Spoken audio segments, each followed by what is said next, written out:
I chimed in with the haven't you people ever heard of closing a goddamn door? No. Is that emo? Yeah, I would say absolutely. Oh, it is emo. Yeah. Okay, that's what I said. And people were like, tragedies. Yeah. Even if some things aren't the standard emo, if it's like adopted by the emo culture, I feel like that makes it emo as well. okay, let me see. Let me think. Is this emo? Is this emo? Stubbing your toe on the side of a chair. No, that just sucks. Oh my God. Oh my God. Oh my God. Oh my God. I am going to video game myself. This is literally it. This is the point. This is why I don't, this is what it is. This is, you don't have any other fucking situation where you have a shit ton of cyber stalkers that get together, congregate in a fucking Reddit and like upvote this shit into oblivion out of fucking context. Look at this. Talk about my dad and shit.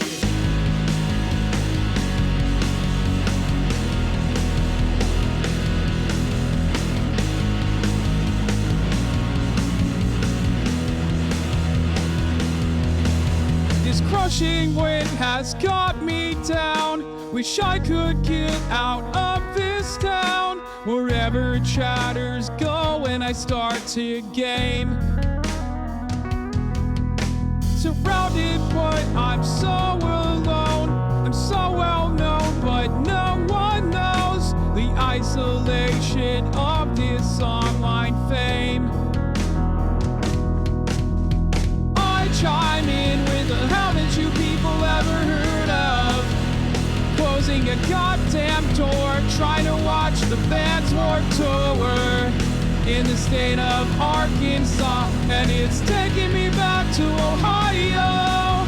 It's taking me back to where lovers go. And if I stub my toe, is it emo or does it just suck? My privacy is sacrificed. My every word is analyzed. The line between adoration and obsession. The constant chase for content. The shock of cruelty from faceless names. And if I fail, will they understand? And if I fall, will they lend a hand? Crushing weight has got me down. Wish I could get out of this town. Wherever chatters go when I start to game. I chime in with a haven't you people ever heard of? Closing a goddamn door, trying to watch the band's Warped Tour in the state of Arkansas, and it's taking me back to Ohio. It's taking me back to where lovers go. And if I stub my toe, is it emo or does it just suck? It just sucks. I have to go to Brazil. What's going on, everybody? I hope everyone's having a fantastic evening, fantastic afternoon, fantastic pre-noon, no matter where you are in the world. I'm Hasan Piker, and this is Hasan, our broadcast coming to you live from yet another gloomy day here in California, Los Angeles, folks. We're live and alive, and I hope all the boys, I hope all the girls, and I hope all the MBs are having a fantastic one. Because today's a beautiful day. Today is yet another wonderful day, regardless of how shitty it is. It's 61 degrees and cloudy here in California, Los Angeles, and I'm still alive, and I'm still alive, and I hope you guys are as well. No matter where you are in the world, all the boys, girls, and the MBs having a fantastic one. It's gonna rain in Cali. Regardless of how sad The Walking Dead was last night, yo, I'm not gonna lie, I'm still distraught emotionally. I ended the stream and I had to just sit around. This is part of the broadcast where I tell you about my personal news. I just saw the VOD You Killed Ben, watched through all the ups and downs, but I don't know if I can continue subscribing to a streamer who lets a boy die like that. We had a good run, but this is where I draw the line. Dude, I'm gonna be honest with you. I just had to kind of sit around and just think about, just contemplate the meaninglessness of existence and what one action what kind of chain reaction can come out of one singular action, you know? That game made me throw up crying. Jesus Christ. What is this?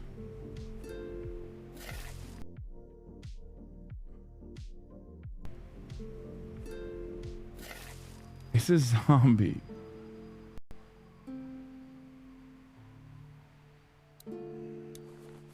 I just. Ah! Fuck you! Oh my god! Oh my god! I think I literally. Hey! Oh Hey! my god! Bro, I bopped that kid so fucking fast, which is shocking. I bopped that kid in the head so fucking fast, and it turns out nobody did that. Like, gamers were scared of bopping the kid. And it's like, what are you supposed to do, bro? The kid's a zombie. Like, and he's fucking in pain. He's like a hungry zombie. He's called a Bordeaux. You know what I mean? Season 2 had me ugly crying several times. It's been years, and I still think about it. Just want to say this gaming series is probably your best since old school GTRP. Yeah, I curb stomped him, dude, because I didn't want to fucking waste a bullet. Kid's a zomber. Yeah. Also, I'm pro-abortion. Yeah, Israel has halted their educational activities. We're going to talk about that. Hold up. Folks, I'm live and alive, and this is the part of the broadcast where I tell you a little bit about my personal news about what's going on in my world. Okay.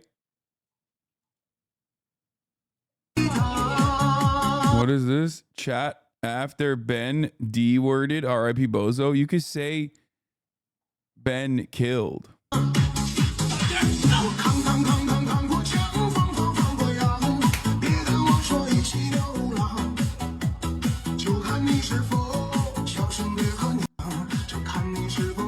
Bro, I think the fact that I found out that you can't have Vernon nor Molly on the crew afterwards, but like, you guys lied to me and you made it seem like Vernon and Molly could have been crew members if I didn't kill Ben, and that shit sucks. Okay?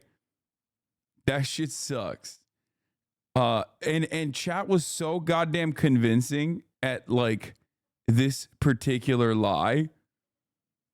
I mean, I believed it, and then chat leaned on it. I already was like insecure about this Ben decision, seemingly because Clementine was upset at me, and it fucking made me mad. You guys gaslit the shit out of me, bro.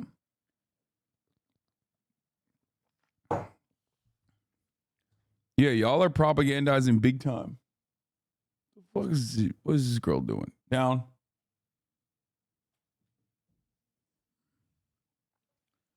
If you didn't make Clem upset, none of this would have even happened. Yeah.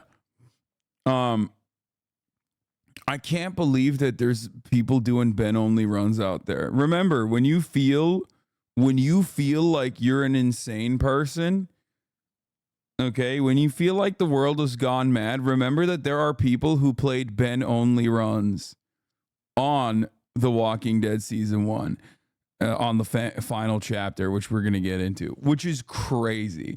Like, doing a Ben only run, you have to be like, that directly should come with, like, that should alert the FBI. That's all I'm going to say. If you do a Ben only run, the FBI should be immediately alerted because there's something going on. You need to be on a fucking radar or something. Okay? Ben chatter or duck chatter? Yeah, I mean, Duck had its moments. Duck literally had his moments. Duck was like my Nightwing, you know what I mean? He was good. He was the Robin to my Batman. He was a detective. I fucking didn't high five him, and that was a big L for me. I left him hanging and then fucking had to pop him, you know what I mean? But Ben is just so bad. Okay, anyway, I'm done talking about The Walking Dead, at least for now, even though I can't stop talking about it and I can't stop thinking about it because it's such a fucking awesome banger of a game. Walking Dead aside, ended the broadcast last night, and then I Don't diss Nightwing like that. Yeah. Okay. Listen, I end the broadcast. I start watching Fallout. I was like, oh yeah, maybe I'll, I'm trying to get back. I mean, I am into One Piece still, but like I take some time off from it every now and then during Wano because Wano is a little bit long. And I was going to watch One Piece last night, but Fallout is so captivating. It's so good, dude. It is so goddamn good. I love it. Okay? I love it. Walton Goggins is phenomenal. What's her face is phenomenal. Purcell, she's great. Great character. It's awesome. It's really good. Ella Purnell is great. Yeah, I really like it. She's fucking weird with how big her eyes are, but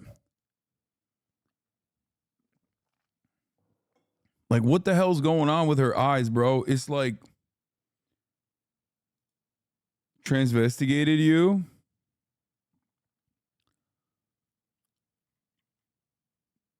What? This is my trans mask brother, and transphobes think he's a girl. Too bad for them because he will always be a man.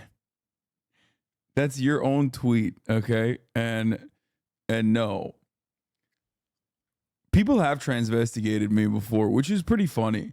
Cause like, don't you kind of feel like this gender shit's busted? Like your understanding of gender is busted if I am somehow not like in your worldview a real man. You know what I mean?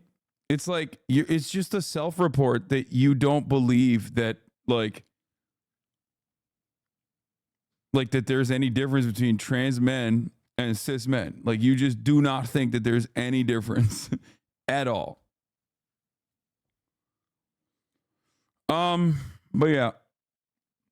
It's surprising how good it is considering how Yu Yu Hakusho and Avatar were mid as fucking disappointing. Bro, I think this might be one of my favorite video game recreations. It's better than Last of Us. Am I crazy for that one? And Last of Us is so perfectly designed for movies. Like it basically is a movie. And I like Last of Us. It's definitely better than The Witcher. This is honestly Fallout. Especially for this community, you guys will love it because it's like real commie shit in there too. There's a lot of commie shit happening.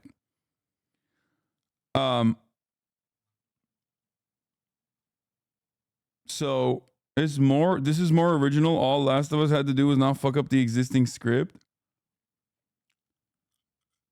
It's very good. It's very good. Yes, Last of Us adaptation doesn't have an ultra Zionist like Rappaport. Oh my God, it was Rappaport. Bro, I literally, oh my God. That's so funny. I was watching that because you can't really see his whole head, Knight Titus, right? So you can't really fucking see him in the show. And I couldn't tell. I was like, this motherfucker looks like Michael Rappaport. Yo, that's so fucking funny. I literally was like, bro, is this Michael Rappaport? Like, no, nah, no way. No, I straight up. Yeah, he had the voice too. Oh, fucking nah, dude. Oh, this fucking sucks. Yeah, he always just plays himself. This was directed before that big term, by the way. Yeah. It doesn't matter. Did you see the Israel reference in Fallout? This is all your fault. Yeah, that's a good one, Oliver. Oh shit, Jonathan Nolan is the director.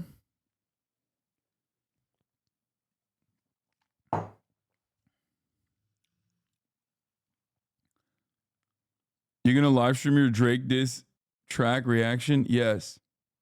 No, I literally have not listened to it yet. I heard it. Like I heard that it was a real thing. It was the genuine thing. So I wanted to hold off until I listened to it. No, I have it. I have it right here. I have it right here. Don't worry. Drake's diss track against Kendrick Lamar, Future, Metro Boom, and Rick Ross in the weekend has seemingly surfaced online. So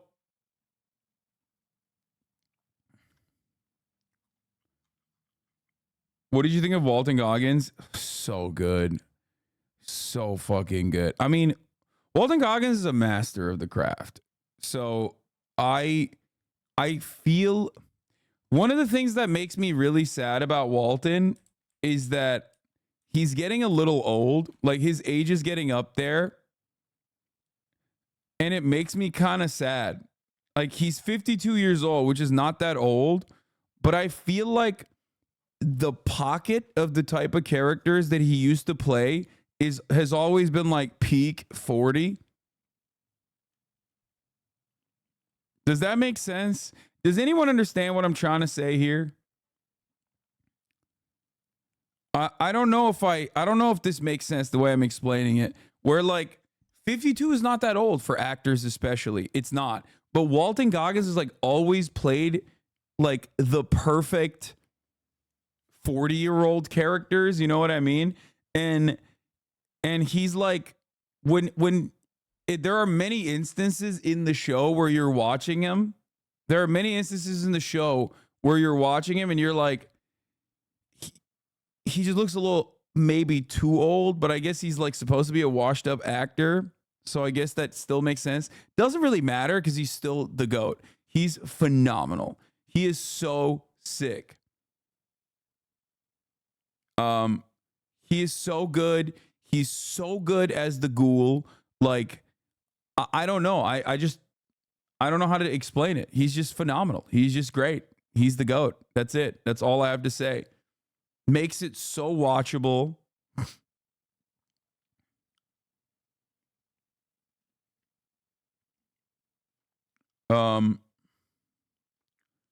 Yeah. I wonder how they did the nose. I was thinking like the entire time I'm watching it, I was thinking like, do they CGI that shit, you think? Or is that just makeup? Because like what happens to his actual nose?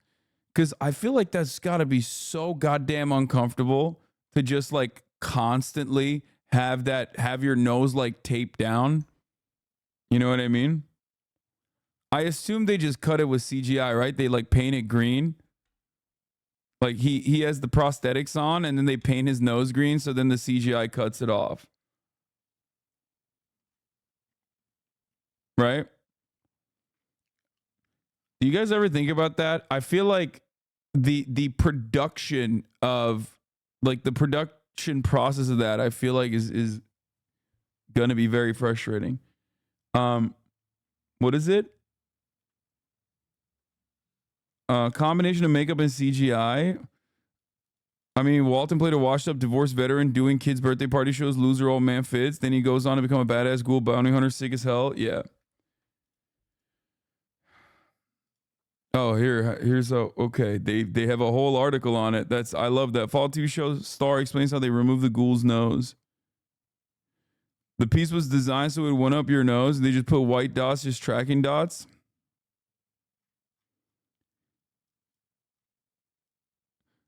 When I read the script, the ghoul's face is described as a melted candle, and I could not picture what that would look like in my head. I mean, I had a reference to the game. Seeing you in person for the first time is freaky. Goggins also spoke to DS about comparison between Fallout and fellow game adaptation. Wait, hold on. The actor takes on the role of the mutated gunslinger Cooper Howard in the newly released Prime Video show. Speaking exclusively, actor revealed that he wore a special piece on his face during filming, which might have taken other actors out of the story. Oh. It's so weird because I didn't take that into consideration, but everyone else was looking at my nose. I wasn't. I didn't really think about it, Goggins recalled. No, that works perfectly, though. Honestly, that works perfectly. If they're all looking at your goddamn blue nose, it's still great because there's a hole there, so it still fits.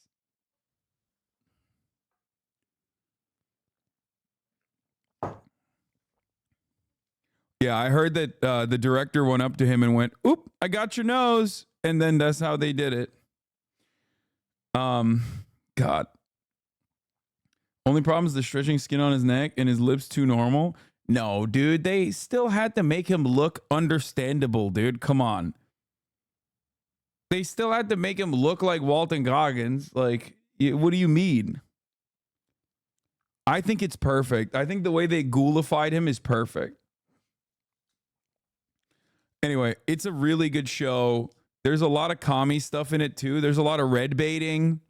It's great because obviously it's so far very anti-capitalist as well. I mean, Fallout is anti-capitalist in general, but I do love that that vibe still remains. Doubly ironic that it's an Amazon TV show. You know what I mean? It's like, just think about that. Never forget.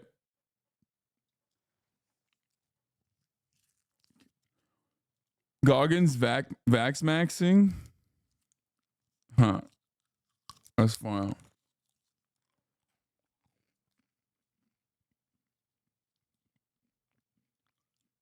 Just watching the show. I like it, but a lot of the editing is pretty bad. Dude, I'll say it like this. First episode of Fallout is the weakest episode, which is shocking. First episode of the Fallout show is the weakest episode. And I've never seen nothing like that before. Usually, the first episode is a banger and then the rest doesn't follow through. Fallout, first episode is the weakest episode. This doesn't mean that it's a bad episode. It doesn't mean that it's a bad episode at all. It's still a very good episode, right? But it only gets better. And what do I mean by this? There's that long exposition, the long cutscene with all the slow-mos, and you're just like, come on, bro. Like, I get it. We get it. Things are happening. There was a lot of shit like that did frustrate me in the first episode. But despite the slow build, it was still very good. And honestly, the follow-up is even better. So it's so good. So yeah, I've been watching Fallout.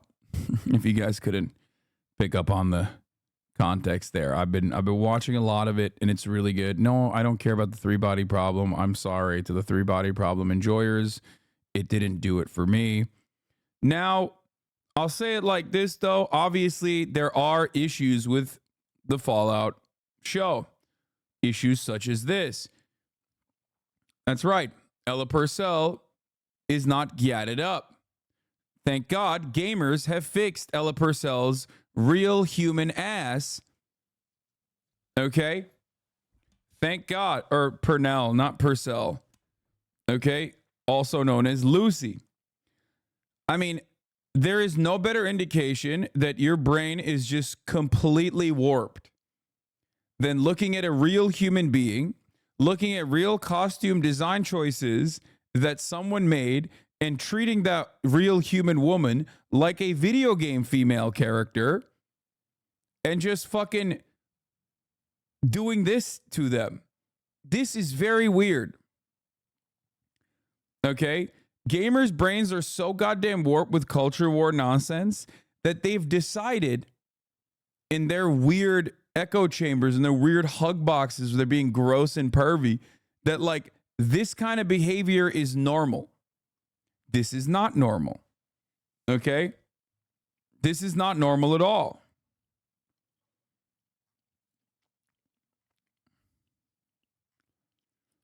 I don't know what to say beyond the fact that that is so weird. Anyway, let me blast off and let's continue talking Fallout TV show. It's great. And Saturday fun day, unless World War III breaks out. Iran watch. ban appeals. Iran watch Drake dis leaked. Ban appeals. Finishing Walking Dead season 1 without tearing up challenge. Impossible difficulty. Get in now. Do we have a meme for this? Speaking of memes, I'll do Okay Buddy today as well. They did this with Brie Larson with Captain America as well. It's so funny because Brie Larson is also titted up. Like she is stacked up. So it's like, I think I forget who I was talking to, and someone was telling me like she literally just started like, you know, wearing more revealing clothing, and then everyone fucking stopped. All the gamers stopped complaining about her. Gamers are genuinely counter-revolutionary. They are genuinely reactionary. They are disgusting.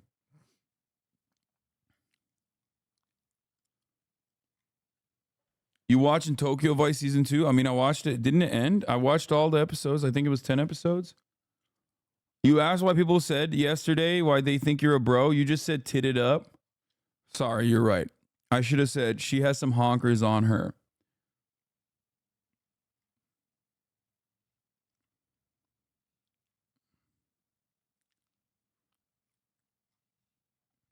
Do we have a good chat? Do we have a good meme to blast off with?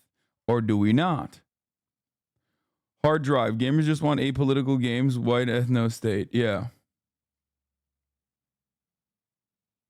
This is how you sound to us, dude? Some of those kids today will be my co-hosts. Just like, dude, you get the best barrels ever, dude. Just like. Yeah, I love this guy. What do you mean? And also, he's perfectly valid and totally normal. Pull in, and you just get spit right out of him. And you just drop in and just smack the lip. Whoop-ah! Drop down. Whoop-ah! And then after that, you just drop in, just ride the barrel and get pitted. So pitted. Like, yeah, what do you mean? You don't like riding the barrel and getting fucking pitted? Like, I don't understand.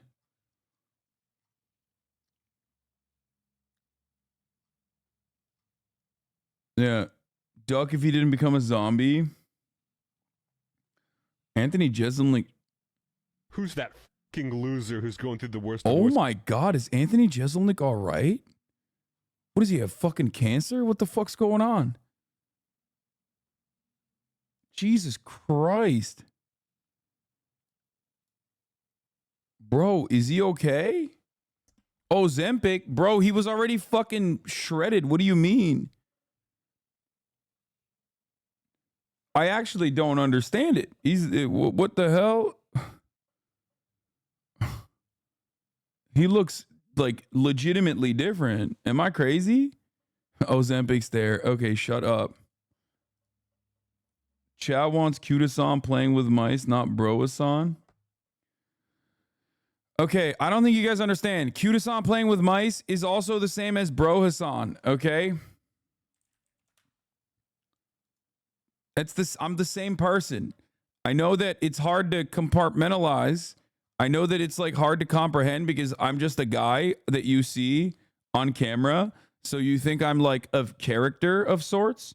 But the reality is that is me, okay? Both of those guys are me. Which I find strange that you don't understand it. Here, I just used the no Iranian ever called me incel meme because you guys failed me today. No meta, no memes whatsoever. You failed me, so I used this one. Talking Fallout TV show. It's great. And Saturday Funday, unless World War III breaks out. Iran watch, Drake Diz League, ban appeals, finish your Walking Dead season 1 without tearing up, challenge, impossible difficulty. Get in now. Once again, your Tumblr fandom understands this better than most.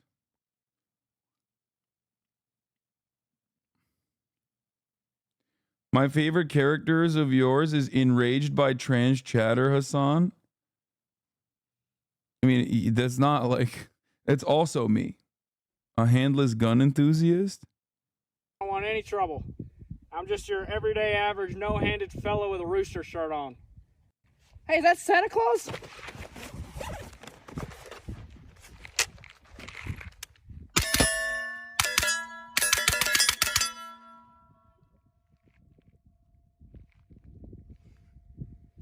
Got him. Whoa, man. Listen, I don't want any trouble. Dude, America is so crazy.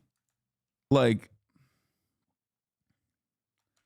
I actually don't understand. Bro has no hands and he's still like, I mean, I guess it's fun, you know, let him have fun. I don't know. It's not like he's like carrying that shit around all the time. Trouble. At least he's got good trigger discipline. I'm just your everyday average no-handed fellow with a rooster shirt on. Hey, is that Santa Claus?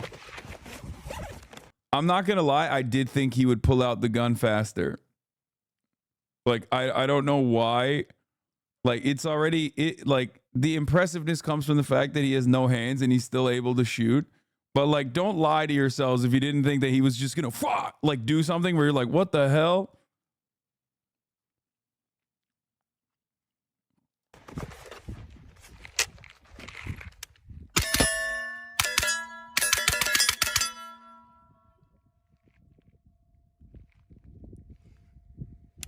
Got him.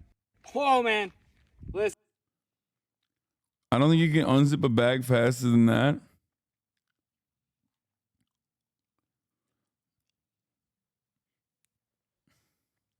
Yo, why don't they just make this guy's hands a gun? You know, cut out the fucking middleman, dog. Actually, like a pirate, you know? Like, you know how the pirates will have like a hook? Which I never really understood. Like, why the fuck do you have a hook for a hand, bro? Like, I feel like there's way more useful shit that you could put there. Even a fucking hammer, I feel like, would be more useful than just a hook. So just give him guns for hands. You know? Just give him, yeah, Edward 40 hands. Exactly. But this time it's like, give him a Colt 45. I saw this and it reminded me of you. Ooh, trains. Okay, dude. Why is he not being canceled by the right for wanting to destroy Christmas by killing Santa Claus? That's right.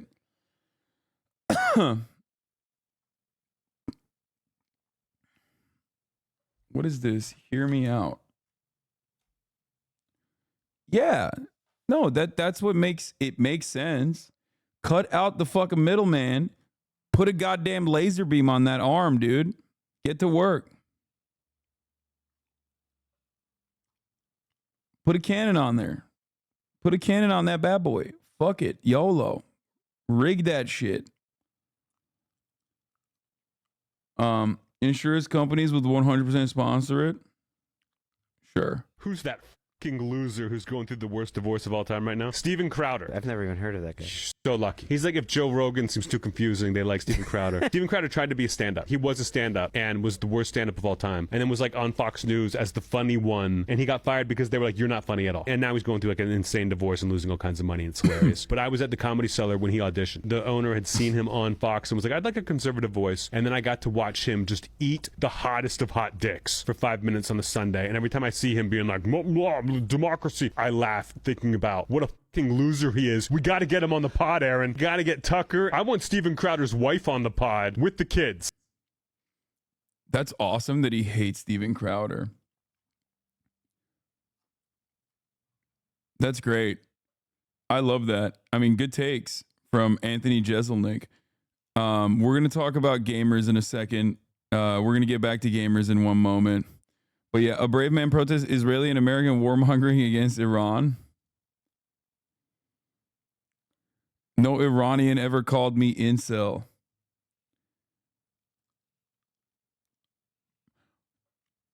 That's a great, for those of you who don't know, I mean, I don't know how to describe it to you, but that's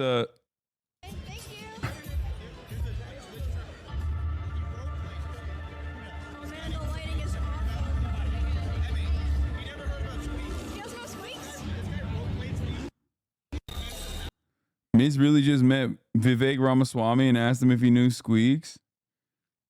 Does he say yes? Mizgiv is so cringe. Dude,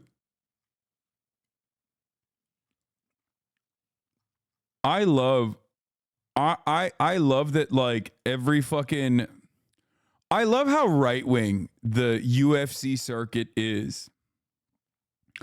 I might be alone on this, but I absolutely love, like, I want to go. I want to go to, like, one of these, like, slap boxing events or one of these, like, fucking, like, UFC events, and I want to sit there and I want to shake Donald Trump's hand. It's so funny. It literally is just like, it's like Kid Rock, just a whole bunch of influencers, like from Hey Big Mike. Like, a lot of my friends go.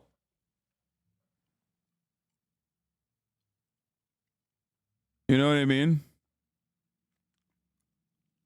Miz got tickets for UFC 300, and everyone who gets tickets get a free ticket to Power Slap.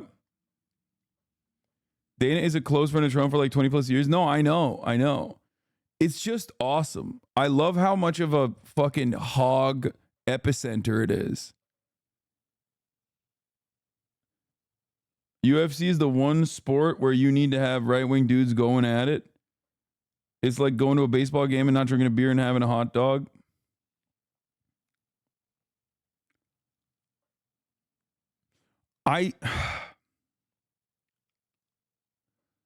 Knowing your luck, you go to a night where the only politician in the audience is someone awful like MTG. That's not awful. I mean, I am going there for Hogwatch. I'm trying to do Hogwatch IRL, so like that does make sense to me. It's even funnier when two Trump supporters fight each other. Yeah, it's great. Wemby had 34 points, 12 boards, including 17 points in 3 minutes to beat Jokic and prevent Denver from getting the 1 seed. Spurs were 11.5 point underdogs. 17 points in 3 minutes with 4 threes. I gotta pee. All this plays, I gotta pee. Super high basketball IQ. Victor for 3.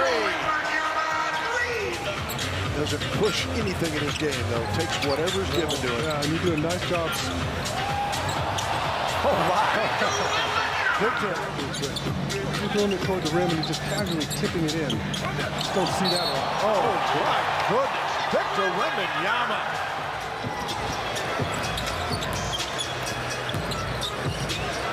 A 3. Goodness gracious. He is on fire. You're right. He just took his time underneath. He wanted to make sure Victor wasn't going to get back into play. Another one. Yes, sir. And the rebound of it, and he brings it on the bounce. Go ahead. Get out of here. Stop it. Really smart. Just super high basketball IQ. Victor for 3.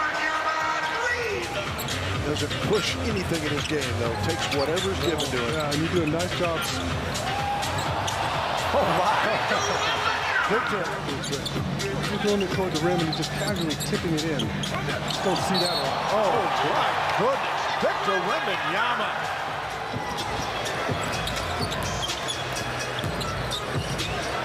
A 3. Dude, it's so funny watching him shoot. It's just like, it literally looks like an old school catapult. Like, I don't know why, but every time I watch him shoot, it looks like he is literally fucking launching a catapult directly at a castle, okay? My man's got the trebuchet. Look, it's like, there's so much, like, it takes him a couple seconds. It takes him a couple seconds to get it off. Not because he's like a slow shooter or anything. It's just because there's so much movement required when you're that long. You know what I mean? Everything he does, I swear to God, everything he does looks like you're watching him operate in slow motion, specifically because he's got like this float to all of his movements because of how long and dangly he is. A three. Goodness gracious. He is on fire. You're right. He just took his time underneath. He just wanted to make sure Victor wasn't going to get back into play. Also, Jokic is like typical Serbian man, bro. Fucking defend him. He's shooting. He's like, nah, it's fine. He's like me on the court. Typical Balkan behavior. It's okay. Going to get back into play. Another one. Yes, sir. And the rebound of it. And he brings it on the bounce. Go ahead.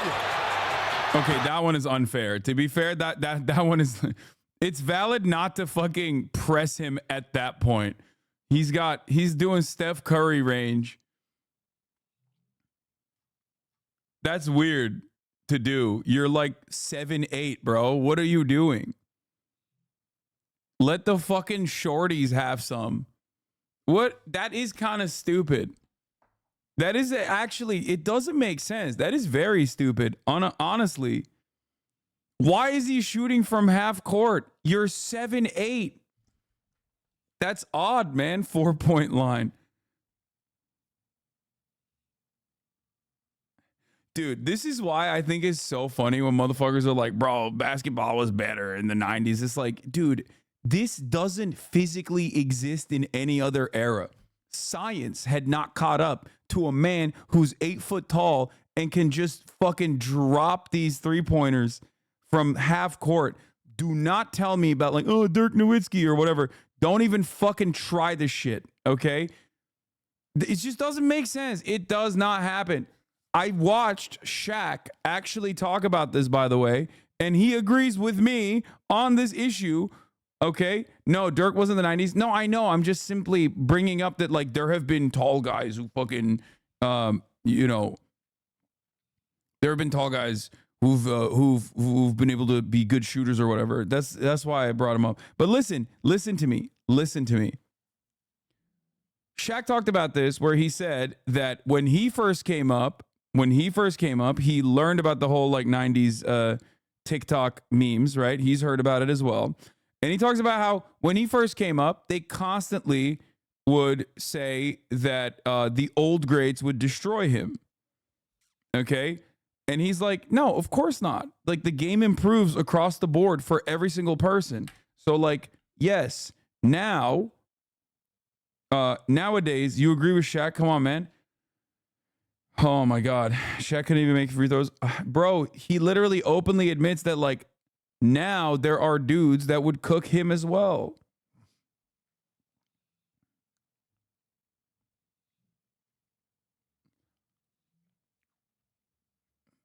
He's a great guy out in public all the time in Tampa. Shaq is not a great guy. Actually, he never said that they would cook him. He still said he would cook all the new kids if he was peak.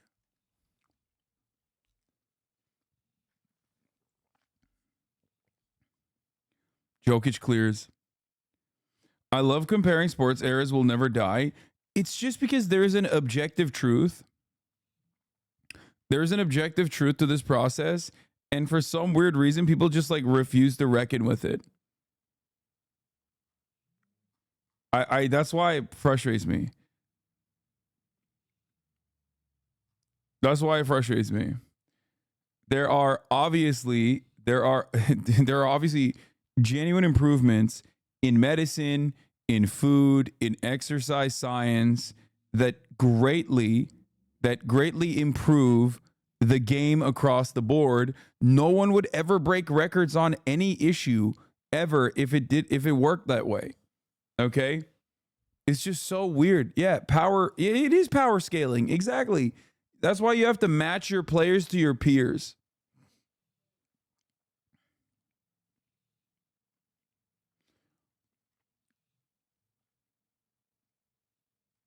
You calculated Wemby's BMI and he's the equivalent if I was 160.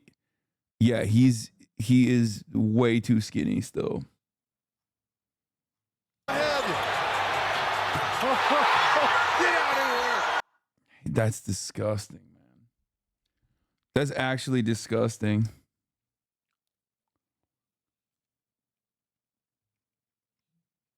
Wemby is ahead of this class too. I agree, except for Alperen Şengün, who cooked him that one time. Let's not forget, okay? Never forget, Alperen Şengün literally served Wemby the top of the hour ad break. He did. And then he got injured. He did. He dropped 48 on him. Or was it a 48? Something crazy. I forget. Alperen Şengün literally served him a top of the hour ad break and was like, yo, if you no longer want to see those ads, all you need to do is subscribe. Okay? If you no longer want to see those ads, all you need to do is subscribe, baby, for $5 or for free. FETÖ'cüler sevmez orospu çocuğu Enes Kanter. Enes Kanter'in amına koyayım. Enes Kanter'den mi bahsediyoruz? Alperen Şengün'den bahsediyoruz oğlum. Türkler kendi adamlarına ırkçılar abi. Amerikalılar Enes Kanter'i söyleseler biz Alperen Şengün'den bahsederken kızarız. Anyway, when you... Oh, fuck. Wemby looks like those skeletons they hang up in classrooms. Sakura Gore, thank you for the 10 community gift subs, allowing 10 people to no longer see the ads at the top of the hour. He's a 3-minute ad break now. Fuck Wemby. The true GOAT was actually hooping last night. Our glorious king LeBron did it last night to ice the game. Controlling it. Oh, LeBron! Look out! Game over! Tapped around. It's loose, and they're going to get control of it. There's no reason. Like, there's just pack it up. He is the greatest of all time, dude. He just keeps getting better with age. He's like a fine wine. How is this man almost 40? How? How is he almost 40? Look at that speed. Look at that strength. Look at that explosive speed. Look, he is basically virtually outside of the court. A dude half his age is running at the ball. He steals it, passes everybody, and yams it up. There's just nothing, dude. He's definitely not getting better, Law. He's a GOAT, though. He can't get better because he is the best. When you're the best, it's just hard to get better. Look out! Game over! Wow, you see that speed? Look at my man's hairline, bro. What is happening? Yo, God punished him with this, okay? I'll be honest with you. God was like, you can't have everything, LeBron. Okay? You can't. We have to consistently make you bald. And it's really funny that he fights against it so much. This part is really funny to me, okay? Because he literally fights against it. It's like, bro, just go bald. Everybody knows you're the baldest man in the NBA. It doesn't make any sense that he just keeps, like, we think it's weird that your fucking headband is like right above your eyebrows in the beginning of the season, and by playoffs it's like literally at the top of your head, and it happens every year. We know what's going on, LeBron. I love you, but you don't have to hide it. He's an unk now. It's okay to be bald king. That's what I mean. He doesn't even wear headbands anymore for that reason, probably. Bald is the head that wears the crown. It's just so funny that, like, someone must have made a hairline tracker for LeBron, for LeBald, because it literally is just like, it goes down and up again, down and up again, down and up again, down and up again. And it's so crazy because, like, look, he always tries to go over the front fix, but look at the back, bro. I've never seen balding like this. He's balding like a Japanese samurai in the Edo period, where, like, you know how they used to, like, normally cut their hair that in that area? What is happening? Why is he's balding all the way to the back of his dome, bro. Just don't. Just let it go. Let it go.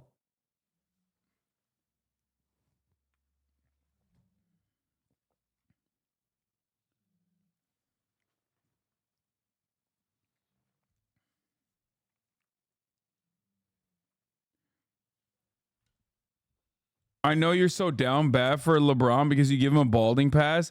I love him. He is the GOAT. Who cares? Him trying to brush his hair. LeBron James. Oh no, it's the phantom limb. Chat, don't make this joke. Bro, okay. Many of you don't know this, but sometimes when people lose their fucking... Sometimes when people lose their arms, they feel it, okay? Like a traumatic accident happens and you like lose your arm, you will sometimes get like a phantom pain on the part where your arm used to be. That's a real thing. And that's precisely what's happening to LeBron right now. Dude, excuse me, LeBron expert here. LeBrons only do this when they're in extreme distress. Okay? It's not funny nor cute. You need to get her to Turkey immediately, okay? Get him a new hairline pronto. Brushing his hairs. brushing his hair. Stop. Oh no. Stop it. Just putting a little lotion on my arm, you know. Can't be out here ashy in these streets, especially my elbow, you know, you gotta. Oh no.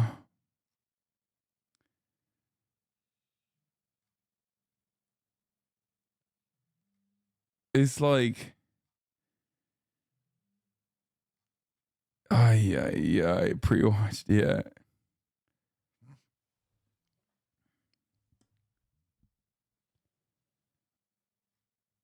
You are millimeters to be unable to shame LeBald. What?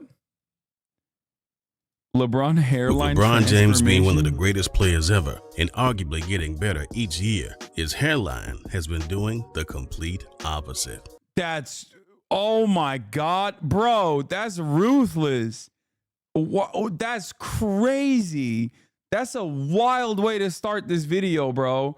That is savagery. That is unacceptable. Why would you do him like that? A violation. What the fuck? Yeah, this guy hates him. This guy has to hate him. See, even his haters recognize his greatness, though. He's like getting better. When LeBron James burst on the scene being claimed as the chosen one because of his raw ability in high school, this is also when he sported one of the craziest hairstyles of his career. At St. Vincent. Oh my God, I don't remember that. What the fuck? Bro, okay, he was destined to be bald. Straight up. He was destined to be bald. You can kind of tell. At St. Vincent St. Mary, LeBron put up averages of 29 points, 8 rebounds, and 5 assists per game, all while capturing state titles and winning awards like Mr. Ohio Basketball and being featured on the cover of Slam magazine. But little do many know, Kobe Bryant is the one who had the most influence on not only his play, but also his hair during this time. And LeBron recently talked about this and said, "I want to be just like him, man. In high school, I wore a nappy afro because of Kobe Bryant. I always said my inspiration came from Jordan, but I always thought Jordan was so out of this world I could never get there. Kobe was someone that I just always kind of wanted to be like and play like." LeBron also during this time had a promising football career in high school, where he repped his unique hairstyles as well. Once his afro began to grow uncontrollably, he began to be uncomfortable in his helmet, so he decided to get cornrows. Shortly before LeBron was drafted with the first pick in the 2003 NBA draft, he decided to get it cut short and look nice and sharp. Yeah, now he's past Jordan, and also he should pull a Jordan and fucking go bald, bro. That's it. For draft night. By the time LeBron was pictured in his all-white suit, he had a short fade, which was so much better than any of his previous hairstyles. The beginning of LeBron's career was filled with criticism and doubt, but by that time, his hairline was still fully intact and thriving. This was also the beginning of the headband era for LeBron, which still to this day he whips out on occasion. A few years had gone by since draft night, and people started to realize that LeBron's hair was slowly disappearing, and even speculated that he used the headband. That's so fucked up. Bro. Or no, bro. God damn, son. Chill. Band to cover his hairline up. Most of LeBron's bad hairline years in Cleveland were outshined by the Bro, this is a hit piece. Why are we watching a LeBron hit piece? numbers and success he was having as an individual. But as the years progressed and his hairline started to shift back, the hair comments began to pour in. By the time LeBron was making his decision to take his talents to South Beach, he went live on air to tell the world his decision, and there he couldn't hide his hair with a headband. So the world got to see just how far back it was pushed. The hairline criticism came again, but was quickly... Okay, no, this literally is this is a hate crime. What he's doing is a hate crime. This is the most hateful, spiteful person. Clearly starting off like, oh yeah, I love LeBron, he's the GOAT, but like so obvious. He brings up the decision and says the worst aspect of the decision is that he couldn't hide his hairline with his fucking headband. Oh my God. Oh my God, dude. That's crazy. Outshined by the unstoppable force that was the Big Three in Miami. For nearly 12 seasons and more than 1,000 consecutive games, LeBron James was rarely ever seen on the court with a headband. During Game 6 of the 2003 NBA Finals, LeBron's headband was knocked off, and he proceeded to take over at a must-win game, finishing with a triple-double. This triggered something in LeBron, and he went without a headband for a while, eventually revealing why he stopped using it, saying, "I did it because I wanted to look like my teammates. Just wanted to be one, nothing more than that." Over the course of his time in Miami, his hair only declined, and many people felt that his hairline was receding due to the stress of constant criticism, no matter what he accomplished. After shocking the world again by heading back to Cleveland in 2014, his hairline began to reach the top of his head, which seemed to suggest that LeBron was going bald soon. But just a month after everyone assumed it was the downfall of his hair, he was introducing his new LeBron Nike 12s, when his hair appeared to magically be back in great condition.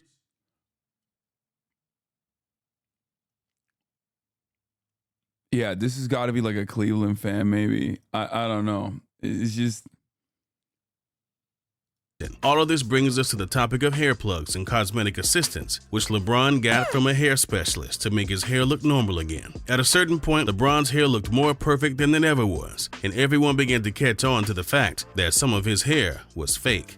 In May of 2017, LeBron was in an interview when he was talking about his hair and said, "I didn't go bald like Mike, but I'm getting there." LeBron saying this got a reaction, but the funniest part was Tristan Thompson's reaction in the background, which pretty much said, "Yes, you are bald," written all over his face. In more recent years, LeBron has battled with his hair, and it seems to go back and forth between good and bad. But the recent news is that LeBron was getting professional hair plugs to make up for balding on the top of his head. At the beginning of the 2019 season, LeBron apparently had hair plugs and other hair surgeries to repair his lost hair. And in late October, during a game between the Lakers and Jazz in Staples Center, his hair started to fall out mid-game underneath the new headband he was sporting at the time. Late in the game, while the Lakers were shooting free throws, you could see Anthony Davis yell something to LeBron from the bench and then eventually pointed at his head, trying to get LeBron to notice without making a scene. But everybody saw and everybody knew what this was about immediately. Bro, chill out. This is fucked up. This is so unimaginably fucked up. This is abusive, dude. It's mean. It's so mean. Unibrow man talking shit, lol. No, he's just trying to save his ass, to be honest. And as LeBron got the hint and tried to fix the hair, the camera zoomed up right on his head, with his hair looking completely messed up. Ever since this happened during the season, LeBron has rarely come out with a headband on again, and has just embraced what he's become here in his later years. LeBron's barber, Nick Castellanos, joined the discussion during an interview at Yahoo Sports. I genuinely don't understand why LeBron doesn't go full bald, though. Like, he would look sick. He would look so cool. He would be the GOAT at being bald. And defended his client, saying, "There is no dye, no additives, no preservatives." Oh my God, I can't believe he just leaked it. He said, he means there is a dye, there are additives, and there are preservatives. He's hitting it with, I bet he's doing, Kaya, quiet. I bet he's doing, oh my God. I bet he's doing the fucking pepper technique. You know how they like do the powder? Maybe my Instagram algo is like kind of busted, but I see that shit all the time on Instagram. Like all the time, where they'll be like, they put like powder. It's like black powder. You guys must have seen it. Wait, does anyone have? Oh my God. Where is it? Where is it? Let's see. It's like, I'm sure there's like a quick video that I can show you. It's like makeup, but for your hair. Yeah. It's not an ad. It's not an ad. It's like a bit.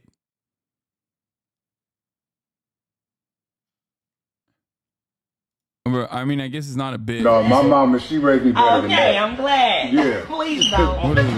Oh, my bad. I'm so sorry, bro. My bad, man. Oh.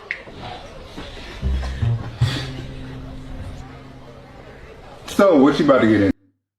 It's like that. Yes, it is a powder. So I found the closest thing to hair in a can, and we're going to try it out today. It's this, like, powder thing with a bunch of hair follicles in it. Here, oh, man, I should have gave y'all a hairline warning. Yikes. Okay, here we go. We're just going to sprinkle it on. Oh. Yeah. What the fuck? Oh, shit. Hey, yo, wait. Wait.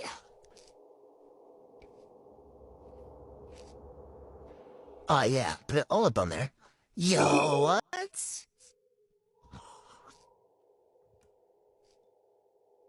Oh my gosh. Told you. This is crazy.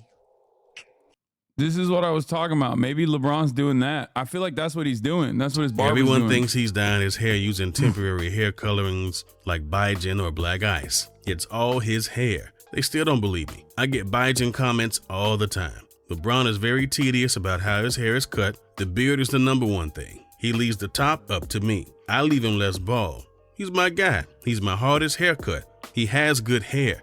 You have to cut it right. He just has a few fat patches around the chin that you have to take your time with. You have to have patience. It usually takes about 50 minutes. Rob Hoffman, who's the president of the Hairline Clinic in Akron, spoke about the work he was going to do with LeBron's hair a few years ago when Hoffman said, "He definitely has more hair, there's no question. The question is how he got it." By 30 years old, 30% of men have lost their hair. By 60, 60% are bald. We go in and we take each hair follicle out one at a time. There's some people who go bald and it doesn't bother them, but if it does, don't be afraid to come in. Your whole world changes, and it's something people shouldn't make fun of. People should think twice before they do that. Longtime friend and teammate Dwayne Wade even chimed in on the hair discussion, but this time clowning him rather than being on his side. Wade poked at LeBron during an Instagram live video asking LeBron why he doesn't have hair during the... He said, take off that damn wave cape. You ain't got no hair.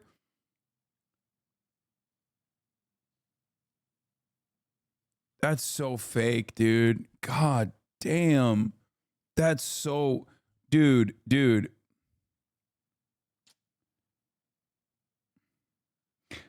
I never believed in magic until I saw my dogs turn into snakes.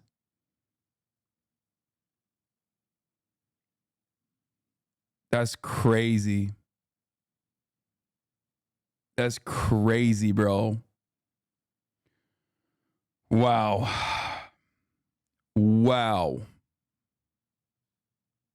The workout. During another video, LeBron puts the camera on Wade and says how fair it is that he can grow hair perfectly with a solid hairline. Another one of LeBron's longtime teammates, J.R. Smith, claims that LeBron just can't have everything and spoke with Devin Friedman from GQ about LeBron's hairline. Smith said, "I tell him you can't have everything. I tell him all the time, you can't have it all.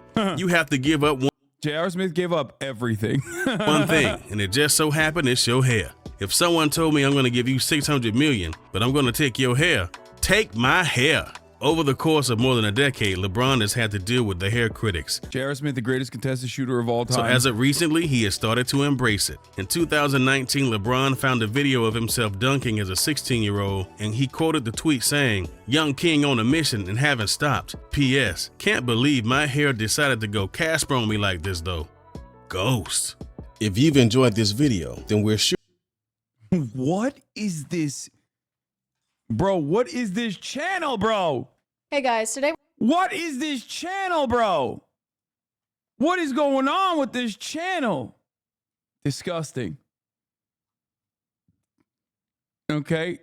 I hated that video. Not the basketball players you won't believe exist one. It's the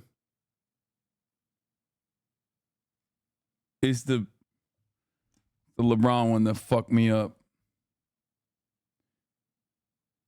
What? Watch this. Look how his current teammates make fun of LeBron's hairline. Who is that? Oh, wow. Who is this? Who is that? Okay, somebody dark skinned. This guy is very, very dark skinned. Screaming. I see some hearts. Looks like we got wristbands on there. Ah, and the white right there is his shooting sleeve. I see a basket. I think the shoes are red. Wait, is that a tattoo? And I'm gonna go brown. Rui or Vando? Is this me? I'm going with LeBron. I have no idea who this is. Awesome. Good job, kid. Oh, yes, it's LeBron. Perfect. That's pretty good, yeah. I can see that. I can see that. Oh my God. That is me? He's kind of going like ball right there, and I kind of see the... This dude is sick, bro. God, I'm such a weeb. I see that. That is me? He's kind of going like ball right there, and I kind of see the resemblance, so that's what really gave it away. Oh my God, that is my hair? Oh, that is not right. Everything else is tough, but the hair, right away, bro. Yo, chill. I met Rui out in LA once. He was actually the coolest guy. Yeah, of course he's the coolest guy, bro. He's fucking Japanese. He's so sick. I know I'm losing my He's hair, got it all, dude. He's playing for the Lakers, and he's got Japanese citizenship. Damn, they didn't have to have me looking like Homer Simpson. Yeah, I love that. This is like Picasso's work right here. You did a phenomenal job. You really hit it with the hair. Bring this up. That's crazy, bro. The disrespect. The fucking disrespect. Okay, I can't do this. Bro, when the guy with the fucking unibrow is clowning on your hairline, you should know better. Come on, bro. Come on. Look at this. Look at your face, bro. Really? Really? Really? He's like, oh, yeah, his hair. Oh, yeah. Well, come on. That's crazy. That's crazy. The disrespect is insane. Bro, how about you give some of your fucking unibrow to LeBron so we can fix his goddamn hairline, fake friend?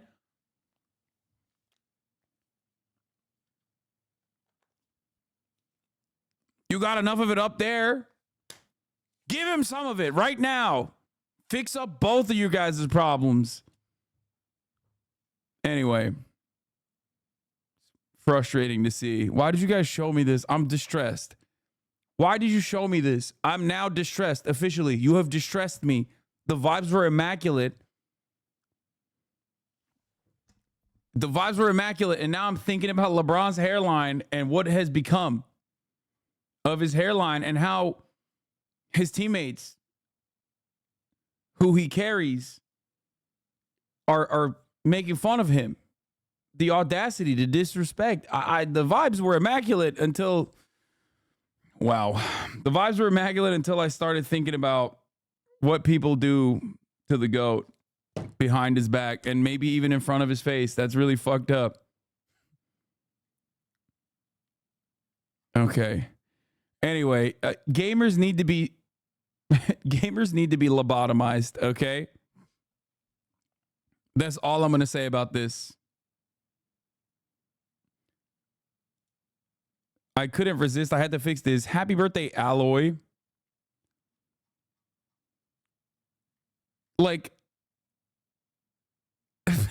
I don't know what to say about any of this.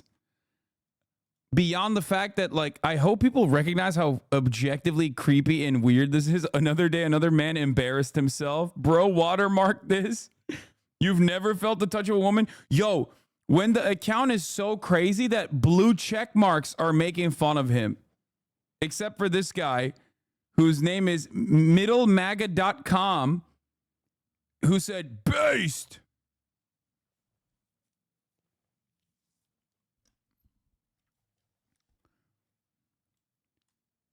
I don't know. These guys need these guys need to be sedated.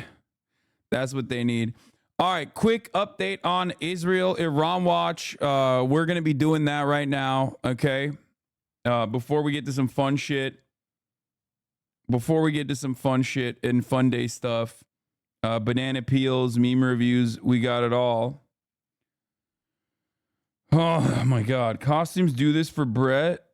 Like Game of Thrones, Olivia Munn and X-Men. Why not butts? Wait, what? Costumes do this for breasts?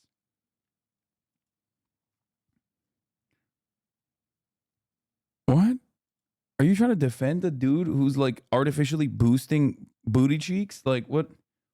I showed you one with the breast disease too. I still think it's like weird. It's weirdo behavior, bro. It's fucking weirdo behavior.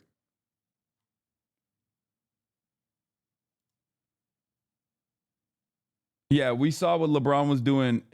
Chatter. We already watched LeBron fucking with the finisher. Okay, don't worry.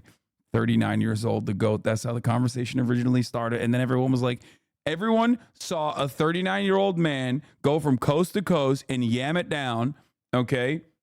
And literally had to fucking bring him down. This is literally like my haters. You know how my haters will see me thriving, having a fun time, moisturized, not a care in the fucking world. You know what I mean? And then they'll be like, let's fuck his day up. That's exactly what they did to LeBron. They saw a 39-year-old man absolutely fucking clamp down. And then they turn around and were like, let's talk about his hairline. Let's talk about how Anthony Davis is disrespecting him. He should know his place. He should respect his elders. You know what I mean? LeBron paved the way. But it's just, you know, that's how we started the conversation. Anyway, Elent News doing self-promo in the chat. This is where the gamers discourse is coming from. This video is going insane right now. I hate this world. I mean, it's only got like 300K views in 2 days, which is pretty solid. Why modern gaming sucks? Ugly characters everywhere. Oh, God. Is he going to say, like, is he going to talk about Clementine?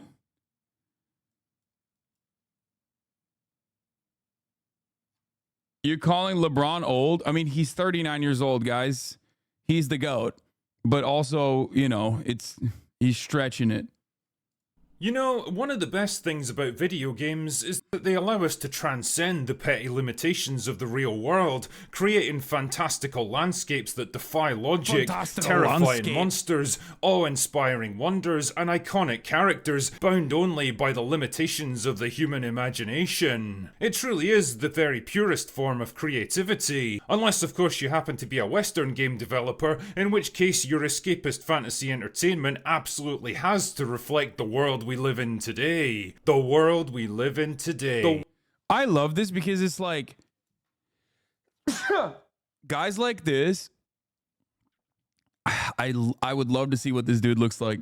But guys like this, when they make videos like this, when they make video essays like this, are just white knuckling through it. Like I can hear him clenching his fucking jaw throughout the entire process.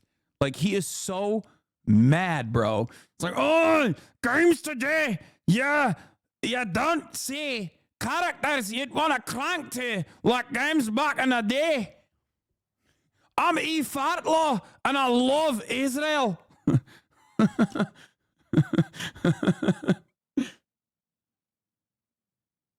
Wait, Piers Morgan?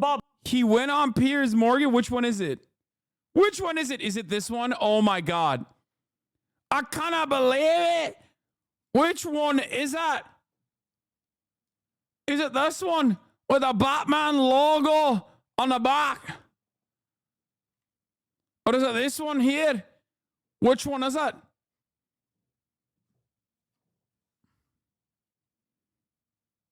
It's the fourth one. Oh, this guy? You'd make a great Shrek, big bro. Thank you. Bro, just divorced dad vibes on lock, dude. Respect. He definitely doesn't. I expect him to be much fatter, I will admit. Okay? I expected him to be much fatter. If you... I have to come clean. I thought he was going to look like quarter chicken pounder McNuggets, okay? Like, I thought he was going to be another quarter pounder type, okay? At least the dude does shape up his beard and shit. And this is your greatest moment. I can't as an actor, hear. your first Oscar. Your drug taking? Oh. Yeah, I mean, Robert's trying to laugh it off there, and hopefully they were going to move on quickly. But it's probably just another example of Jimmy falling on his arse as a comedian. And falling on his arse. He looks like Sargon off Ozempic. Yeah, anyway. Regardless, though, it is really fucking bent so out of shape about how it kind of jerk off to the fucking characters no longer. It's bullshit. I kind of jerk off to the spider pussy. Fuck. World we live in today. The world we live in today. You've probably noticed that there's been a bit of a shift in the portrayal of video game characters in recent years, particularly the female ones. A process that probably has a far more technical name, but which a simple man like myself can best describe as uglification. It's like gaming is somehow de-evolving even as technology and production costs rise to astronomical levels, producing characters that look less human and more physically repulsive with each new release. Bro doesn't go outside and see real women in the wild. Like, I don't know if he knows this, but like women look like this too. You know what I mean? Like women have the capability of looking like this. No, lassie is gonna have a higher muscle mass than me, the critical drinker. I kinda jerk out to Abby, and when I do, I get weird feelings. A ruined and terrible form of life. I mean, Jesus, look at the state of it. I don't think anyone wants to go on an adventure with this girl. A quick glance at your average AAA development page is like taking a walk down your average high street in Scotland. The face... Wait, what? That's a real person, bro. Why is he... What? I think some of these people... Okay, these are just non-white people. You just posted a collage of mostly non-white people. What the fuck's going on? Correspond to your understanding of what human beings look like, but the features, proportions, and arrangements are so far off that you're left with a disturbingly intense urge to get out of there as quickly as possible and never look back. And it's interesting to note that this phenomenon seems to be confined to one half of the population only, almost like it's intentional. The males are fucking hot still. Why the fuck are the males jerk-offable? I found myself cranking a Spider-Man rather than Mary Jane. Why? Only the females are no longer crankable.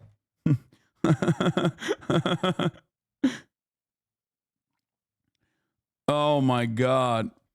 Bro, really just outing himself about the fact that he has never seen, let alone talked to a woman. I don't understand why this is a major deal. I don't. Please stop commenting on people's appearance. Love you to death, but there's nothing wrong with being fat. I don't want to be a rad lib. I just want to be empathetic. Please stop. Take a week off. Sheltered Rosebud. Thank you. Thank you for coming to the show. Once again, missing the point and then getting mad at me. I am not making fun of people for being fat. I am actually quite literally talking about someone losing their minds over characters looking more realistic, and you didn't understand the point, and you instead came at me and made it, you know, everyone else's problem that you misunderstood the point I was making. But take a week off from chatting, and we'll be excited to see you in the next 7 days. Or something. The problem seems to have been bubbling away for a while now, but like an explosive diuretic... You expect this guy to be fatter? They didn't misunderstand anything? If that's what you're hyper-focusing on in this entire process, I said I thought he was going to be unkempt, kind of similar to a quarter pounder, and he is definitely in better shape than I suspected him to be. The average gaming archetype. Far, it could only be held back for so long before it made its violent entry into the world, destroying a pair of your best Calvin Kleins in the process. And the explosive release finally came with the advent of the Sweet Baby debacle, which has shed light on a lot of things that Western game developers probably would have rather kept secret. But there it is, all the same, and now that it's out there, it's fair game for people like me to comment on. So just like on my main channel, where I talked about the problems blighting modern Hollywood movies, I figured I'd make a video series here about why modern gaming sucks. And truly, where better to start with any good book than the cover? Yeah. Modern gaming sucks because everyone is not crankable. I can't crank to the fucking characters. That's why Elden Ring was a phenomenal video game. I jerked off to Miquella 10 times. You understand me? 10 fucking times I jerked off to the blade of Miquella. I thought to myself, what a fucking looker. Right? This guy literally ranks games on how hard he can jerk off to the characters. It's crazy. I love the rot. I need the scarlet rot on my penis.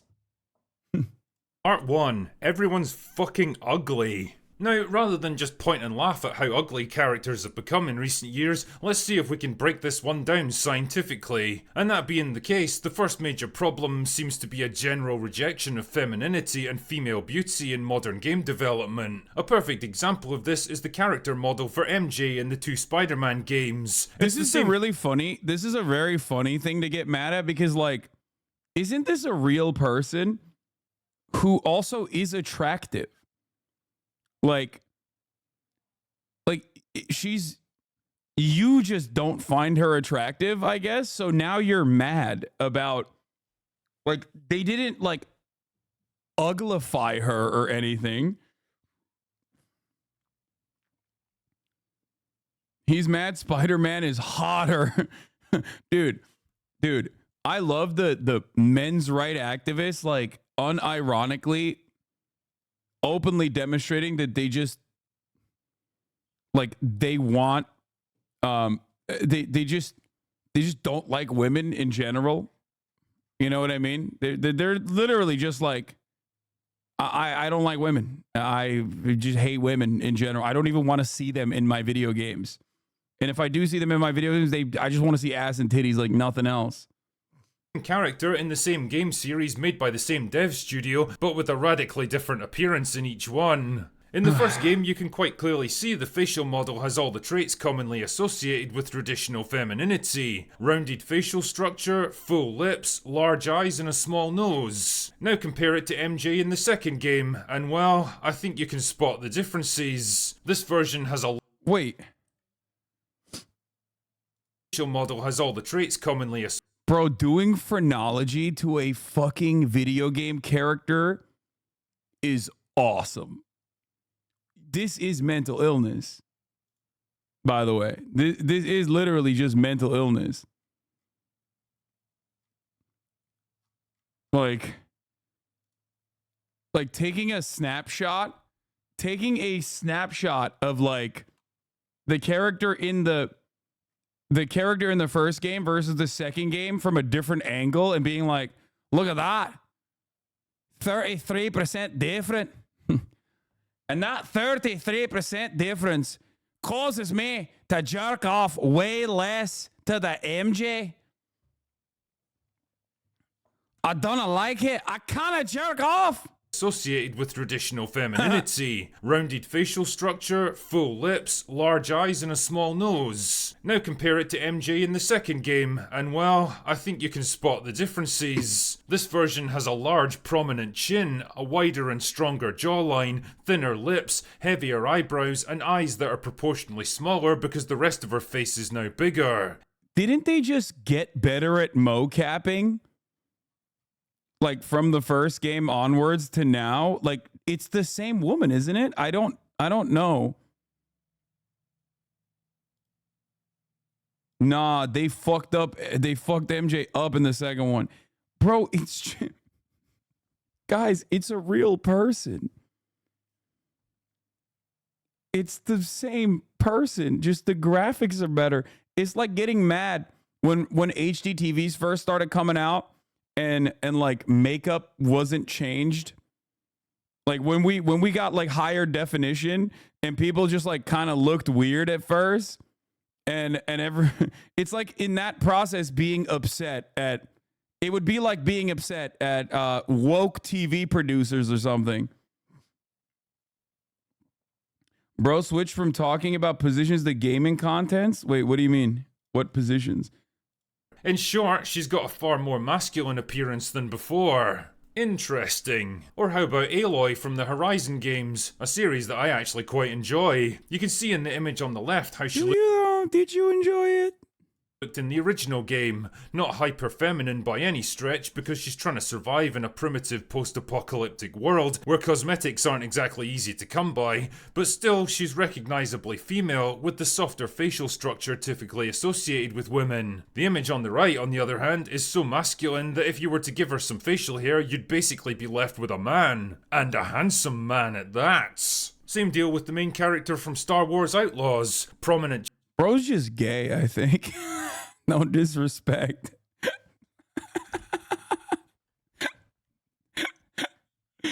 I just like chin that would make even Sergeant Slaughter jealous, a wide, strong jawline, thin lips and small eyes. Jesus, it's like these characters all rolled off the same bland assembly line. It's even more perplexing when you see what her actress looks like. I could go on and on with this stuff all day, but you get the basic idea. The real question though is, why? Why are Western developers so against classic the Lara Croft titties discourse, bro? It's like 2008. It's the idea of femininity and female beauty in games. I mean, if I was a cynical man, I might suggest that most Stephanie Tyler, the face model for MJ in Marvel Spider-Man games, left the video game industry because of the harassment from fans, if I'm not mistaken. This is so fucked up. I remember her talking about like getting literal death threats over it. Right? Am I remembering this correctly? I'm pretty sure she was like, yeah. Spider-Man 2 MJ face model addresses harassment from players. I appreciate the love for my role in the Spider-Man games and the positive responses to my version of MJ has gotten over the years. However, I'm no longer an actively auditioning actor or model. The shoots I do now are purely creative outlet for myself and a way to collaborate with friends I love. Over the weekend, some followers crossed boundaries. One even went to the extent of calling my workplace and leaving multiple voicemails wanting to speak with me and requesting I call back, which is unacceptable and considered stalking. My skincare page is not for Spider-Man or MJ fans. Bottom line is that I came into work this morning and immediately felt unsafe and uncomfortable hearing those voicemails. Please respect that. I am a human being trying to make a living just like you, and I kindly ask for boundaries not to be crossed. Messages will not be answered. I will block you if you make me feel uncomfortable, and you can unfollow me if this disappoints you. Thank you.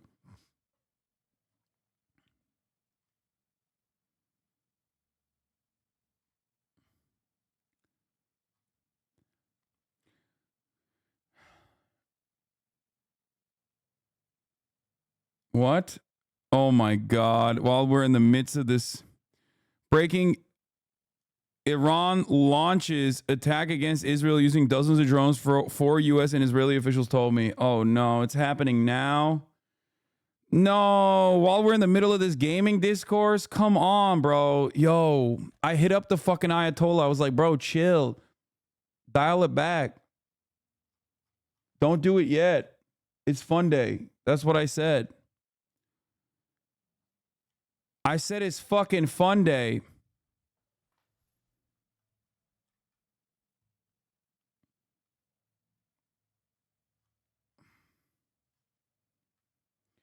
They literally just got better at not flattening women's features to stop them from all looking the same. It's insane. They have to soften / sharpen certain features in post, and they stop being as heavy-handed all the time, and that's all they did. That's why they're mad.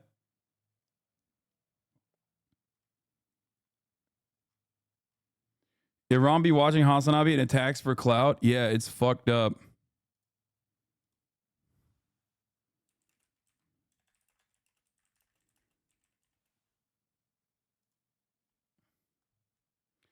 And it means tomorrow no gaming again. Mainstream news is not covering it yet. Yeah, because they're fucking not going to cover it. And I mean, we are faster than mainstream news on this sort of stuff because we're getting it directly as it in real time as it happens. I'm sure it just happened like 3 minutes ago, chat. That's why. Anyway, I'll finish this fucking video game sequence and then we'll get to World War III. Game studios are infested with jealous, physically repulsive land whales who can't stand to be reminded that they've broken more mirrors than Conan the Barbarian. Physically repulsive land whales.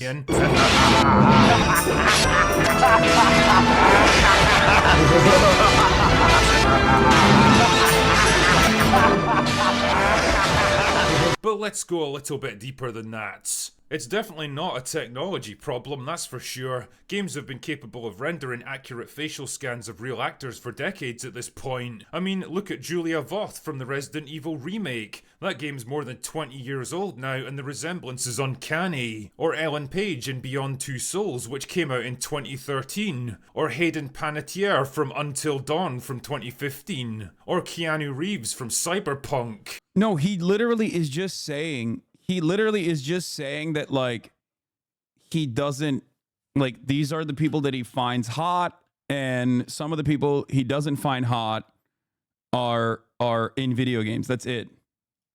And as for today, well, all you need to do is take a look at games like Final Fantasy Rebirth or Stellar Blade to see that we're more than capable of rendering beautiful characters on screen. No, the issue here is a creative one. But why exactly? Well, yeah, I mean, he's not wrong. Yes. Game developers are making the active choice to feature more realistic looking women in their games, some of which are also still attractive, but you don't find them attractive. Others are not in fucking makeup because they're in a war zone. You're just like you literally are using this as an example. By the way, a great game, like, you know, fun and sexy, and that's awesome. I have no issues with this, but it is so fucking strange. It is so strange. Bro, this guy's just been promoting this one fucking dude so much. Shut up. Yeah, there's always been ugly dudes in video games too. I don't see him fucking crying about that. Maybe it feels like it's because he only wants the women's role in video games to be one of, like, sex appeal. I suspect that is the major issue here, is that if women appear in video games, they have to be sexy. If they are not sexy, then they do have no role in the video game itself. They have to be eye candy. Yeah, I mean, my gaming channel just posted Stellar Blade killed wokeness 3 hours ago. What the f? Her body proportions are crazy. That's a...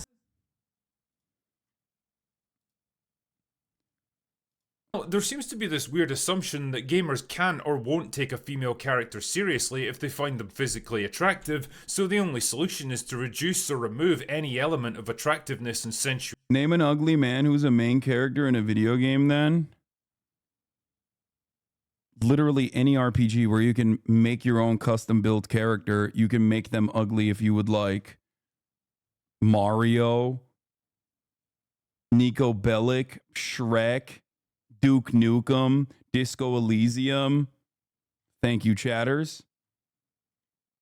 Kratos isn't exactly a looker himself. I guess he's like... every single man in every single Far Cry.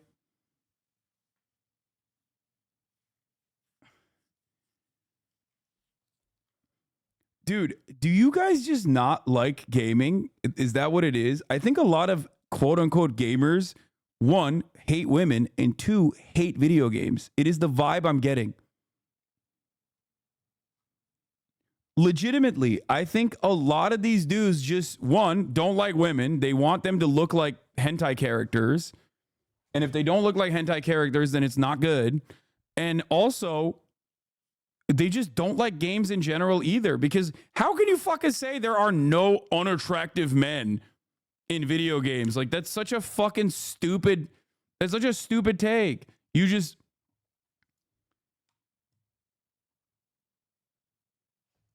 it's so strange, bro. It is so, it's such an odd take to have. That you can only arrive at that take unless you think, like, I guess, either A, you think all men are beautiful unconditionally, okay? And no women are beautiful unless they fit my expectations, like these incredibly unrealistic body standards or whatever. Or B, you just don't play video games. And you haven't realized that there are plenty of fucking dudes that don't really look that hot that are main characters in many video games. Maybe a bit of column A, column B. Gears of War, another great one. Exactly. Video game men all look like Mike Israetel. That's such a good line. You're right. Gears of War especially. It is kind of funny. Can you imagine? Dude. Imagine, like, we're going to get to Israel in a second. I want to finish this. But it's like, imagine if women were like, oh, it's really fucked up that Gears of War would have been a much better game if they actually made the main character a little bit hotter and not look like such a fucking juice monkey, like a roided out Ninja Turtle looking guy. I wanted to fuck the main character, but unfortunately, he looked like Fred Durst with a steady, healthy diet of Trenbolone and Anavar. Really fucked up. Why can't he look like my sexy twinks from Final Fantasy? There you go, ladies. One of you can make that now. That's a free TikTok for you. That's a banger TikTok. You get 1 million fucking views on that easy. Why is the main character in Gears of War looking like a goddamn Ninja Turtle? I don't want to suck his dick at all. It's really fucked up.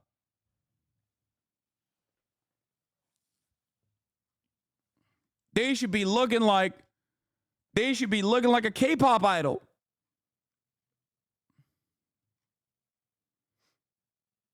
Peak male character design. That's what I'm talking about, dude.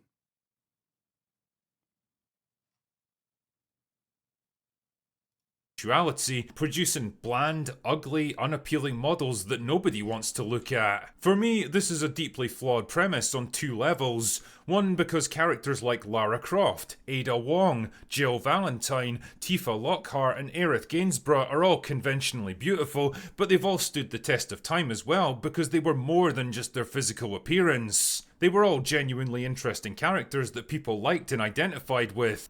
Lara Croft? What genuinely interesting character did Lara Croft bring to the table? What? Bro, I played the original fucking Tomb Raiders. What the hell do you mean? Like, that's a, okay. Yeah, genuinely interesting, bro. Beauty You're right. didn't undermine that, it enhanced it. The second reason is, well, down to simple human nature. We as people generally... Like, these are genuinely interesting characters and they're hot. Okay? These are legitimately interesting characters who also happen to be sexy. Okay? That's it. It doesn't make any fucking sense. Like, you can say that they're genuinely interesting characters. You can't say that about fucking Lara Croft. Prefer to look at physically attractive individuals. We instinctively seek out beauty, we're drawn to it, and we enjoy being around it. Why do you think so many Hollywood actors or models or pop stars are conventionally good looking? It's also, again, yes, a lot of people in Hollywood are more attractive than the average person, even though beauty is in the eye of the beholder. There are still a shit ton of actors, celebrated actors, phenomenally accomplished actors, method actors who aren't exactly hot. Not every fucking actor is Chris Hemsworth, dude. That's so strange. That is such a fucking strange thing to say in general. He tagged me in this. That's such a dumbass. It's the same reason we don't go to art galleries to look at children's finger paintings. We want to experience something higher and better, something aspirational. That's an awesome fucking take. He also compared, like, first of all, you've never been to an art gallery.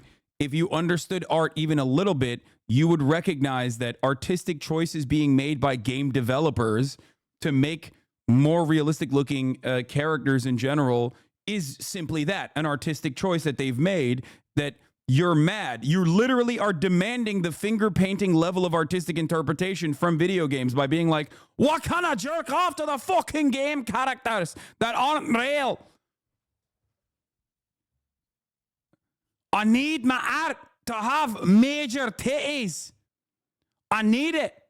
I fucking need it. Also, there's plenty of fucking modern art that looks like finger paintings, but I'm sure this guy also fucking feels that way, that they're bad too, so. No, I know that's a tough pill to swallow, but there it is. The truth of the matter is that nobody enjoys looking at ugly people. Yeah, we know that most of us don't look like Chris Hemsworth or Sydney Sweeney, and that's okay. We know we'll never have a body like Chris Redfield or Lara Croft, and that's okay too. Why? Because we're not narcissists. Dude, the fact that he keeps fucking saying a body like Lara Croft and showing Lara Croft, like, is he trolling? I can't understand it. I can't tell if he's trolling or if he's being fucking serious. Like, the Lara Croft thing is, like, weird. Narcissistic idiots who need to see ourselves reflected in everything that we see and do, or have all our hang-ups and insecurities validated by pulling everyone down to our level. Believe it or not, human beings are a lot more mature and resilient than that. The other thing that strikes me is that a lot of the shitty modern tropes from Hollywood are starting to spill over into the video game industry, particularly when it comes to blurring the lines between men and women. Male characters in movies and TV shows today are often depicted as neurotic, insecure, emotionally fragile, cowardly, verbose and self-deprecating, generally lacking in agency or the ability to assert themselves in any particular situation. Women, on the other hand, are now written to be stoic, confident, assertive, arrogant and aggressive, which are the same exact traits that were once considered toxic in men. They're basically trying to turn. Dude, these guys, okay, you can't have a normal conversation with a dude who believes these things objectively. Like women having normal emotions and men having normal emotions that weren't heavily showcased in the past because of one-dimensional writing is not a bad thing. Okay? An example of this would be like the highs and lows of even Joel, right? Like, you're just upset that characters are not one-dimensional anymore. That's all this is. Offering whatever kind of traits that you ascribe only to men to women, and offering whatever kind of traits you only ascribe to women to men, technically is moving beyond the shitty one-dimensional writing. That's it. Like, I genuinely think a lot of these older guys, this dude is like, what, in his 40s or something? I think a lot of these older people, they just don't get the same enjoyment that they once got with their childlike wonder from video games. And that's where this comes from. Like, they're looking desperately. I feel like a lot of these guys basically look at anything and everything they can point to say, like, why have I lost the same enjoyment that I once got from video games? Why do I no longer derive that same level of enjoyment out of video games that I once did when I was a child? And I think that's what this is. No, it's not porn addiction. It's just like misogyny paired up with an inability to enjoy games nowadays. That's it. Like, sure, a big part of the problem with the gaming industry in general is a consequence of capitalism, right? All of these major publishers have like sucked up every developer and they're churning out the same IP over and over and over again. And they're basically just like juggling IP and trying to make as much money as possible with, without taking crazy initiatives, without truly running wild with their art. Okay. It has become a major industry, larger than Hollywood in general. And this is a byproduct of that. But beyond that, there are still phenomenal games being made, phenomenal games with ugly ass male characters, ugly female characters, and sexy ass male and female characters. Who gives a shit? You just are upset by the fact that it is not as one note as it once was. Hasan, this is not important. Iran confirmation. Guys, there is literally 3 more minutes left in this. I know that the drones are headed in the direction of Israel. I am familiar. I know what's going on. I'm going to get to it in a fucking second.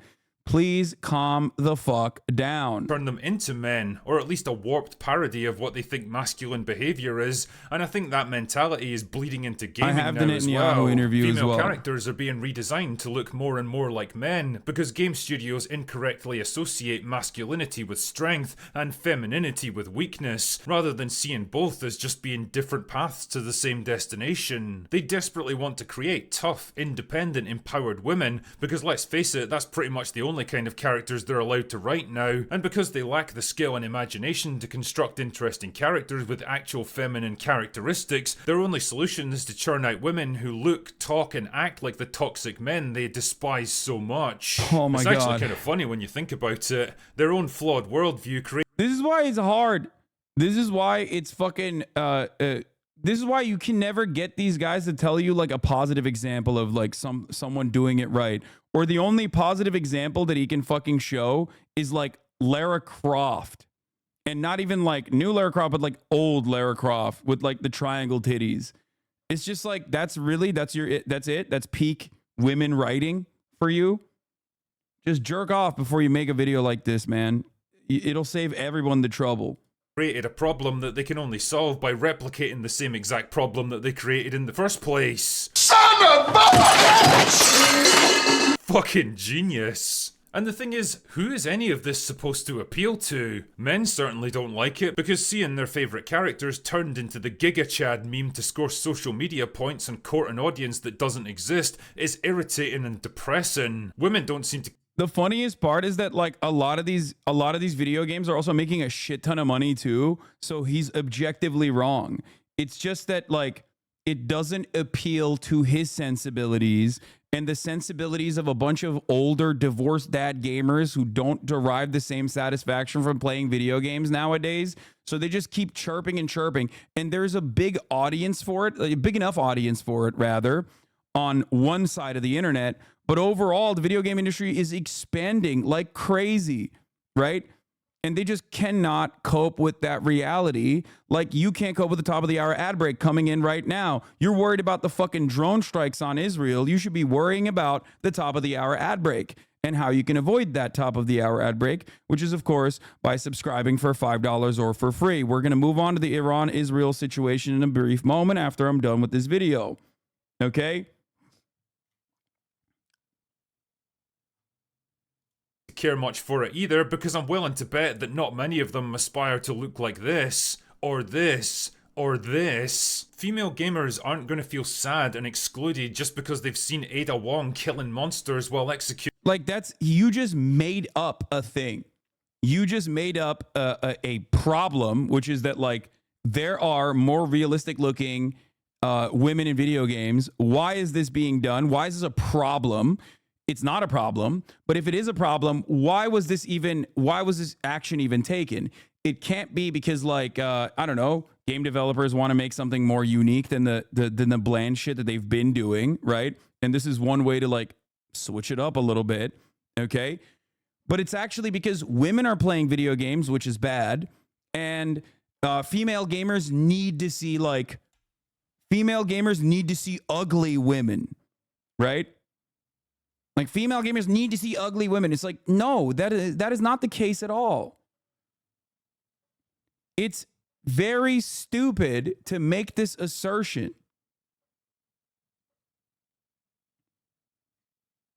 You've just made up a problem and looked for a fake reason for why this problem exists when it's not even a fucking problem. You spent 10 minutes to tell everybody that you're kind of perverted and you have to be able to jerk off. You have to be able to jerk off to the female characters. You also did not factor in that there are plenty of male characters that are not hot. and have not been hot historically, but it doesn't bother you at all because male characters, I guess you don't give a shit about because you don't want to jerk off to the characters when they're male. Bruv, this take is almost as bad as the vid. It is idiotic to hyper focus on a few female characters that you didn't personally find attractive. Okay? Maybe I'm weird, but I'm not looking to crank one when I'm playing fucking video games. I'm not like, you know, you need both hands when you're using the controller. You need both hands when you're using a keyboard and mouse, chatters, okay? There's a reason for that. It's because you're not supposed to be fucking jerking off while you're playing, okay? You're supposed to jerk off before or after, if you would like. In a perfect backflip in a ball gown. Instead, they're going to see a cool, awesome, beautiful woman kicking ass and doing awesome things. And there's absolutely nothing wrong with that. I love the examples that he's using too, by the way, which, again, prove that there are still sexy women. There are still sexy women who are fucking, you know, prominently featured in video games. Like, it's so dumb. Just like there are sexy men. Who gives a fuck? That's the whole point of playing video games, in fact. They're not supposed to reflect the real world with all its tedious, mundane problems and restrictions. They're supposed to represent something higher, something better, something more fun. They're supposed to represent what we aspire to be, not what we're stuck with in our day-to-day lives. And the more you try to fuck with that, the more you lose sight of the very purpose of your industry. And well, the more your customers are going to abandon you in favor of something better. Yeah, that's why everyone is just leaving the video game industry in droves. That's why it's like a fucking $1 trillion industry now. Because everyone is left.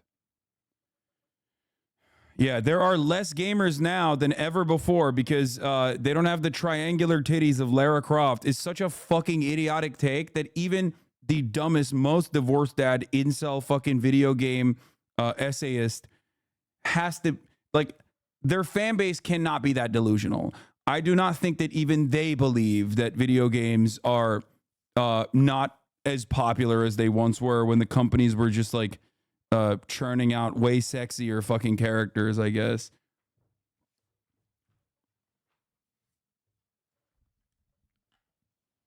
Can you imagine if they just made all the characters in the Walking Dead games hot? Like, that would be so dumb and unrealistic. Yeah, it's very odd. These are takes that come from older gamers that, once again, no longer feel the same excitement that they once did playing video games and cannot understand why. And it's because maybe you've gotten too old. Okay? And they're trying to cope with it. Or they're the same people that play the same game. They play World of Warcraft still, or they play fucking Call of Duty still. And then they just like chirp about all these other games that they're not even fucking playing and not even interested in. They're just interested in the discourse. Okay? That's it. Because like the reality of the fucking matter is that like the games are more diverse and in a good way too. I don't mean like diversity, DEI. I mean like just in general. Games have more complex plot points, which is great. Obviously, there's a lot of shit too. But ultimately, gaming has improved so much. Yes, he literally hasn't talked about one of the most, if not the most important part of these games, the gameplay, which has improved so much in the last 20 years. Exactly. Why do you think the Stellar Blade demo made such an impact? It's because the developers were smart enough to give their customers exactly what they want. A kick-ass beautiful woman in a skin-tight bodysuit. And in turn, gamers saw it. Bro, the way he said that, I think that's disgusting. You're gross. You're a gross pervert, bro. I'm sorry. Look at this. Something better. Why do you think the Stellar Blade demo made such an impact? It's because the developers were smart enough to give their customers exactly what they want. A kick-ass beautiful woman in a skin-tight bodysuit. And in a skin-tight woman in a kick-ass bodysuit. Skin-tight bodysuit. He fucking his lockjaw fucking finally let in a couple pieces of spittle and drool out on that one. CERN gamers saw it as a giant fuck you to all the prissy sanctum. I do think that people should genuinely be more embarrassed to put out videos like this. Like, I'm serious. You need to be more embarrassed. You need to be more fucking embarrassed to be able to just like make a 10-minute and 33-second video just being like, I kind of jerk off to the ladies on the games nowadays. Like, what the fuck's happening here? You Funniest need fun shame. What happened to shame? killing developers that are slowly strangling Western gaming. And if there's one Western thing gaming. that gamers love doing most of all, it's saying fuck you to people who try to control and lecture them. And for now at least, Eastern developers still seem to understand that fact. That's the great thing about the free market, you see. The customer... Once again, just one answer to this, okay? Here. Eastern developers still making sexy ass fucking characters. I can't believe it, right? I can jerk off to this, lad. Let me tell you, all right? Fucking right. Thank God for that Eastern character development, right? Oh, sorry for showing you this. I know many of you are in here probably busting a fucking fat nut saying Mario, real working man.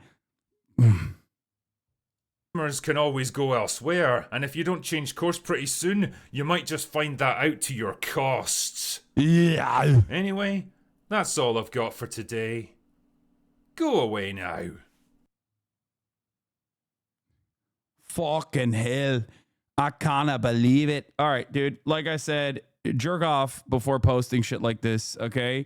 And your life will be better. Jerk off before you post shit like this, and, you know, it won't be as bad. All right, let's see. Let's tune into CNN if they're covering it or not. Netanyahu's warplane is out. It's in the air. Drones are on their way. We'll see what happens. Israel. And so we have a president and an administration that has tried very hard to keep this conflict from widening out. From the moments that October 7th unfurled, they have tried very hard to keep this conflict from becoming bigger. As you're alluding to there, this really raises the risk of the conflict spilling over and getting much larger. What can President Biden and his team do right now as they both signify that they will be standing by Israel as an ally and doing, and as Jake Sullivan said, ironclad support for Israel, but also trying to keep this from widening out? Sure. Well, look, it looks like they've been doing all the right things the last few days with regard to talking to the Israelis. I assume sharing intelligence, talking to Arab partners as well in the region. We got to keep in mind they have vested interests here, but they're doing all the same things that I did, that my colleagues did when the Trump administration faced off against Iran in late 2019 and early 2020. I think it was very prudent to move destroyers into the vicinity. They have very great anti-missile and other anti-drone capabilities that would help Israel shoot down any incoming attacks. And again, if it's cruise missiles or drones and ballistic missiles, it's such a far distance we can see those and track those, and it'll make them easier to shoot those down. So I think a big part of it now is, if this is real, is to shoot down as many, if not all, as you can. That, of course, you know, if there's little damage, that gives Israel. According to Elint News, we have 6 hours for the drones go all the way over to make it all the way to Israel. Iraqi security officials have confirmed that dozens of one-way suicide drones have been detected over southern and eastern Iraq after entering via Iranian airspace, and that they are heading west. So let's see where this goes. Okay. Yeah, fun day is over.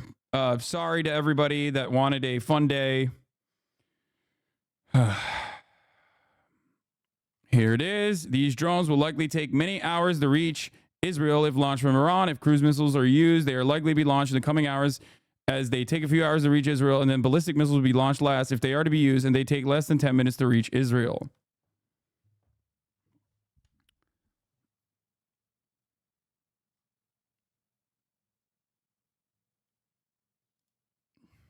Video retweeted by Osin account. Unknown drones over Diyala Governorate, northern Baghdad.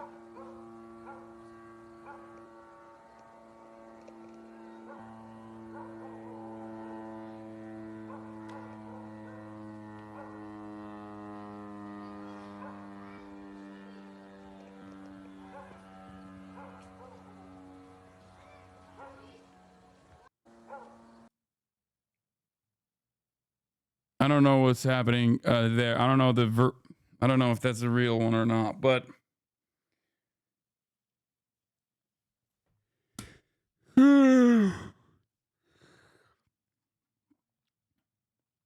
will the Turkish U.S. bases will drag Turkey into it? I mean, we'll see. Depending on how Israel retaliates, because remember, Israel is the country that bombed technically Iranian soil in Damascus, in Syria, by bombing the Iranian consulate compound. This was a direct violation of international law. This was a direct violation and also a major escalation in this conflict. It's not about Israel showing restraint. It's about what America does. It was about what America does from the jump. I talked about this extensively yesterday. The fact that Joe Biden, after October 7, gave a bear hug and no red lines approach to Benjamin Netanyahu caused Israel to feel like they could do whatever the fuck they wanted, and they could very easily bring America into the conflict. Okay? And they violated numerous red lines, as you guys know, both the ethnic cleansing in Gaza, but beyond that, way more severe red lines that they violated, such as striking Beirut, Lebanon, not just southern Lebanon, but straight up striking Beirut, and then another red line when they struck the Iranian consulate and the Iranian consulate compound in Syria, in Damascus. Beyond that, obviously, there were, of course, locations that were attacking Americans versus the Iranian proxy groups in both Syria and Iraq. That is the norm, just like it was the norm for Hezbollah to strike targets in northern Syria versus Israel striking targets in southern Lebanon. But there were moments where Israel went above and beyond in the most belligerent fashion, likely escalating the tensions in the region and likely creating more destabilization with the hopes that they could bring the United States of America into the conflict directly. Benjamin Netanyahu's plane is already in the air, by the way. This is an amazing story by Tal Shalev. Ahead of a possible attack from Iran, Netanyahu moved over the weekend to the house of Simon Falek in Jerusalem, which according to previous reports is a fortified bunker. Falek is a U.S. billionaire, a GOP donor, and the owner of Duty Free America. Netanyahu stayed at his house at the beginning of the war after rockets were fired on Jerusalem.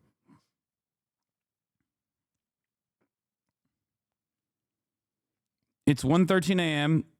They tweeted a few days ago that the attack would happen at 1:12. I mean, sure.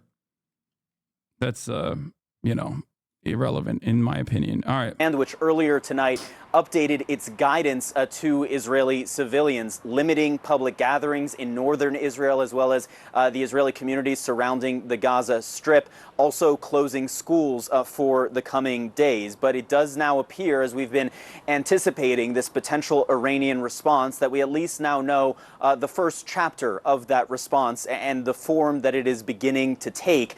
We also know that Israeli government officials in recent days have been warning that an Iranian attack from Iranian soil onto Israeli soil would result in a commensurate Israeli response, meaning an Israeli attack on Iranian soil. So we will have to see how this all plays out, to what extent Israel is able to intercept those drones using its air defense capabilities. A lot of questions, but we are starting to get the beginning of the answers in terms of what exactly this Iranian attack, what shape it is beginning to take.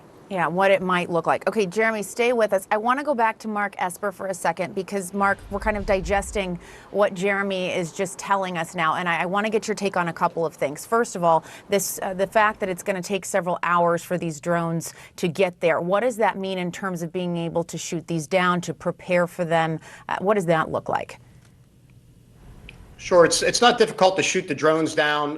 They launch dozens because some will malfunction en route, some will get lost. You want some to make their way through. But if this is really an Iranian full-throated attack, they would phase it in so all missiles, so everything hits their targets around the same time. So at some point, they would launch ballistic missiles. It's worth noting that Iran has the largest and most diverse ballistic missile force in the region, and it's probably their singularly best conventional capability. But they would launch ballistic missiles at some point to time with the landing of the cruise missiles and drones, and that would only take a matter of minutes for ballistic missiles to get there, probably under 30. And then, look, if they can really get their proxies on board, you'd see Hezbollah in southern Lebanon launch thousands of the, 150,000 rocket and missile inventory they have in southern Lebanon. You'd launch all that at the same time, and the purpose would be to overwhelm Israeli air defenses so that some of the either rockets or missiles or drones or ballistic missiles will make their way through and hit their targets. But again, if that happens, I can't help but think you're looking at the beginnings of a major regional war. And we have to just take a beat, and you've said this, and we'll see how it plays out. But I think the other thing that Jeremy mentioned was that Israel had said it will respond in kind to whatever Iran ultimately does. And you can't help but realize that we're teetering right on an edge here, Mark, and that we are at this very precarious moment where President Biden and his team are facing what could not just become an expanding conflict, but an incredibly serious one that you're kind of laying out before us right now. Yeah, look, it's not unusual that, again, it may just be a limited attack of cruise missiles or drones at, again, an Israeli outpost or command post in the Golan Heights. Whether they hit or miss, the Iranians will privately claim victory to the Iranian people, and they'll privately convey messages to Israel and the United States that they're done, they're through, they've made their point, and that'll be the end of it to some degree. So, there are a wide range of things that could happen here. And as I said earlier, this could just be one aspect of it, too. They could go after Israeli embassies abroad, as another means to kind of inflict the punishment they want. This is a country that goes eye for an eye. They're going to want to attack a like target with a like outcome. What happened is... What do you mean, go for eye for an eye? It's just like, that's the norm. Liners in Iran, enough to establish. And they haven't gone eye for an eye at all, as a matter of fact. If anything, they've been infinitely more restrained than Israel. Israel's the one that has escalated over and over and over again. It'll be very interesting to see how they're walking this tightrope here as the following hours unfold. Yeah, and let's go back to Ben Wiedemann, who is there in Beirut. Ben, as we talk about the potential for this conflict to widen out, I know you've spent a lot of time there in the last 6 months as the Israel-Hamas war has played out, and also we've seen a lot of action there at that border. What do you know about the potential for this to widen out, and what's happening around where you are?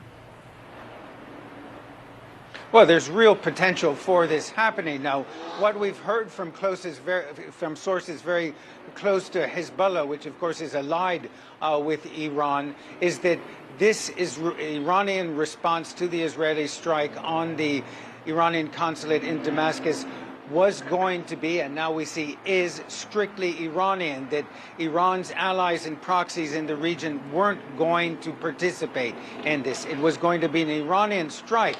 However, the same source told us that if the Israeli response escalates and that the situation deteriorates, that Hezbollah and other allies and proxies of Iran across the region will come in to support Tehran. So really, I mean, as I was saying before, this strike, much anticipated, the Iranian response, much anticipated, and as we're hearing from Israeli military spokesmen, it's going to take hours for these drones to actually reach Israeli territory, and the chances of them inflicting any serious damage are relatively small. The question is, how will Israel respond? We've heard Israeli officials say that if the attack comes from Iranian soil, Israel will respond on Iranian soil. So there's a real danger of escalation now, as your previous guest was talking about. This is the first time Iran and Israel, or rather Iran, strikes directly at Israel. A threshold has been crossed. Now it's up to the United States and others perhaps to try to rein in the situation. Now one cannot help but think that similar to the aftermath of the American assassination of Qasem Soleimani, the head of the Quds force of the Islamic Revolutionary Guard Corps in January 2020, the Iranian response to that, the Iranians warned the Americans it was going to come, and it would appear that in this case, given all of these sort of indications we're getting, President Biden returning urgently to the White House, is that perhaps messages were passed from the Iranians to the Americans that this was coming. So there are channels of communication open between Washington and Tehran, and those will be critical to avoid some sort of escalation that ends up being a regional war involving Israel, Iran, the proxies and allies of Iran, and perhaps even the United States. Jessica? And on that note, let's go out to the White House where Kevin Liptak is standing by. And Kevin, I know you just reported that the U.S. officials have officially confirmed that Iran has launched those drones toward Israel. We know that the president has ended his weekend in Delaware, is on his way back to the White House. He is meeting with his national security team there. What more can you tell us about what they're going to be doing there? Who's meeting with him in that situation room? And also, I told you, by the way, that they would stop saying this is retaliatory the moment that fucking drones were in the air. And approximately 23 minutes after the drones were in the air, they've already dropped the whole pretense, like why Iran did this, and are reframing the narrative as Iran struck first.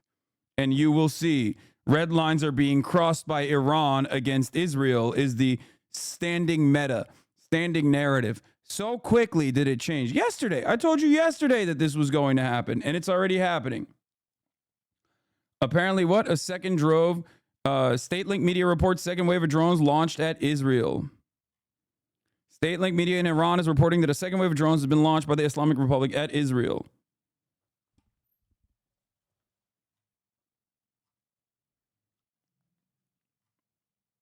Yep.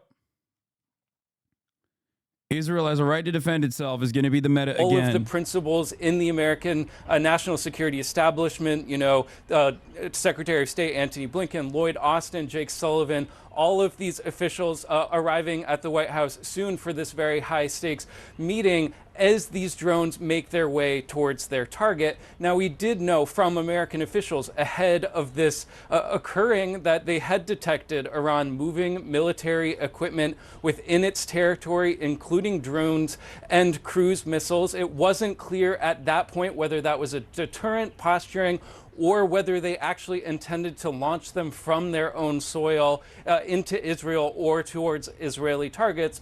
That is now becoming clearer. We also knew that the American military was repositioning its own assets in the region in part to help Israel shoot down anything that was fired its way. And so as the U.S. watches in real time as these drones head towards their targets, they will certainly be hoping to intercept them and help Israel in that way.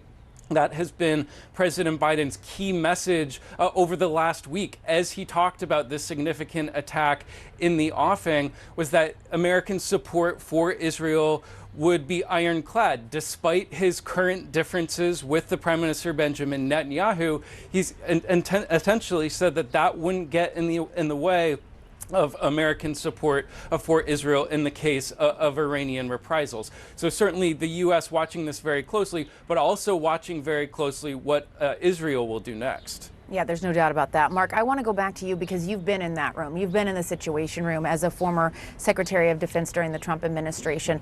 What is that like? What are they considering right now, and what are they watching for? Yeah, I think when they meet with the president, of course, they'll be giving the best estimates of what the Iranian attack line looks like, what they may be going for, anticipated battle damage assessment, things like that. Of course, Lloyd Austin will be speaking to his counterparts, not just in Israel, but again, Arab partners are really big here. They matter. Their views matter. They're going to be concerned about not just the Israeli response, but what the United States will do. So you got to be speaking to your Arab partners also. But then I think at some point, once there's more clarity on what happens, the outcome on the ground, talking with the Israelis, what will the U.S. do? What will the U.S. support? Will the United States put more forces into the region to support Israel or to backstop U.S. forces? So we're not at that point yet. I think right now what they have to see is what is the extent of the attack? What's the likely damage, the outcome? Because those two things will have a big impact on how Israel thinks through a response, if any, to this, what looks to be an unprecedented Hezbollah Iranian declares attack. the start of operations against And just to bring Israel everyone in, again, on our Iraq. breaking news, Iran has launched an attack against Israel using dozens of drones. We were told they have launched those drones from Iranian territory. It could take several hours for them to arrive at their destination. I want to go now to Clarissa Ward, who is live in Tel Aviv. Clarissa, as all of this is unfolding, what are you learning? Well, obviously, this is unprecedented and unnavigated territory. There are very high concerns about the number of different scenarios that could plausibly play out here. We have hours until we expect those drones to be entering Israeli airspace. The question becomes, will they potentially be accompanied by some kind of missile fire from Iranian proxies? Obviously, the IDF and Israeli government taking this very seriously. Schools have been closed. Gatherings of more than 1,000 people have been forbidden, at least until Monday. And so everybody here is sort of grappling with what exactly to expect. On the one hand, Iran very clearly telegraphing its actions. And so in that sense, it seems to be positive. They're looking for potentially a sort of Goldilocks approach, if you like, trying to retaliate without escalating into a full-on regional conflagration. At the other moment, though, of course, there are high tensions, high fears, because we are entering sort of unnavigated territory, because there are so many different possibilities as to how this could potentially shake out. And so a sense of high alert, I would also say calm, but definitely everybody watching very closely to see what will be happening in the coming hours as we anticipate the arrival of those drones. Israeli sources tell the IDF military radio that they believe that the Iranian attack on Israel will also include cruise missiles. They Intercepted believe. or shot down, but the real question becomes whether there will be some sort of supplementary force as they get closer to Israel, Jessica. Right. And Clarissa, before I let you go, you've covered this region for many, many years. And you're talking, and our other guests are also alluding to this as well, kind of this unprecedented moment. Can you give us some context about what it means that Iran is launching these drones toward Israel from Iranian territory? Just kind of give us some context around that. Well, the context of Iran launching an attack directly on Israel from Iranian territory is something that we haven't seen in decades. And that is why you are seeing a lot of concern, a heightened state of alert, why you are seeing President Biden coming back to the White House, because everybody is aware now keenly that this could develop into something dramatically more serious. At the same time, I do think it's important to underscore that Iran has been very clear and has telegraphed that it will mete out a retaliation for that attack on the Iranian compound, the diplomatic embassy compound in Damascus on April 1st. And so some are extrapolating from that by telegraphing it so clearly, Iran is trying to find that precise point. And this is where it gets dangerous and difficult. She's doing it. She's doing a decent job. Spot between escalating and retaliating and avoiding creating a scenario that you can't pull back from the brink of, there is always the capacity for things to go wrong. And that is why there is so much tension. That's why there's a high degree of anticipation, even though this moment has been expected since April 1st, Jessica. Right. It is a razor's edge. All right, Clarissa, stand by. I want to go to General Mark Hertling, who's joined us as well. And General, we just heard Clarissa really lay it all out there. As we await these drones in their travel time, we see how Israel might respond, as it does take hours for them to get to their final destination. But also broadening it out a little bit more, Israel has promised to respond in kind to whatever Iran ultimately does, and however this unfolds over the next hours or days or however long this might go on. What does that say to you, and what do you think that could potentially look like? Dude, if I'm a rapture enjoyer, evangelical, I'm so horny right now. I'm like, oh, the end of times is here. We don't know how many aircraft are in the air. It's slow moving and it's developing. But I'd suggest that that's just the first of many actions. There could be the potential for I'm losing my mind. Slow-moving going, drones, this is it. Jessica. It's happening. Finally. About the speed of a Piper red heifers, Cub or baby. a Cessna aircraft. They're just very slow, 150 miles an hour at best. So they're going to be supplemented from, I think, from attacks from other directions. Hezbollah is going to step up their actions, although even while we haven't been watching what's been going on in the northern part of Israel as much, the Israeli Defense Forces have been reporting multiple attacks on a daily basis from Hezbollah in southern Lebanon.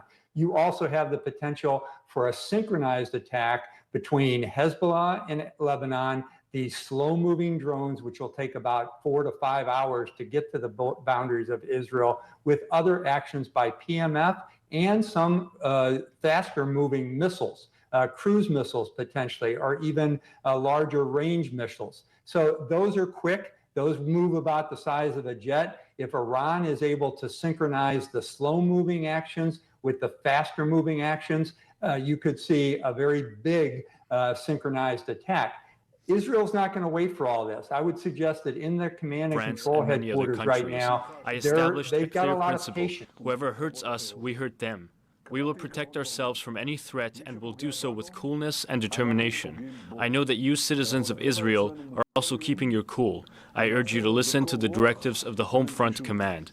Together we will stand, and with God's help, together we will overcome all our enemies. And we have Rory Challens, who's joining us now from occupied East Jerusalem.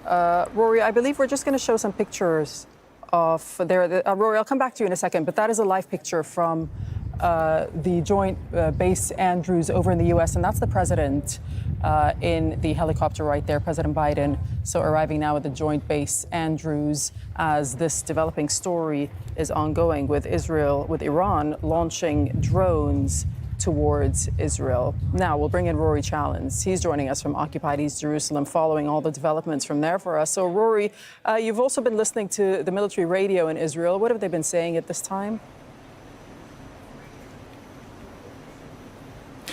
Well, what I think people here would be very surprised if it was just a drone strike, and that's what is being reflected on Israeli military radio at the moment as well. If this is just a drone, then the expectation is that Israel's multi-layered air defense system could probably deal with it fairly effectively.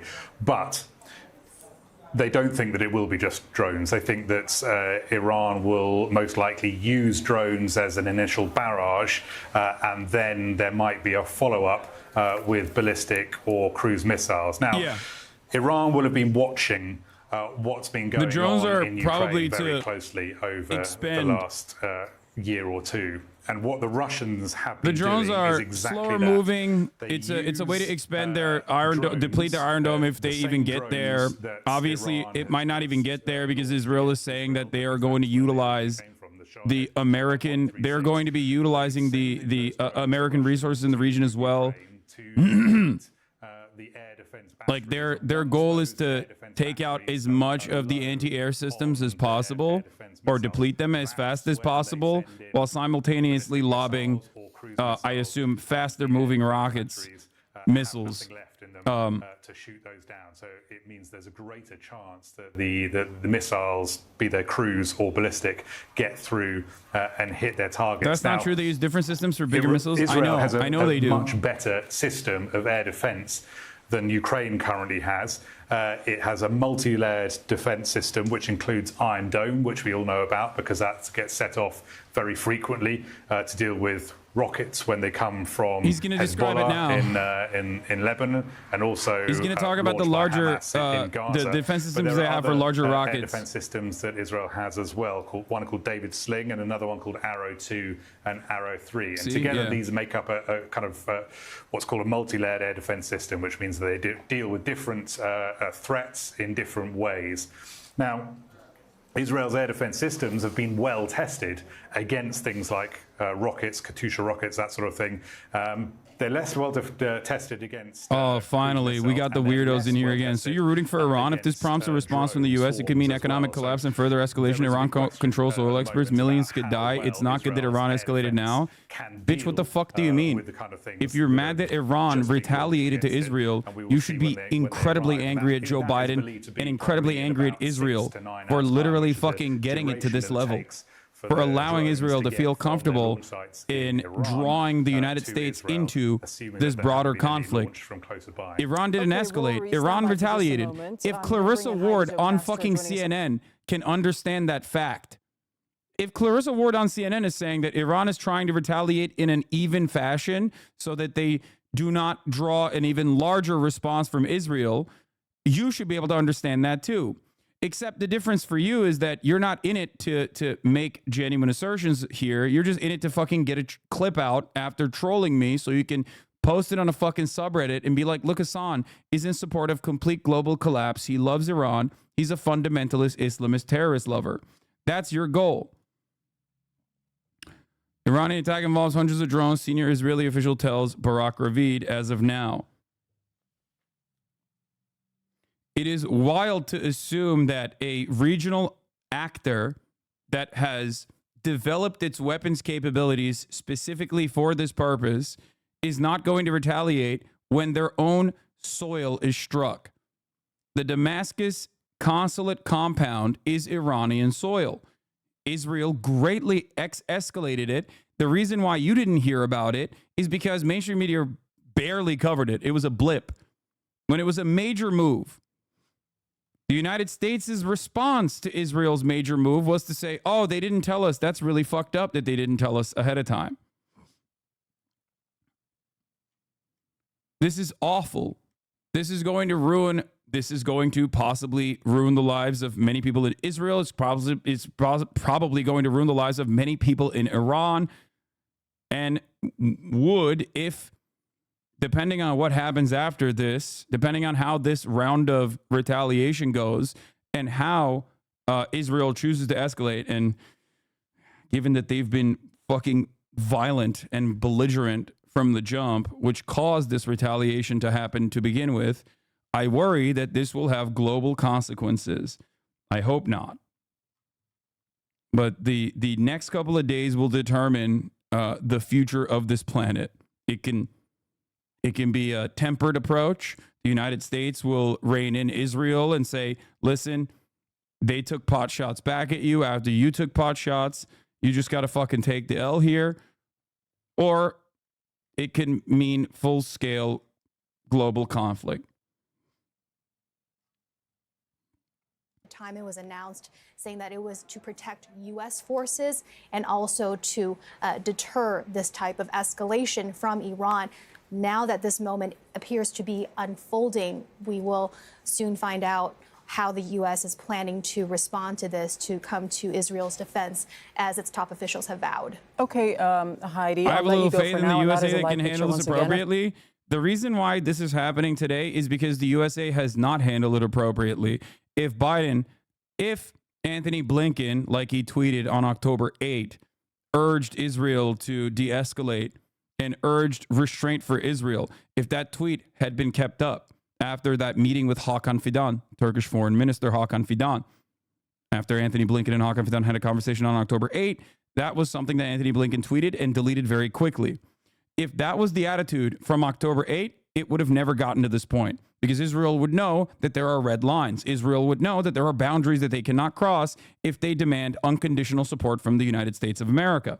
Biden, on the other hand, reaffirmed his commitment to Israel, said that there were no red lines, symbolically bear-hugged Benjamin Netanyahu, and said, go all out. You've watched what Israel has done in the last 6 months after that. When you tell Israel no red lines, they're going to keep crossing the red lines that other regional actors have drawn. Understandable red lines that other regional actors have drawn. You let the dog off the leash. That's the point.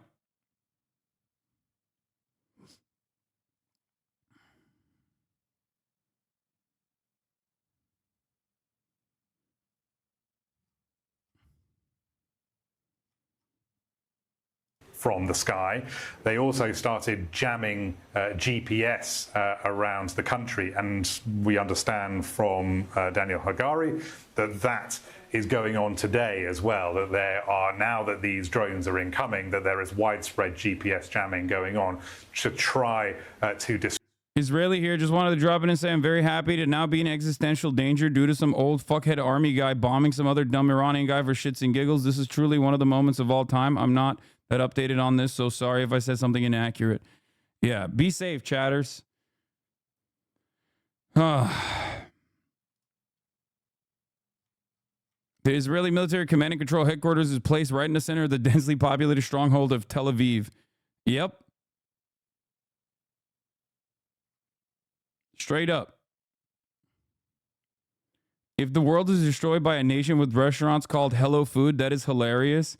I don't find it to be that funny. I mean, I get the irony of it, but it is wild to me that a nation with the greatest exports being surveillance technology, Waze, and techno music, like the absolute worst DJs per capita you've ever fucking seen, is going to bring about the actual demise of the entire Western world is wild to me. Not going to happen most likely. We shall see.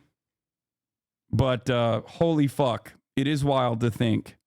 Oh, here is our favorite Barak Ravid. Let's see what he has to say. That would give the greatest possible chance for U.S. forces to intercept them, of course, depending on their route, or they could try to come over Saudi Arabia and through Jordan to try to minimize the possibility of U.S. intercepts there. Okay, official IRGC statement. Breaking. Iran's Islamic Revolutionary Guard Corps releases a statement. In response to the crime of the Zionist regime and the attack on the consular section of the Iranian embassy in Damascus, the IRGC Air Force hit certain targets in the territories of the Zionist regime with dozens of drones and missiles. That's what they said.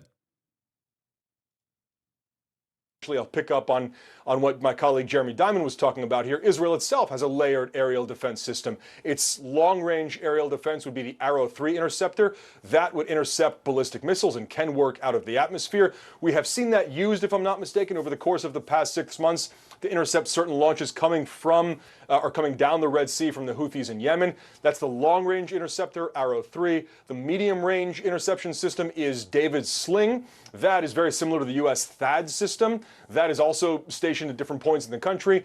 And then the short-range interception system that we've seen used so many times, not only over the course of the past 6 months, but in the past as well, is Iron Dome. And that intercepts within a few dozen miles here. Certainly that would be able to intercept these drones. The real question is, and this is what we've been speculating and wondering about, these drones will take hours to get there. Cruise missiles could arrive much faster, within a couple of hours perhaps, and then ballistic missiles are within a few minutes. So it still remains an open question.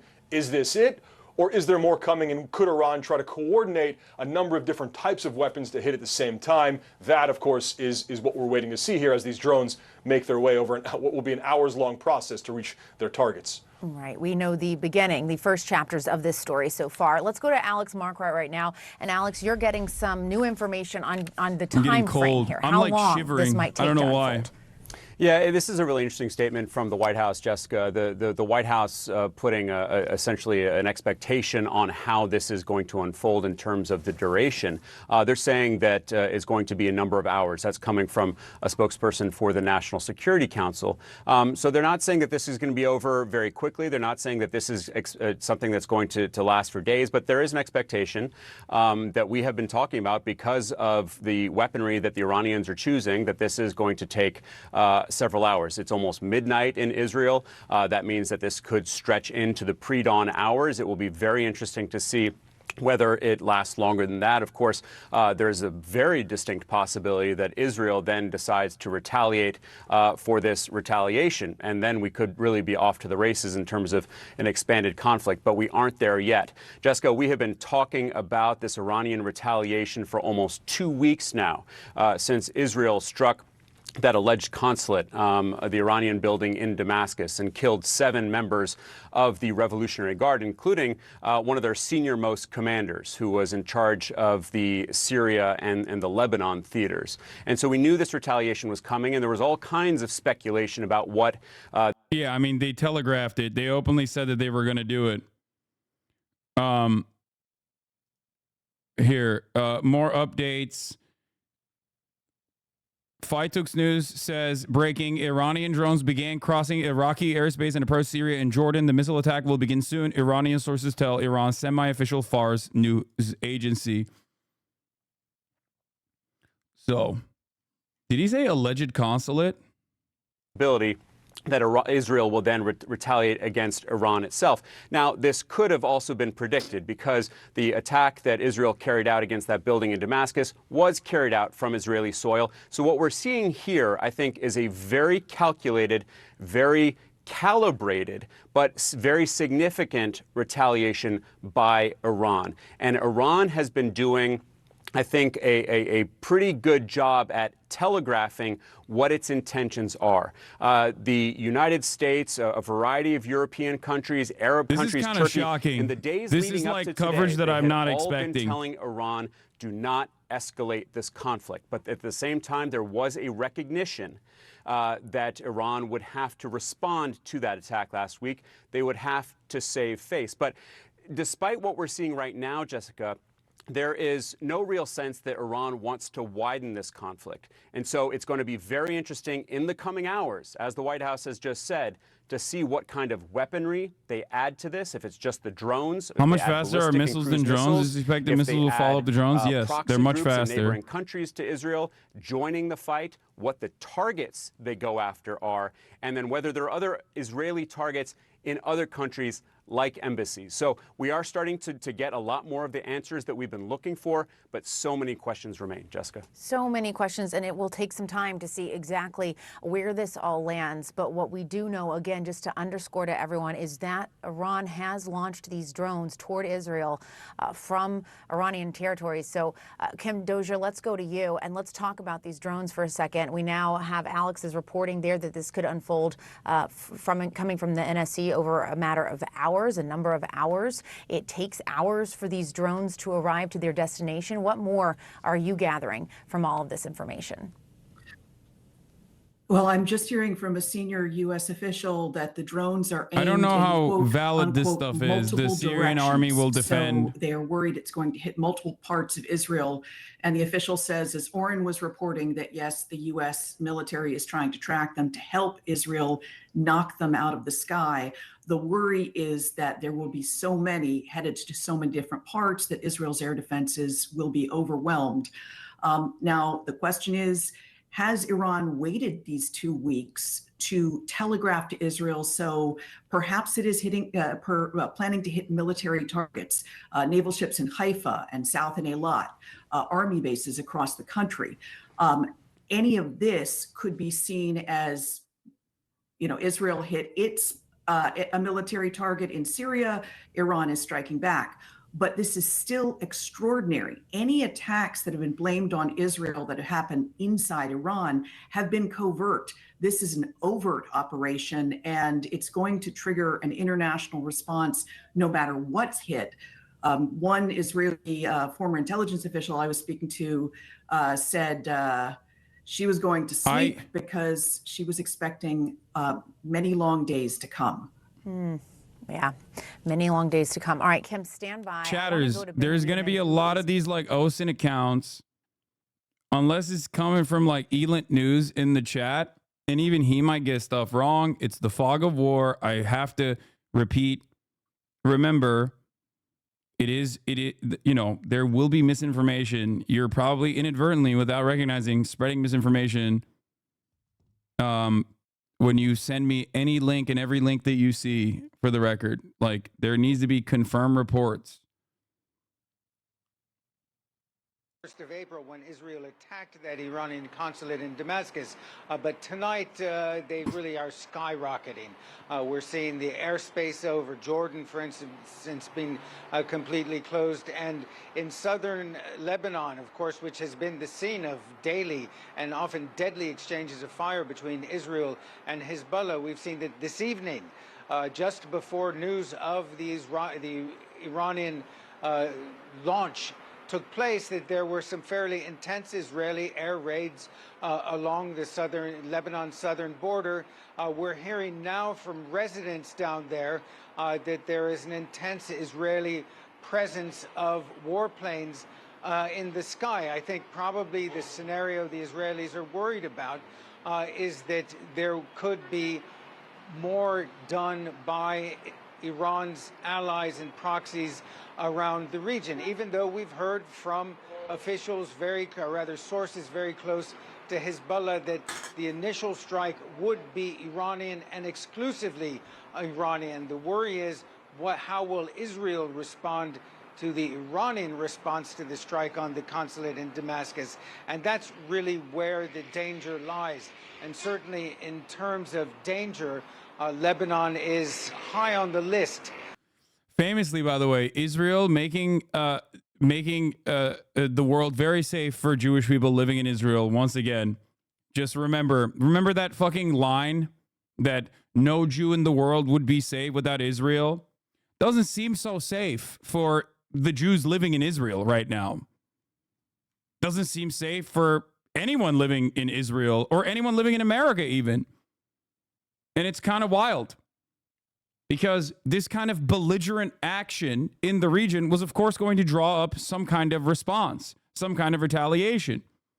It's weird. It's weird to think that like every single thing I've been saying for fucking years about Israel is just basically coming to fruition as Israel has felt more galvanized year over year over year, especially after the Trump administration and definitely with the Biden administration as well. Absolute chaos happening to commercial traffic rerouting as airspaces are closed for Israel, Jordan, and Iraq. Mass diversion of flights are happening over Western Turkey over the past few minutes as Iraq closes one of the busiest air lanes in the Middle East. Oh, here's another part, by the way. This I saw this on. Yeah, this is N12. IDF bombed dozens of targets in 3 areas of Lebanon, according to N12 news. While everyone is like looking at what the fuck is going to happen with the Iranian retaliation, they might just be doing that specifically because they are worried about a Hezbollah attack as well coming in unison with the IRGC. Jordan declares state of emergency. Likely many other drones and missiles may fly over Jordanian territory. I think they also said that they would strike down drones and missiles that go over their airspace, right?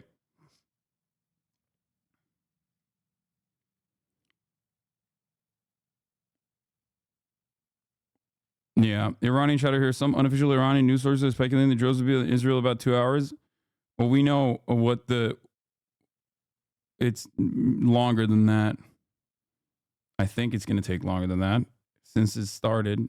Didn't Elant News say it was 6 hours?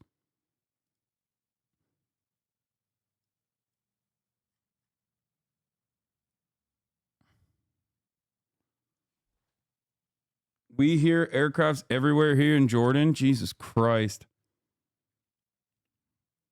Do you think the IDF are using this as a distraction now? Would they go ahead with Rafah? No, dude, this is not a distraction. This is an expected consequence of the Israeli military action in the region, specifically striking the Iranian consulate compound in Damascus. That is Iranian soil, killing Iranian officials. That is an act of war against a foreign adversary, a regional actor that demands retaliation. If anything, this is not about like invading Rafah. They're going to have their hands busy with this shit. So instead of invading Rafah, it actually is more so about drawing the United States into the broader conflict now, which they have. They officially have. N12 reporting that this third wave was launched from Hamadan and reports of interceptions already in Syria. There is now officially a third wave of Iranian drones launched at Israel. Holy shit.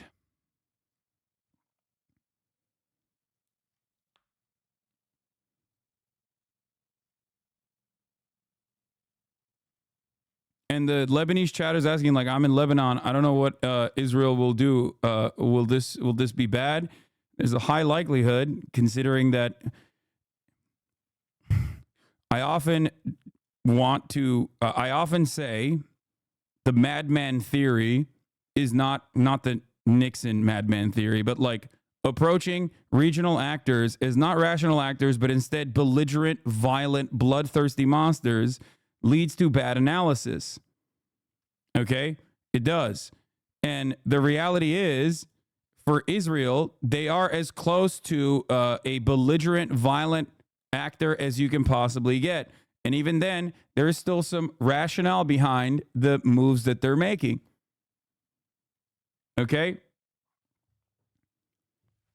The rationale, albeit possibly a miscalculation,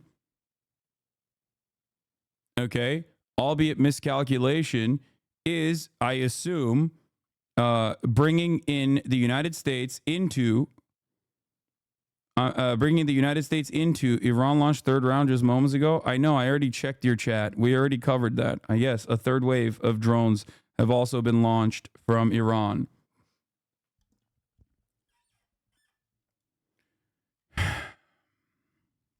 Syria puts air defenses around Damascus and major bases are on high alert, according to Reuters.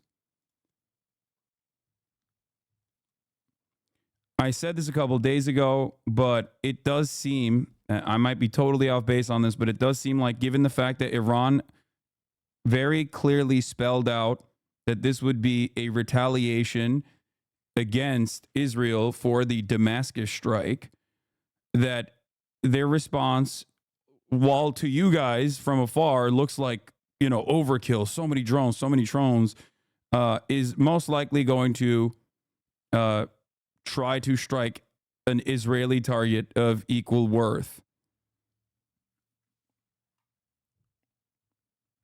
The reason why they're sending hundreds of drones, of course, in 3 different salvos is because Israel, alongside with coalition forces, has tremendous defenses. So they're trying to get through it. That's the reason why. Most of those drones are not going to make it. Some of them will be intercepted above Syria. Some of them will be intercepted above Iraq. And some of them will be intercepted near Israel. Okay? You sound like you are condoning attacking Israel, aka civilian population. I genuinely don't understand how you can be at the precipice of World War III and still be interested in trying to farm a clip. Literally. That's wild to me. That is actually wild to me. That, you know, there are hundreds of drones currently heading in the direction of Israel. And there are still chatters in here who are like, I can't wait to get a clip off here. I can't wait to get a fucking clip off here. This is going to pop off on Reddit. I have never, oh my God. Just ban and move on. People are freaks. I know. I wonder why he's actually a subscriber too. Well, you can't clip anymore. Probably not because he wants to avoid the top of the hour ad break. Probably he is a subscriber because he wants to clip shit and be able to post it on subreddits. But World War III or not, a 3-minute ad break still comes at the top of the hour.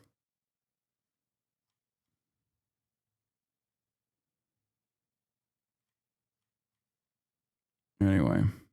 In a strike on the Iranian consulate. Now, the Iranian officials, including the supreme leader, said that this was a declaration of war. It was an act of war because they considered their consulate Iranian soil, and that this is the response. The Iranian representative to the United Nations had said over the past 48 hours that had the officials at the Security Council condemned Israel, Iran would have been satisfied with that response. But that did not happen. The United States, the UK, France, and they did not condemn Israel's act. They refused to take that step at that Security Council emergency meeting that was called within 24 hours of the airstrike in Syria. So that followed, what followed that was the officials here using the rhetoric that it is now in the hands of the Iranians to show a response to Israel, because, of course, this is not the first time Israel has done something like this, carried out targeted assassinations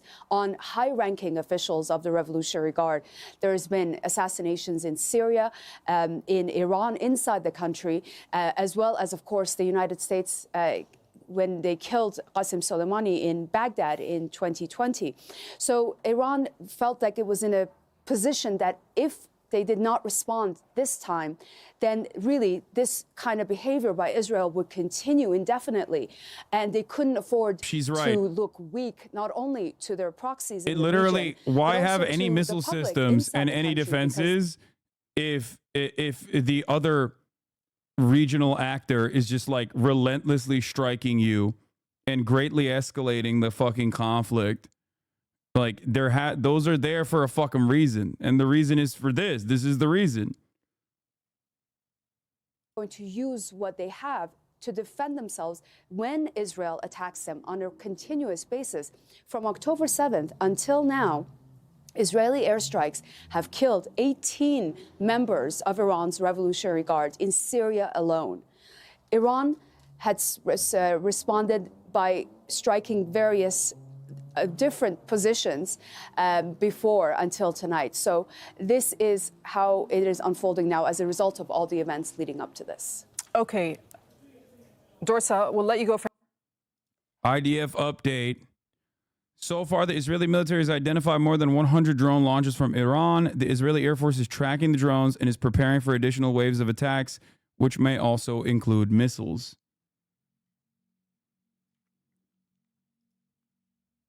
All right, let's hear what CNN is saying. The region is waiting to see when those projectiles reach Israel. Will they actually hit anything? As we know, Israel has the ability, along with the United States, to track them as they fly in the direction of Israel. And we've seen that whether it's the Arrow anti-missile system, the Iron Drone, and other means, whether Israel will be able to actually shoot all of them down before they actually hit the ground. Alex? Clarissa, to you, we're showing live pictures of that Tel Aviv skyline. One of the major questions is, of course, what the targets are intended to be. Now, there is a sense that if Iran does not want to escalate this, that they won't go, for example, for civilian centers. They won't try to target downtown Tel Aviv where you are. Obviously, we don't know what those targets are going to be, but what is the Israeli government saying to its citizens in order to stay safe in a way that we might be able to glean what it is they believe those intended targets to be? Well, essentially, they're saying this is a moment for caution. This is a moment to listen carefully to what you're being told to do. This is a moment not to panic. This is a moment for unity, as you heard Ben Wiedemann saying there. Schools are closed. Universities are closed. Camps are closed. No gatherings of more than 1,000 people. Everyone here being urged to keep a close eye on the news, on their phones, and pay attention to what they're told to do. I do think that the prevailing wisdom had been that Iran was telegraphing this for some time, that they had made it very clear they felt it was necessary to respond to Israel's attack on April 1st in Damascus that killed 7 Iranian officials, Quds forces, according to the Israelis. But now the question is, are they able to retaliate in a way that does not escalate? Are they able to find that so-called Goldilocks spot? And the fear is, of course, that given the backdrop, given the tensions, given the fact that we are really in a kind of unprecedented moment, that there are so many things that could go wrong, that there are so many potentially unintended consequences. I'm Israeli and I live in the north. I'm going to sit in my balcony and just watch the missiles and drones come in law. That very few people across safe, the bro. region What the actually fuck? want to see. You have had U.S. CENTCOM commander General Eric Kurilla here for 2 days. He just left, talking about how the U.S. will work with Israel to deter any kind of attack. But certainly there is a sense that this is the pressure. Bro, don't rely on the Iron Dome. These are not bathtub missiles. You know what I mean? These are not bathtub missiles being lobbed from fucking Gaza, made by like 17-year-olds using Israeli rocket parts. These are big boy drones and possibly big boy missiles to come as a follow-up. Is it, you know, this isn't like, I mean, even when Hezbollah ends up striking northern Israel, there is more of a threat than the Hamas and Islamic Jihad rockets. But this is, you know, this is the big dog in the region in comparison to all of the other regional operatives. These are not, this is no longer proxies. I mean, proxies are also involved, certainly, but this is the IRGC itself. So I would be very careful. Where are trying to make sure that Iran and Israel essentially do thread it carefully in a way to avoid this escalation. I want to get to Jeremy Diamond, who's in Jerusalem. Jeremy, what have the Israelis been saying about how they may respond to this Iranian attack? Because as we're seeing now, this is not proxies yet, perhaps, coming from other countries. This is an attack from Iranian soil, raising the possibility of an Israeli response against Iranian soil. Yeah, Alex, there's no question that in recent days, Israeli officials have been trying to deter this very scenario, a direct attack by Iranian forces launched. Yeah, no, they haven't been trying to deter that, soil to be directed honest. at Israeli soil. And indeed, in Bro, fuck you mean deter? No, they haven't. They've had one speed, dude, and it's go. They've been just hitting go speed non-fucking stop since October 8th. Israel, meaning an Israeli attack directed at Iranian soil. Now, it's wild that, like, it wasn't enough to satiate their fucking bloodlust to kill tens of thousands of Palestinians, that they had to also strike Beirut, that they also had to strike a Iranian consulate compound. Like, what are you doing? It's crazy. Every step of the way, I told you that it's fucking insane that they are behaving in the most belligerent way possible. It was ridiculous. Opening up multiple fronts deliberately is wild to me, especially when considering that that was a major fear from the jump for Israel, was potentially having to fight Hezbollah in the north, possibly withstand attacks from Yemeni forces as well, and then also Iranian forces, the IRGC proxies that are in Syria and in Iraq. That literally was the fear from American military analysts, that like Israel's going to get swarmed on all fronts and not be able to withstand this retaliation. Israel then followed the next 6 months in the most ridiculous, by doing the most ridiculous shit you could imagine. Oh my God, the analyst numbers are growing, by the way. It's ridiculous. It is so nutty. It was never about self-defense. There was no self-defense. There was no self-defense in this regard.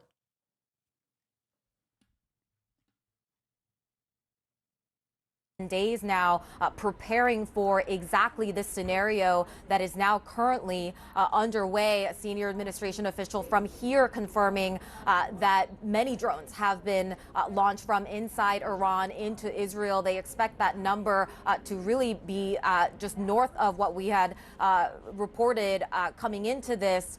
And just to underscore, of course, the gravity of this situation, President Biden was set to finish out the weekend in Rehoboth Beach. He has now cut that trip short and has just returned to the White House, walking straight back into the Oval Office, where later today we expect him to, of course, convene his team of national security advisors. And they, of course, in turn, have been in close contact with their Israeli counterparts in the region, as well as all of this has unfolded. And we saw moments ago the National Security Council saying in a statement that they expect that this attack is likely to unfold over a number of hours. You know, you take into account just the travel time of some of these drones. And yeah, we certainly expect that this is going to be a late night here at the White House, with the president continuing to get updated as this situation unfolds. I do think it's just worth noting a couple of things that we have been reporting leading up to this very moment that's important from here, our stance here at the White House.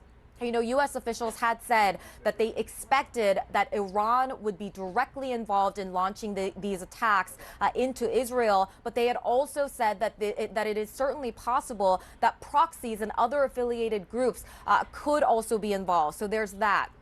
We also know that Iran was expected to attack multiple targets in Israel, but there could also be other targets, other assets in the region that are also targeted. So it could be sort of further reaching than what we are currently aware of.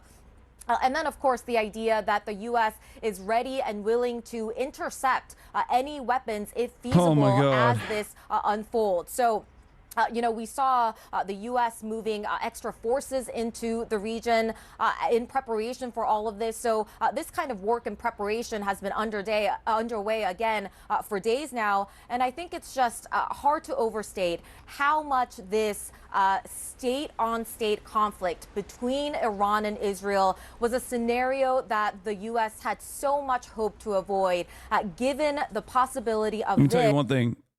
I am not getting fucking drafted, partially because I'm 32 years old, but also there is no fucking way I'm getting drafted to go and defend the genocidal apartheid state of Israel, okay? Oh my God, Biden is going to address the nation. I can't, that link is not working for some reason, Demasius. Uh-oh.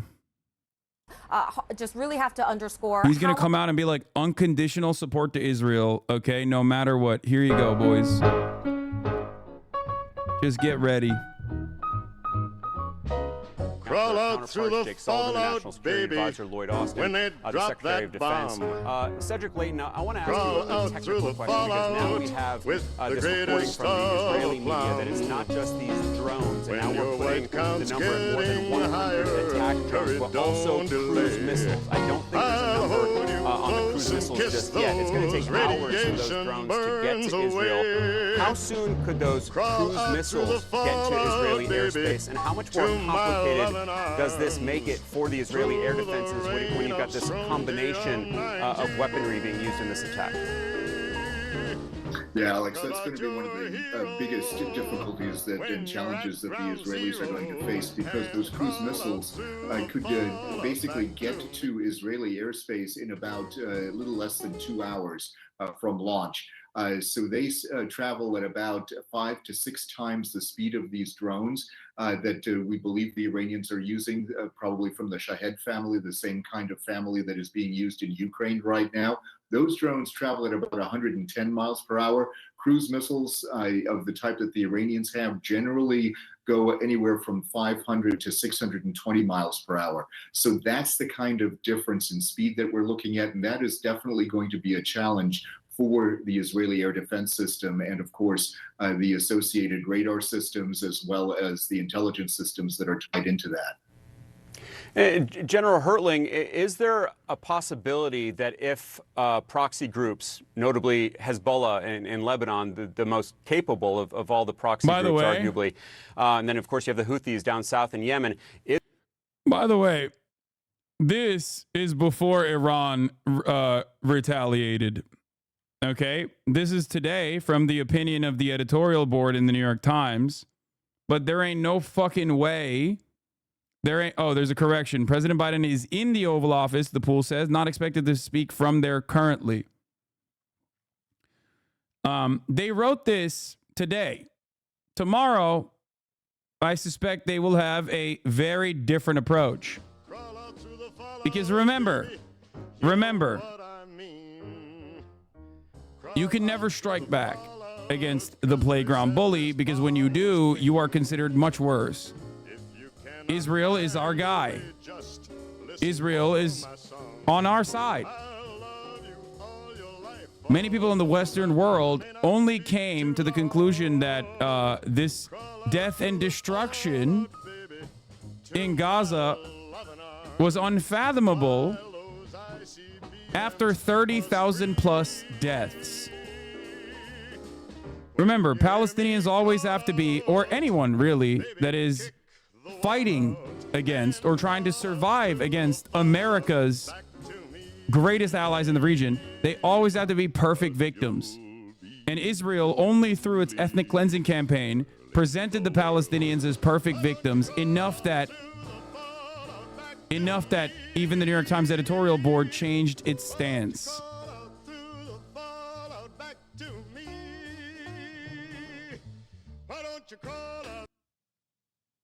Yeah. So, just something to remember. And therefore, once Iran is no longer considered a perfect victim, which it never was really, but once Iran retaliates, and as it is doing today, the attitude, I suspect, will shift dramatically in mainstream media re-upping the efforts that and re-galvanizing support to Israel by the broader American population. Possible U.S. support for Israel's response may be, the Pentagon has really shed very little information on that. What we do know is in that the days leading up to this, and as U.S. official after U.S. official, including President Biden himself, said that this attack was imminent, the Pentagon had been moving around U.S. warships and warplanes in the region. We know that there are at least 2 U.S. Navy destroyers floating off the coast of Israel. One of them reportedly armed with the Aegis missile defense system, which is capable of taking down ballistic missiles. And as far as how that will be gauged, whether it'll be engaged, whether the U.S. may send fighter jets up into the airspace of Jordan or Iraq to try to intercept these drones en route, all of that remains to be seen. But the U.S. president and his highest military and intelligence officials keeping tabs on exactly what's happening and saying they are monitoring this alongside their Israeli allies. Yeah, and Heidi, I suppose, I mean, we'll have to wait and see how all of this develops, of course, but many people may be asking whether the U.S. forces and the bases themselves might be at risk going forward. Right. It's been notable that while U.S. forces in this region, in Syria, in Iraq, had been previously targeted by Iranian proxy militias, that those attacks had really ceased after the U.S. retaliated, a lot of motherfuckers taking out in North some Dakota Iranian asking. proxy military assets. So it had been relatively quiet as far as Let's see in the past 12 or months. Iranian proxies targeting U.S. forces in this region over the past months. The news is only and now it is hitting. notable, and a defense Really official popped off telling around Al October Jazeera 15th, it that there is seems. I no wonder signal why. at this point that any of this Iran attacks that are Chat, you remember, we are lapping mainstream coverage on this. When you're in here and you're following something in real time, most normies have no clue. Most normies are not clued into what the fuck's going on. It's the weekend. People are talking about the girl that Hasan hooked up with and how she like filmed him while he was sleeping, demanding hush money from him, even though they just like had consensual sex. That's what people are talking about. People are talking about the Drake leaks. They're not aware of what the fuck's going on the entire other side of the world. He's joining us now. Once they do, come Monday, those trend results will be very You are different. in Iraq about this latest development. So, Darine, as far as official statements, the only one we've received thus far is from the Ministry of Transportation, the Civil Aviation Authority, which announced that Iraqi airspace would be closed from 11:30 p.m. tonight. That was about 45 minutes ago, until around 5:30 a.m. this next morning at dawn. But they also said that that could be extended. Let me read you a portion of the statement. It said that the closure of the airspace will be temporary and precautionary. This comes. Here's an update from Elent. Breaking news from ABC. A senior U.S. official told ABC News that they now think there will be anywhere from 400 to 500 drones and missiles launched at Israel from Iraq, Syria, southern Lebanon, and the Houthis, but that the bulk will be launched from Iran. Interests here. I mean, Israel is sitting in the middle of a very dangerous neighborhood with Iran and Hezbollah and Hamas, among others, threatening them.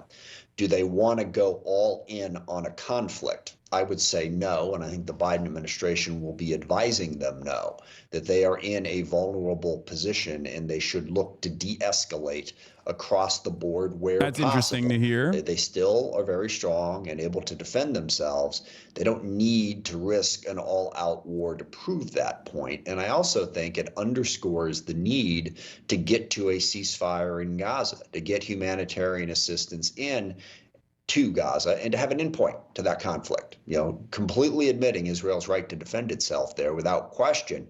But things need to calm down or Israel is vulnerable in the region. All right, Congressman Adam Smith, ranking member of the Armed Services Committee, thank you so much for your time and thoughts this evening. Really appreciate it. Thanks for the chance. And I want to bring in Axios' Barak Ravid, who has been breaking so much news on this story today. That's not Barak Ravid. What the fuck? Barak, we are now seeing an expansion of what Wait, is that of the Barak Iranian Ravid? assault, essentially. I don't think that's Barak Ravid, bro. Drones. Is it? What are you hearing in terms of what U.S. and Israeli officials are expecting more from Iran and from elsewhere in neighboring countries? Oh. Hi, Alex. So what I hear from Israeli officials and from U.S. officials that the drones were launched both from Iran and from Iraq and Syria. And at the moment, some of them were already intercepted, especially by U.S. forces. What Israeli officials tell me is that it will be something like 2 a.m. local time when the drones will reach Israeli airspace. That's, I think, something like, an hour and a half from now, more or less. And the Israeli aspiration, I think, and both the U.S. aspirations, to intercept as many drones and cruise missiles as possible outside of Israeli airspace. There was an interesting report in Reuters that said that the Jordanian military is also preparing to shoot down any Iranian drone that enters Jordanian airspace. So I think that's the goal right now, to intercept as many drones as possible before they reach Israeli airspace. And Barak, what do we know about the back channeling, the private conversations over the past few days between Iran and the United States around this retaliation? I think we can say, we can be quite certain right now, and we see the numbers of drones and cruise missiles that were launched from Iran, that all the efforts to limit this attack and to make the Iranians maybe recalculate their decision-making failed. The Iranians, during the last few days, sent messages to the U.S. through several Arab countries that if the U.S. gets involved in the fighting between Iran and Israel, then Iran will see U.S. bases and forces in the region as a legitimate target. And I think it will be interesting to see whether the fact that U.S. forces are involved in intercepting those drones and cruise missiles, whether Iran will see this as a pretext for attacking U.S. forces in the region. Yeah, it's an excellent question. Of course, the U.S. will say that they are helping defend Israel and not going on the offense. But Barak, more broadly, I mean, we haven't really talked much about the conflict in Gaza tonight. How much do you think that this could potentially reshape what we've seen over the past few months? Well, I think that this war has gone into a new phase, a phase that from day one the Biden administration tried to avoid, of this becoming a regional war. This is now a regional war. Even if this fight between Israel and Iran will die down in, I don't know, a day or two or 3 days or a week, it's a new phase. And when you look at it like that, then the Gaza war all of a sudden becomes a sideshow. And I think that the Israeli plans for, or at least the announcements about an operation in Rafah, this thing is now in the freezer. I don't think anybody will go back to this thing in the foreseeable future. And right now, the focus is only on how to contain this, direct fight between Israel and Iran. And how do you think that this impacts how the Israeli public sees what is going on? It's one thing for Hamas to fire rockets, the Iron Dome, to essentially take them all out and give Israelis that feeling of security.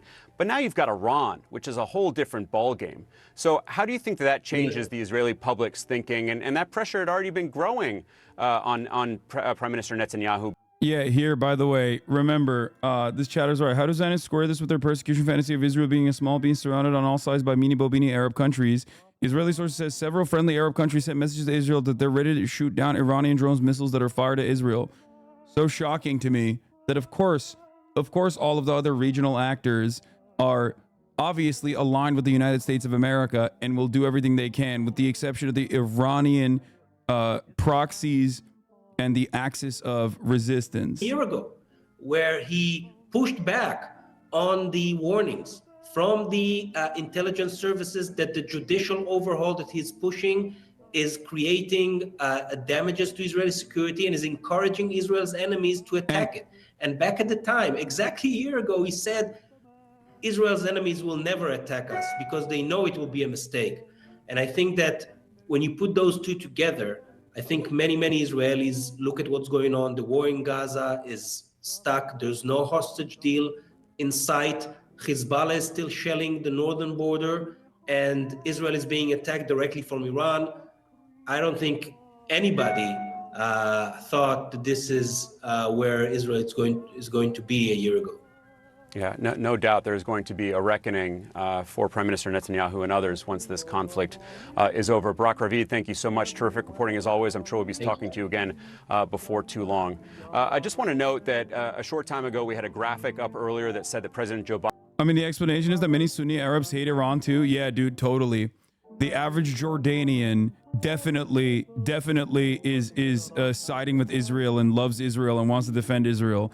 Like, get your fucking head out of your goddamn Iowa ass, bro. This has nothing to do with, like, Sunnis and Shias, dumb fuck. The fuck do you mean, bro? No, dumbass. It's the governments. The fuck are you talking about?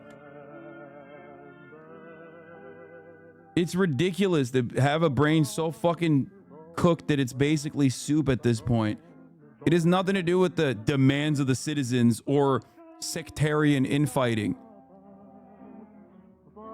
Motherfuckers learn Sunni and Shia in ninth grade history class and use it for every analysis. No, these guys didn't even learn it in ninth grade. They learned it like last week because they saw a fucking tweet about it.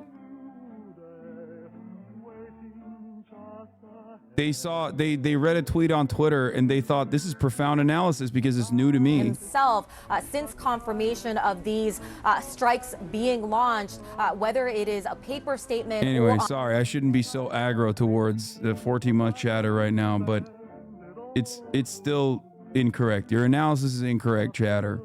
Situation, and it certainly feels like a moment when the American people would appreciate some sort of explanation from the president on exactly what's going on, and particularly the U.S.'s involvement and how this may or may not affect U.S. personnel, for example. So a lot of questions that people have probably as they are watching these events unfold. But again, we are waiting to see whether we will at some point hear directly from the president. But for right now, the task at hand for him is getting a full picture of the situation that is unfolding, and he is going to be meeting again with his top national security advisors, Alex.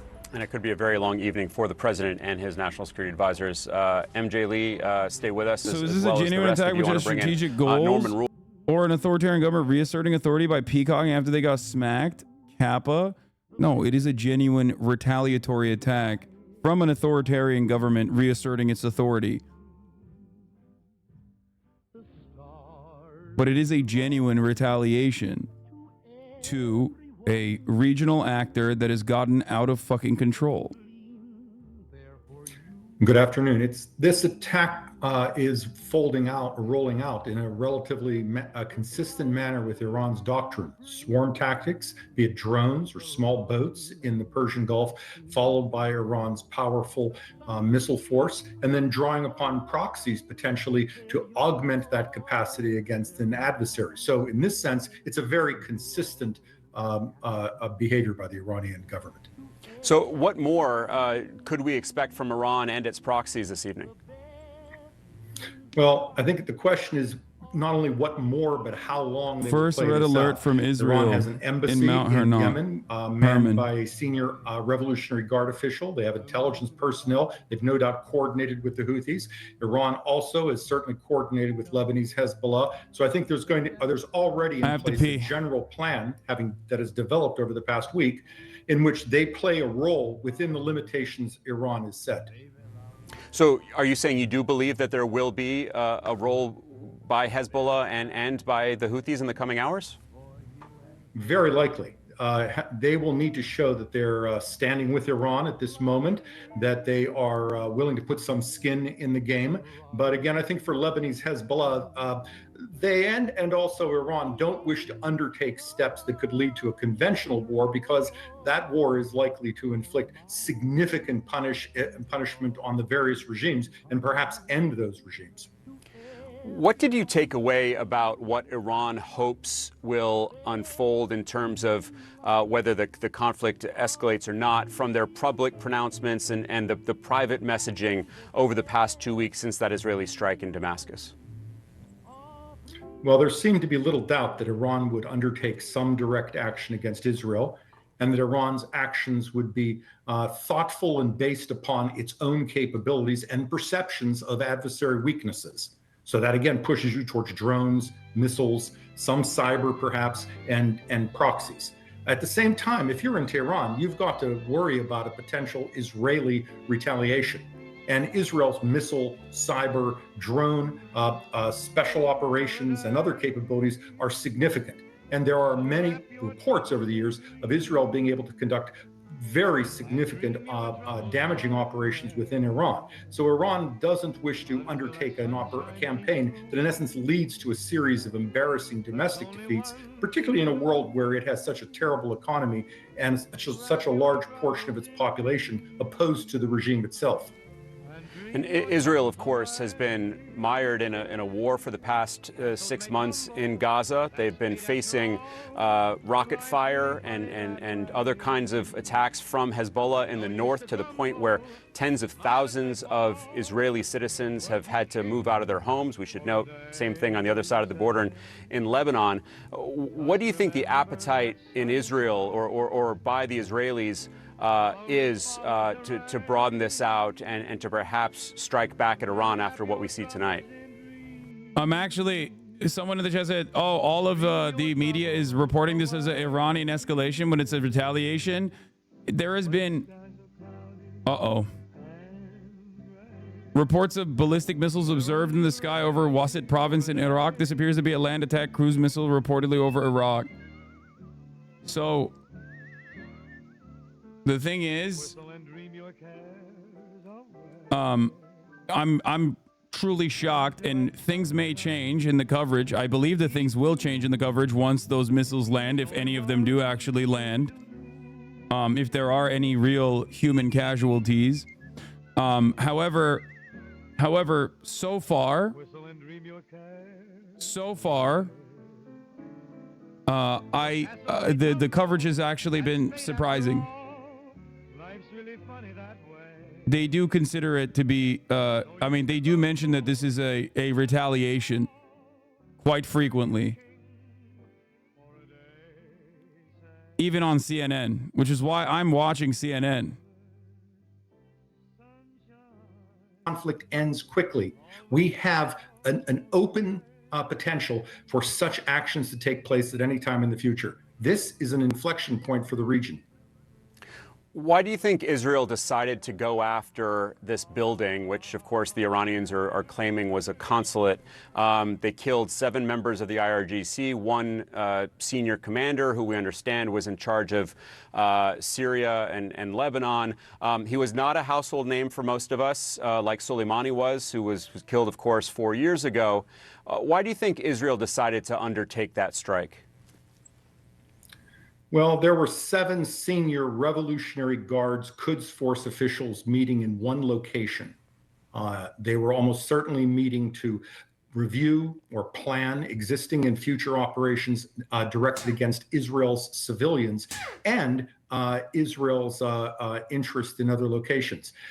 This would have represented a significantly valuable target for the Israeli government, because removing those individuals not Oh only shit, dude. Never mind. Okay, guys, they were definitely gonna plan to kill Israeli. I heard that they were actually planning on raping Israeli babies. So it's totally valid. It's a valid target to hit a fucking consulate compound, because I've decided that these guys were actually saying that we will make October 7 look like a walk in the park. That's what they were saying in the consulate, likely. Military, this was an official diplomatic building. Do you have any expectation, for example, that Iran would try to go after population centers and civilians in Israel?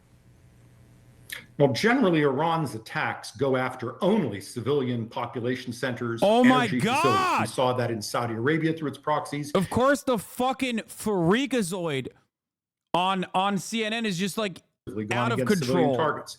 But in this case, the situation is a little different. Iran this dude wants cooking, to show I like that it him. is sort of an bro, this dude is equal of cooking the 7 secret spices in the fucking Kentucky Fried Chicken. That's the only thing he's cooking. Get your ass out of here, bro.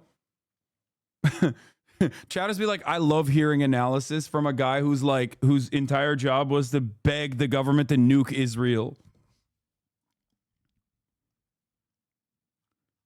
Yeah, my Israel in this situation. It's we know 11 that more spices, assets not have been 7. My into bad. the region, but how do you think specifically the U.S. is helping Israel knock these drones and these missiles out of the sky tonight?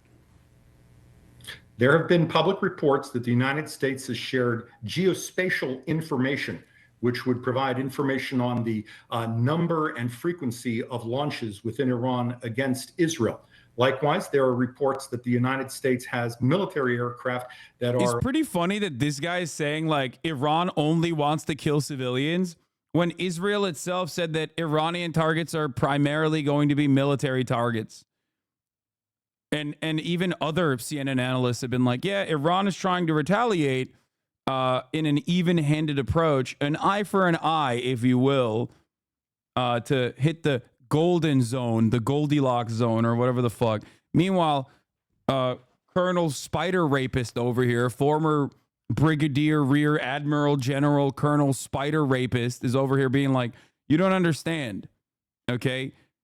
Iranians don't even care about Israel. They just like murder. They like murder of the Jewish population, and that's precisely why this is happening. Don't make no mistake.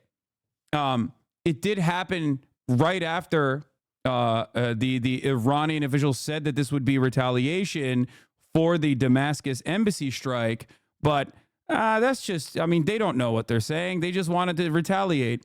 That's why they waited 6 months to retaliate. Fucked up that this is what LeBron has to say about the war. Nothing like 2 heavyweights doing what they do best for the love of the sport. That's messed up, dude.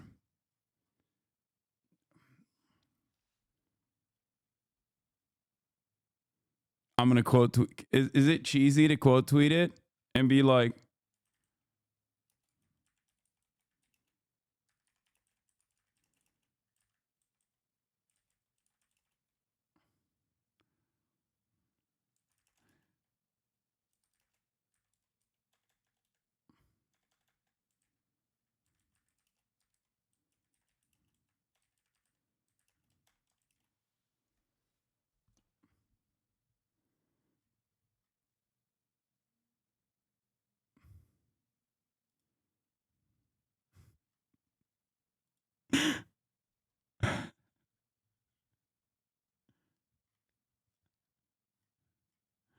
nothing like 2 heavyweights doing what they do best for the love of the sport.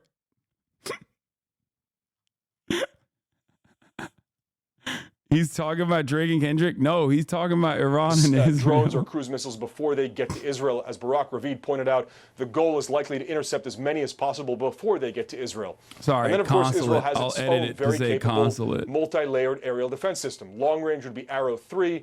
That's designed to intercept or be able to intercept ballistic missile launches. There's the medium range David Sling. And then there's the short range Iron Dome that we've seen used repeatedly. Now, Iran is very much aware, as is Hamas, as is Hezbollah, that these systems are high quality, but their flaw is that they can be overwhelmed with quantity. We have seen this, and I have seen this on the ground in Israel. A number of rockets are fired, and simply enough are fired that Iron Dome can't get to all of them. Now, there is obviously much more time here to coordinate the response and be able to use not only Iron Dome at short range, but David Sling at a much longer range.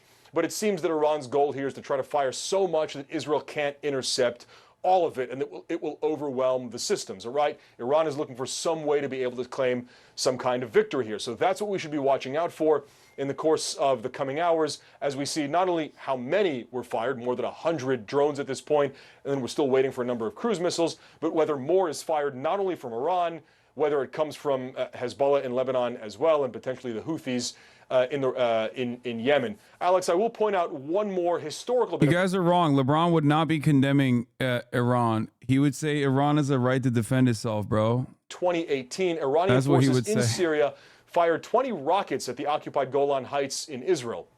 All of those were intercepted. There was no damage on the ground there. I was there on the ground, but Iran then came out a short time later and said Israel was lying and that the rockets had done damage, and then claimed victory. Do we see something like that with what is obviously a much larger attack coming from Iran itself? It's worth keeping that in mind as we see how this evening plays out. Yeah, it certainly will be. Right now, we know that there are more than 100 attack drones heading towards Israel, along with cruise missiles. So it is a significant amount of firepower heading that way. It is almost 1 a.m. In the morning, of course, in Israel. Jeremy Diamond is in Jerusalem. Jeremy, I understand you have new reporting. What are you hearing? Yeah, that's right, Alex. I just spoke with an Israeli military official who tells me that the Israeli military intends to try and intercept these drones, more than 100 of which have been launched now by Iran, before they reach Israeli skies. We know, of course, that... Chat, Erdogan's not doing shit. Are you crazy? Like, get out of here, bro. Be deployed to intercept some of these drones. And so the combination of that could mean that the majority of these drones could potentially be taken down before they even reach Israeli skies. We know, of course, that there is a significant lag time, hours between when these drones were launched from Iran and when they are anticipated to arrive in Israeli skies. And so that gives the Israeli military and its partners a significant amount of time to try and intercept them, and the goal is indeed to do so before they enter Israeli airspace. I'm also told that Israel anticipates that Iran may launch additional waves of drones. That may be why the estimates that we got earlier have started to tick up. I was initially told dozens of drones launched by Iran. That has since ticked up to over 100. Additionally, Alex, this Israeli military official would not yet confirm with 100% confidence that cruise missiles have been launched, but he did say that Israel is indeed monitoring other Iranian assets for additional potential types. If none of the Arab Gulf countries are going to do anything, how is this World War III? You think the Arab Gulf countries were going to defend Palestinians? They are doing something. They're currently busy intercepting Iranian drones that are flying over their airspace. What do you mean? They are doing something. They're doing something in the direction of defending Israel. We're also, of course, Alex, waiting to see whether this is just going to be coming from Iranian forces directly, or whether Iran will also activate its proxies in the region. I think what's so interesting about this moment that we're in is that for 6 months we have been expecting that if a significant escalation happened to broaden this conflict between Israel and Hamas, that it would come from Hezbollah, where Israel and Iran and Hezbollah have been exchanging near daily cross-border exchanges of fire. But right now, it seems that the major escalation is instead going to come directly between Israel and Iran, rather than via Iran's proxy forces. But again, waiting to see whether or not those proxy forces could also be pulled in. Yeah, it's such important points, Jeremy. I mean, this is such a formidable attack, significant attack by Iran, but they're crossing a huge amount of territory. They're crossing places like Iraq and Jordan, in theory, where there are significant American air defenses and forces that will certainly contribute to the efforts to take down these drones and cruise missiles. I want to note some new reporting from our MJ Lee at the White House. She's saying that President Biden is meeting with his national security officially team. Ballistics have launched, according to the Iranian government's official newswire says the first wave of ballistic missiles have been fired against Israel.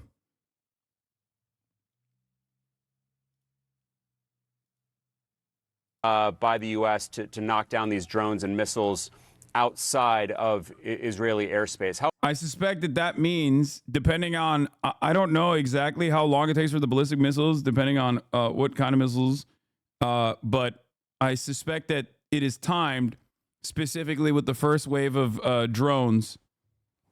So that means the drones will probably hit around the same time. If it takes around 12 minutes, that means that the first wave of drones will probably hit in the same mark, entering Israeli airspace. And I think that's what they are saying as well.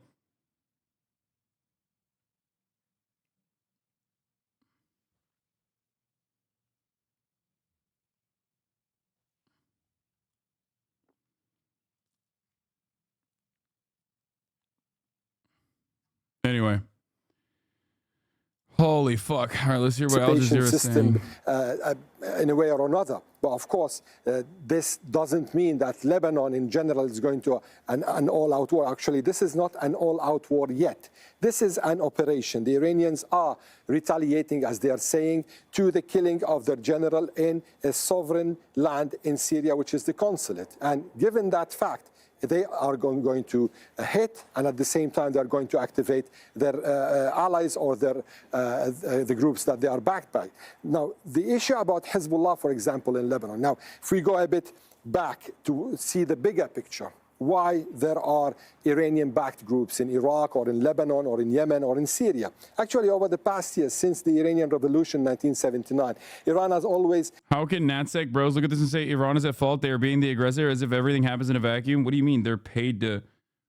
They're either A, paid to fucking feel that way, or B, directly LARPing as a person who's paid to be that way when they are not.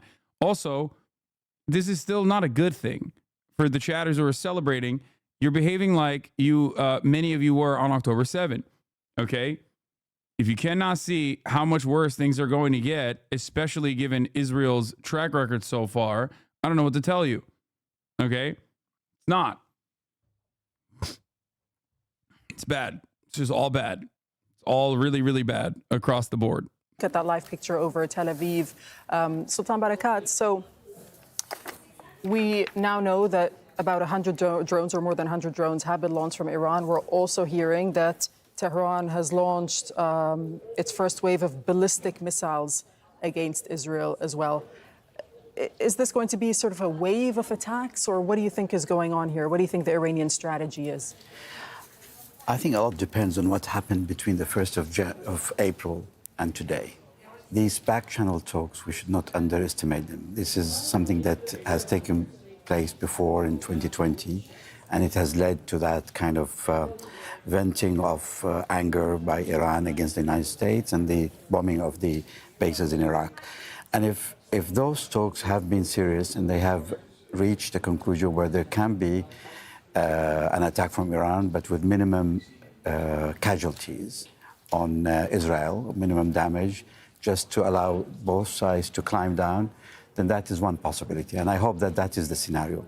If that hasn't taken place, or it's not actually what is going on, and we have a serious attack now from Iran heading towards Israel, then Israel will be seeking its right for defense. And I think they will activate their pre-planned attacks on the nuclear facilities in Iran. I mean, Netanyahu has spoken about this for 2 decades now, about the nuclear threat Iran constitutes to Israel. He has repeatedly talked about having pre-arranged, ready plans to take out those facilities and so on. So that maybe he may take it as an opportunity to do Will this the U.S., its biggest ally, be looking to rein Israel in at this point? Well, I think this is why I keep putting emphasis on what happened in the back channels, because I think this is also another interesting perspective that even I forgot to cover here. Iran says it wouldn't need to retaliate if UN had condemned the strike on Damascus. This is from Times of Israel on the 11th of April, 2024. The imperative for Iran to retaliate for the attack on its embassy compound in Damascus might have been avoided had the UN Security Council condemned the strike, Tehran's mission to the United Nations says. Had the UN Security Council condemned the Zionist regime's reprehensible act of aggression on our diplomatic premises in Damascus and subsequently brought justice to its perpetrators, the imperative for Iran to punish this rogue regime might have been obviated, the mission writes on X. Israel has not publicly commented on the strike. Now, just a reminder that that's why the American response to the Damascus embassy strike was very... Ballistic missiles have been launched. Oh, shit. I mean, I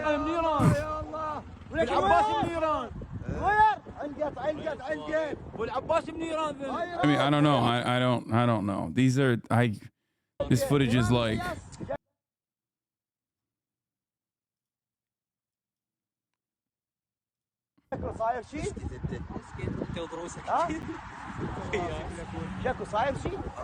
Do you really think all they wanted was a finger wagging from the UN? No, they also say punish the perpetrators.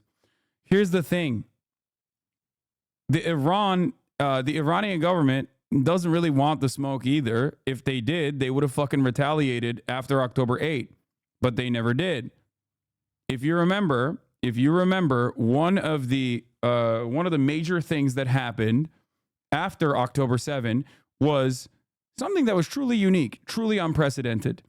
The heads of the Iranian state, the American State Department, and even the Israeli government organs were all collectively saying that Iran did not have anything to do with October 7.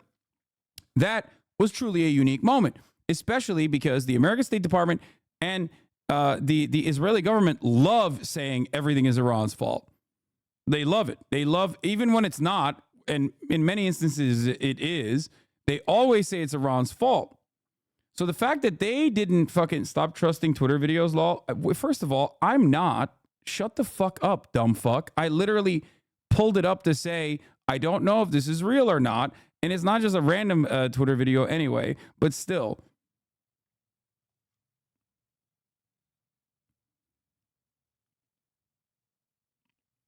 The point is that Iran has showed a lot of restraint thus far. If it were to utilize this as an opportunity for good PR for itself, seeing like the way that the Houthis were treated, Ansar Allah was treated, widespread hate speech.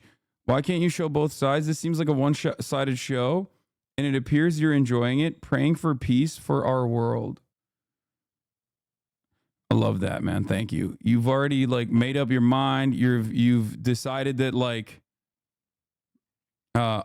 first of all, I am directly showing both sides, as close to both sides as you possibly can. There are no Iranian media channels that I can show you. But like, I am showing you the American perspective here. I'm showing you the Israeli perspective, and in a very limited fashion, the Iranian perspective.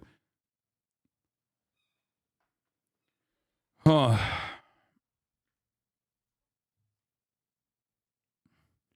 Chatter came in to be like, I pray for peace as fucking Iranian drones are about to make about the land in Israel. 6 months of genocide, no prospect for peace. 6 months of genocide, no demand for peace. And the first instance of like the Iranian retaliation chat is like, let's pray for peace, guys. Let's put an end to this. You think we haven't been praying?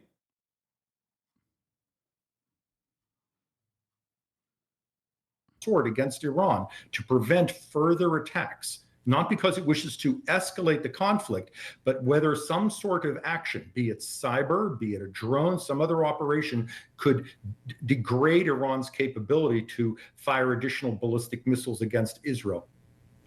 General Mark Hertling, Norm there makes a good point. We should obviously be taking with a grain of salt what we're hearing from Iranian state media here. They're the ones reporting that this first barrage of ballistic missiles has been fired at Israel. We've previously reported cruise missiles and drones.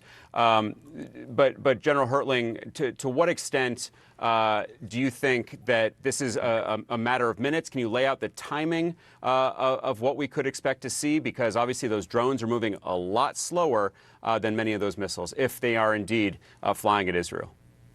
Yeah, we discussed this earlier, Alex, and I think what we're seeing is the potential for those drones to continue the movement toward the Israeli border as Israel prepares for it.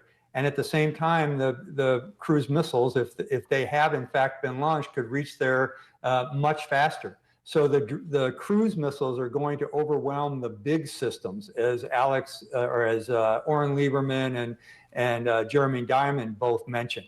Those will be the priority targets at first, to knock down those cruise missiles and destroy them. Then will come the drones, and that will overwhelm the rest of the systems. If it's been synchronized well, and what I suggested earlier might happen, is you'd have a combination of those Iranian drones, Iranian cruise missiles, a sudden launch of rockets from Hezbollah, as Mr. Rule posited, and also some cruise missiles coming out of Yemen that have been launched by the Houthis. They should, if this was a well-coordinated action, they would all hit at the same time. Or if they're sequential, it could also cause significant challenges for the Israeli air defense. And that's why I think you're going to see the United States with their systems in the area helping to defend and actually attack those incoming missiles from a bunch of different directions. But again, depending on the numbers, the directions, and the types, you're going to see a very complex attack. And it's going to be very challenging to the air defenders and the soldiers, sailors, and airmen in the area. Are these missiles and drones more likely to get intercepted outside of Israeli airspace, or are there more formidable air defense systems inside of Israel? Yeah, there's an acronym we use. Bro, can't you just pray for peace for everyone? Is that too hard to ask? Are you fucking stupid? Of course I want that. Why are you guys cynically, oh, fuck you, top of the hour bozo? God damn it. God damn it, dude. Oh my God. Oh my fucking God, dude. Oh my God. Maybe there's some fucking spare drones that can come target me in fucking West Hollywood. Holy shit, dude.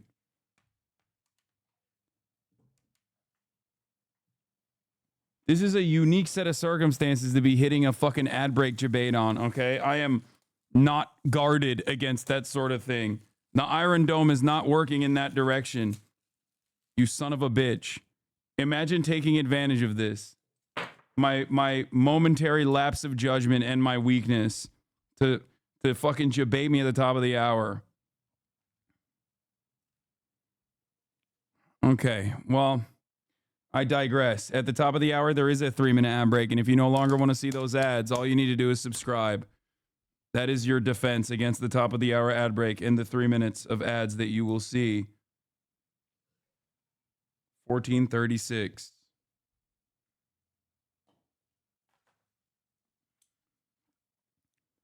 All right, here's the 3-minute ad break now. So it's much more challenging from an operator's perspective to knock those down. And Oren Lieberman at the Pentagon, over the past few days, the head of Central Command, so that, well, we don't have Oren apparently, but I want to go back to Norm Rule. We've seen over the past few days, Norm, General Kurilla, the head of Central Command, which is the area of operation, which is the Middle East, he's been in Israel. What have you made of his activities and his messaging while he's been there? What is the message Who's Nithix? that Thank the you US for the has been 5 trying to gifted send subs. by having General Kurilla in place? General Kurilla's presence in Israel is a tangible demonstration that the U.S. is willing to marry together our finest and most experienced regional military personnel with Israeli operators to plan an effective defense that exploits mutual capabilities. And moving back to the point made, the strong point, Our best generals, only the sexiest generals that CENTCOM has very effectively used against the Houthis north to support Israeli systems, as well as the existing air defense systems in the Eastern Mediterranean, required some high-level conversations, as well as probably some understanding of what we could do over Iraq, and perhaps some sense of what regional partners would do. For example, some countries such as Saudi Arabia and Jordan would not want Iranian missiles transiting their territory, Iranian drones. They may not want to be very public about shooting it down, but they have a responsibility to protect their territory. And how that might play out requires the conversations that would draw in the senior-most officials of CENTCOM. All right, I want everyone to stay with us. Our breaking news on CNN continues right now.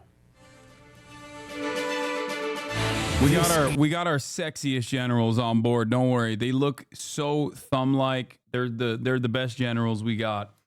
IRNA, State Ram reports first batch of ballistic missiles. Yeah, we already covered it. Ballistic missiles have also now been launched in the direction of Israel. Was put in a position after Israel carried out that attack in Damascus, killing high-ranking Revolutionary Guard commanders, including one of his closest friends, the Brigadier General Mohammad Reza Zahedi.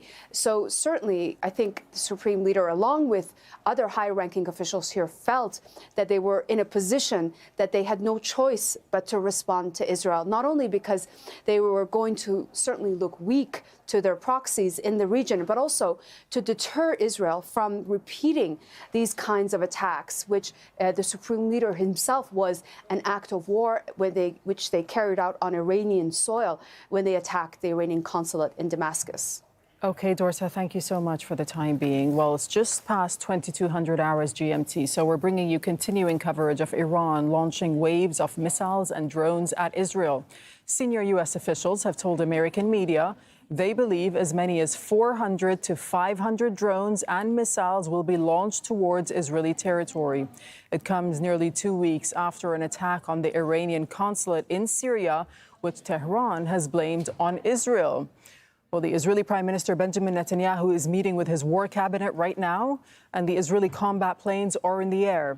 Schools across the country have been closed for 3 days, and Tel Aviv's Ben Gurion airport is temporarily shut. Earlier, he said the country is prepared for any scenario.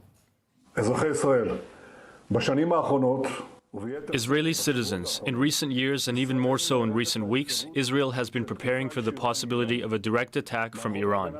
Our defense systems are deployed. We are prepared for any scenario, both in defense and attack. The state of Israel is strong, the IDF is strong, and the public is strong. We appreciate the U.S. standing by Israel's side, as well as the support of Great Britain, France, and many other countries.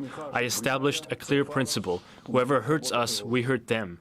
We will protect ourselves from any threat and will do so with coolness and determination. I know that Israeli chatters.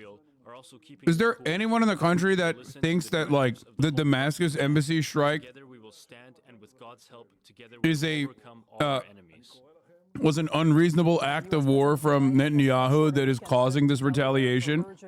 Or is everyone just like on board with this and more on board with him, or is he more galvanized than before? Austin said Israel can count on full U.S. support against attacks by Iran.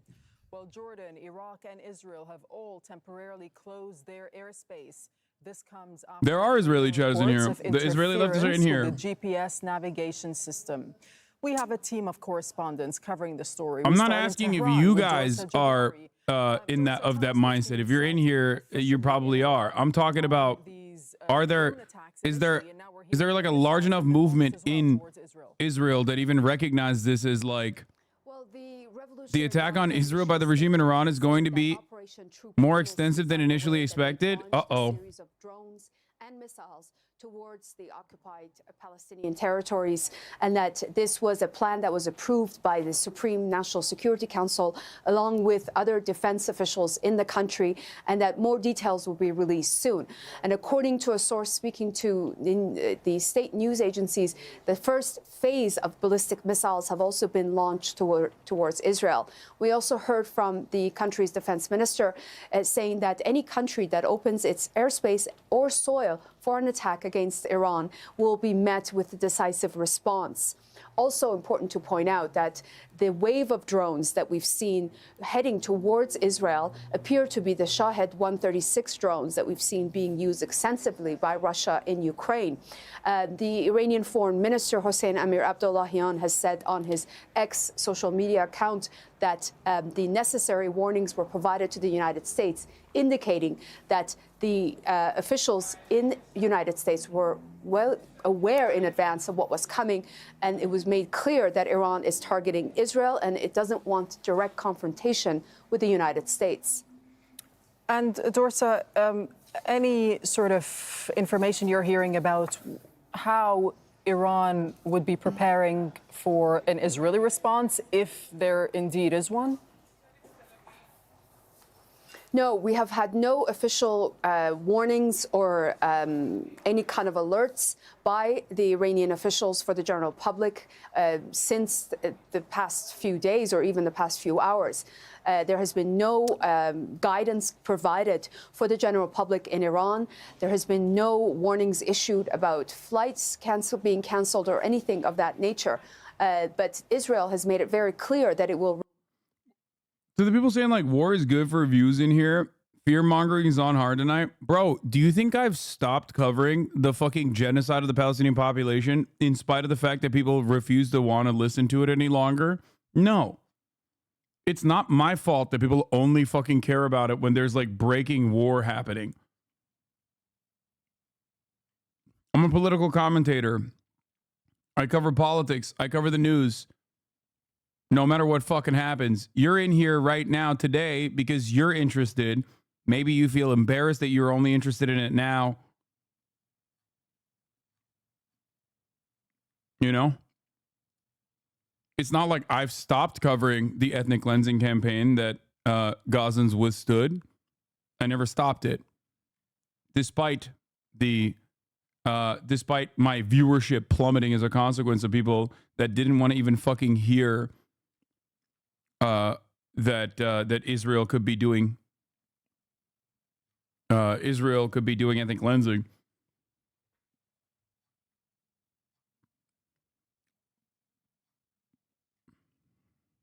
Territory. The first barrage of ballistic missiles, we understand, has been launched as well. And there have been rockets fired by Hezbollah against Israeli positions in the occupied Golan Heights, and the Houthis have launched drones, we understand, against Israel as well. So a multi-phased, multi-pronged, multi-threat assault is underway at the moment with Israel as the target. Israel has a very capable air defense system, a multi-layered air defense system that's made up of Iron Dome. It's made up of something called David Sling. It's made up of Arrow 2 and Arrow 3 as well.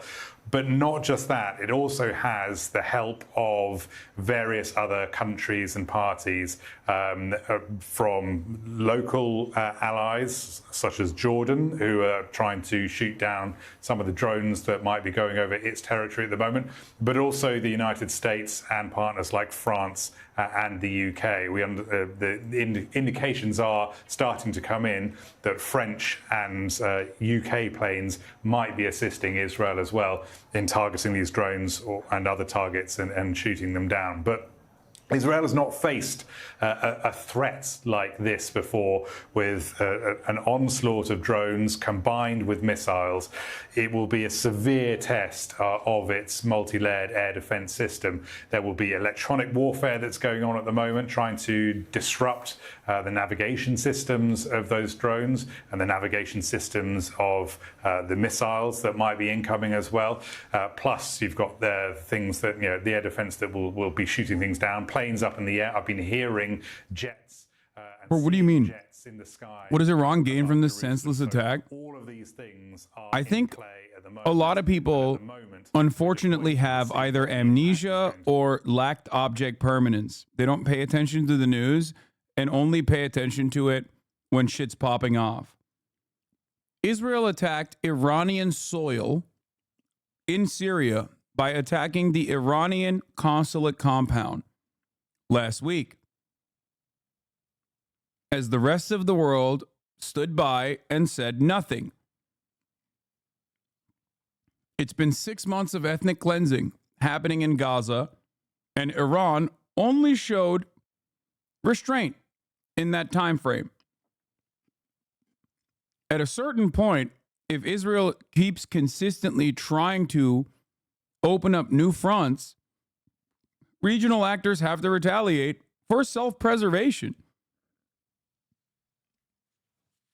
So on that front, it is not a senseless attack. But even if you weren't paying attention to anything that was going on until this very moment, you can at least hear what these people are saying in front of you, the journalists that are covering it.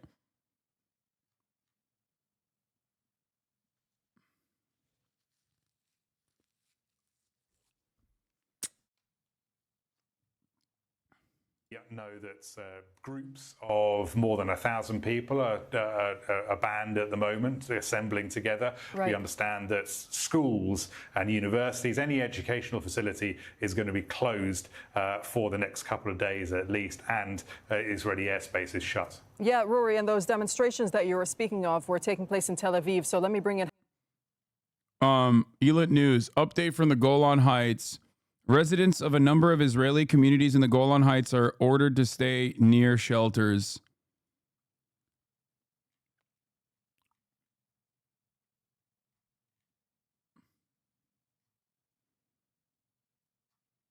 Anyway, Ministry right in the heart of Tel Aviv, and it's also where there was a protest happening right outside of it calling to oust that same prime minister. So there is a lot of fear. There is a lot of worry. The police, in fact, ended up telling demonstrators to leave this protest immediately because of new guidelines that were issued by the Israeli army and by the Home Front Command, which is essentially rules and regulations that everyone must follow when it comes to these types of emergency situations. So those guidelines state that as of 11 p.m. tonight, gatherings of more than 1,000 people are banned, which is why this protest was broken up. But it was quite interesting hearing from demonstrators there who even said on the loudspeaker that in the face of this Iranian attack, whatever might come their way, they still want new leadership. So the Israeli security and defense officials have been preparing for this for quite some time, essentially since April 1st, since they knew that there was going to be some sort of retaliation for their airstrikes on the Iranian consulate building in Damascus, killing several IRGC commanders, some of them quite senior as well. The Israeli Defense Minister Yoav Gallant has spoken with American counterparts, speaking with the U.S. Defense Secretary Lloyd Austin 2 times in the last several days alone. And this evening, he said that Israel now has what they're calling new capabilities, not just on the defense front, but also in terms of a response. What those new capabilities will look like are still unknown. The Israelis are also kind of hoping for neighboring countries in the region like Jordan to help shoot down these several drones that are coming in. The Iranians say they're also firing ballistic missiles. But when it comes to an attack of this size and scale, Israel has never been faced with anything like this. And we heard from our colleague Rory in occupied East Jerusalem, who talked about this air defense system that is threefold. The Iron Dome missile defense system is the most commonly used in Israel, but it's for short to medium range projectiles, meaning this is for rockets that don't really have any sort of guidance with them. They're not very technologically advanced. These are rockets we see primarily coming from Gaza. But in this war, the David Sling has been deployed once, and we haven't really seen Israel use the Arrow system, which is actually twofold, 1 and 2. The Iranian weapons capabilities are something that Israel has not fought against, so it's surely going to be a test to how well they say they are going to protect themselves. And didn't they use Arrow against the Yemeni missiles that fucking reached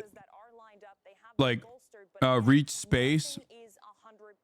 We even saw that in the beginning of the war on Gaza, the last when time there they were used barrages of rockets coming from the Gaza Strip. The Iron Dome missile. Remember, the Iron Dome is for small projectiles like bathtub rockets and shit, and it's pretty effective.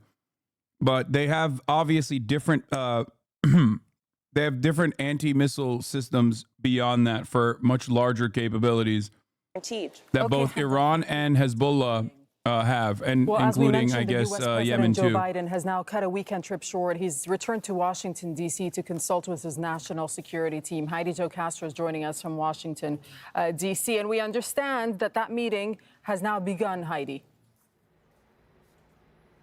That's right. Joe Biden is in the Oval Office meeting with the National Security Council, the senior members, which include the U.S. Secretary of Defense, the Secretary of State, as well as the Chairman of Joint Chiefs of Staff, the CIA Director, and the National Intelligence Director. All of these senior U.S. officials putting their heads together to coordinate, according to a spokesperson, the U.S.'s response alongside with Israel to this attack from Iran. What that coordination and what the actions will look like, that is what's unclear. So far, there has been no indication that the U.S. has engaged its forces against the incoming Iranian strike, though that may change, and how that may look like depends on, of course, the force posturing. And we have seen over the last few days, as this attack from Iran was imminent, that the Pentagon has been moving around U.S. warships and warplanes, and now at least 2 destroyers are in the region, poised to perhaps help assist Israel in taking down any of these incoming missiles or drones. Notably, at least one of these ships does carry an Aegis missile defense system, which is capable of taking down a ballistic missile. We'll have to see whether it is engaged. We, of course, know that the U.S. Defense Secretary has been in close consultation with Israel's defense minister through the last few days, now touching base multiple times a day and working in close coordination as the two countries together decide how to respond to this Iranian attack. Notably, the disagreement that has been very publicly made over Gaza between Biden and Netanyahu about Israel's course of action there having been set aside as now this attack from Iran takes center stage. Heidi, would the U.S. have been given advance notice through diplomatic channels about this Iranian attack from Iran itself? Well, it appears that if this is speculation, but if the timing of it does appear that the President Biden knew about this attack before we knew about it, which would be of no surprise. He cut short a weekend vacation at his beach home in Delaware and was already en route back to Washington as we saw the first drones launched in Iran. We also know that just yesterday, Biden specifically told reporters he thought that an attack from Iran would be sooner rather than later. He wouldn't cite the specific intelligence, but the U.S. and the White House has been preparing for this moment over the last few days, saying that it had also ramped up its coordination with Israel in preparation for this. Notably, the head of the U.S. Central Command had just been in Israel in consultation about how to respond to this. Guys, many of you are making fun of him for going on vacation, but little do you know, it actually takes a major toll on an 800-year-old demon's existence when you are unconditionally offering support to a regional ally that has greatly over-leveraged its support and is dangerously unstable, especially as they're continuously doing an ethnic cleansing campaign while simultaneously opening up new fronts in a regional war that they want to draw your country to. Okay? Sometimes you have to go out to your Delaware house and, you know, enjoy the sun, I guess. Please. Totally valid. Find the response to their proxy group. So let me start off by admitting failure. I think that it's clear that what they're trying to do is saturate Israel's air defenses and inflict some sort of damage. I don't know what the targets are. I don't think anybody does at this point. But you know, a long multiple attack by drones taking hours to get there. Israel clearly has the ability to attrit a significant number of those drones en route. I think they will deal with the drones as one threat, and they will deal with ballistic missiles as another threat. I don't think that any U.S. capability will come into play in defending Israel because our assets are, our missile defense assets are either in the Gulf or they're in the Mediterranean. Right. To really be effective, you have to be on the path that's being overflighted by the missiles. Okay, hang on a second. You're raising a lot of points here. Let's just break some of the points down. On the point you make about the drones, right? You're saying so they're going to take a few hours to arrive to Israel, but we now know that missiles have been launched as well, reportedly cruise missiles. What's the strategy there, and what impact? I know you said that you don't know what the targets are, but what impact could we expect the drones and the missiles to have?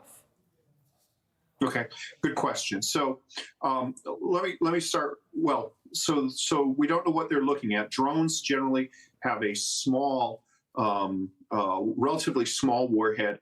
The Iranian model of drones typically is about this big. It's the size of about 2 coffee cans, and it has copper penetrators on each side. So what we've seen in Ukrainian usage, or the Russians, for example, is that they aim them at machinery to cause maximum damage. So it would be possible that these would be fired at civilian infrastructure, such as the power grid, to disrupt it. That's what we've seen in Ukraine. They don't have the ability to penetrate hardened structures. So it's not a decisive military weapon. It's more of a harassment weapon and effective against civilian infrastructure. Cruise missiles are basically unmanned jets that fly, at a low level, they would have the ability to carry a larger warhead and create more damage. They're also a little bit more precise because they're less affected by weather and damage, weather and going off string as they cover the large distance. Ballistic missiles, ballistic missiles take minutes, not hours, to get from Iran or Iraq. How does Israel benefit from dragging the U.S. into this conflict? What do you mean? Israel wants total elimination of Iran. Israel wants to nuke Iran. America is the #1 country on the planet. It's the top dog. It's the hegemonic superpower. Having America in your corner means more weapons. Having America in your corner means better support directly from the largest actor in every region. Yeah, they're calling Big Bro. They're calling Daddy. That's what it is. That's literally what it is. It's just like they can't handle it on their own. Of course they can't handle Iran on their own, so they're calling Daddy. So the first issue is, can you acquire these? And the second is, do you have the ability to... Israel is like having like a Damien-style, Omen-style evil child, okay? You know they're a fucking asshole. You know they're a bully. They're being increasingly more fucking violent. We're not doing anything to stop them. And then, of course, eventually, as the parent, we got to step in and defend the piece of shit child that we have. In some ways, we've basically also, trained them to behave this way. And that is probably because some of these missiles, we believe, are guided by the Russian version of GPS. So if you disrupt that, the missiles go off course and, they won't hit their intended target. So that's the first one. The second is, I would expect against drones and possibly cruise missiles that the Israelis would launch aircraft, helicopters, and fast movers and try to just shoot them down kinetically.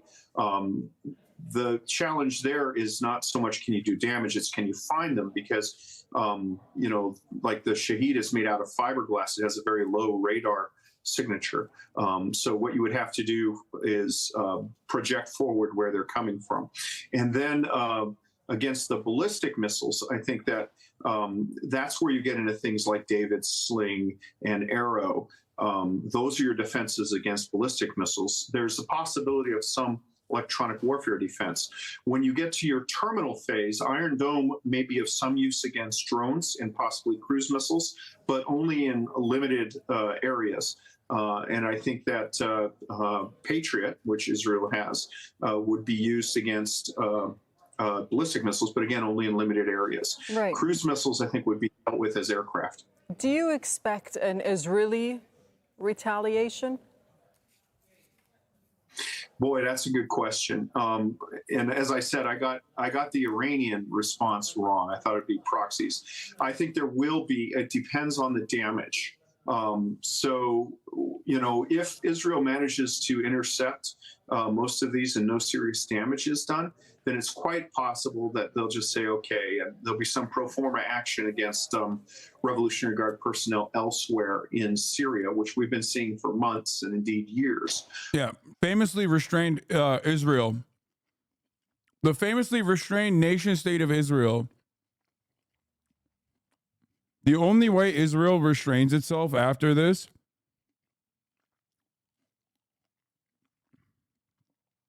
is if America is like, done, you're done. You're fucking done. Stop it.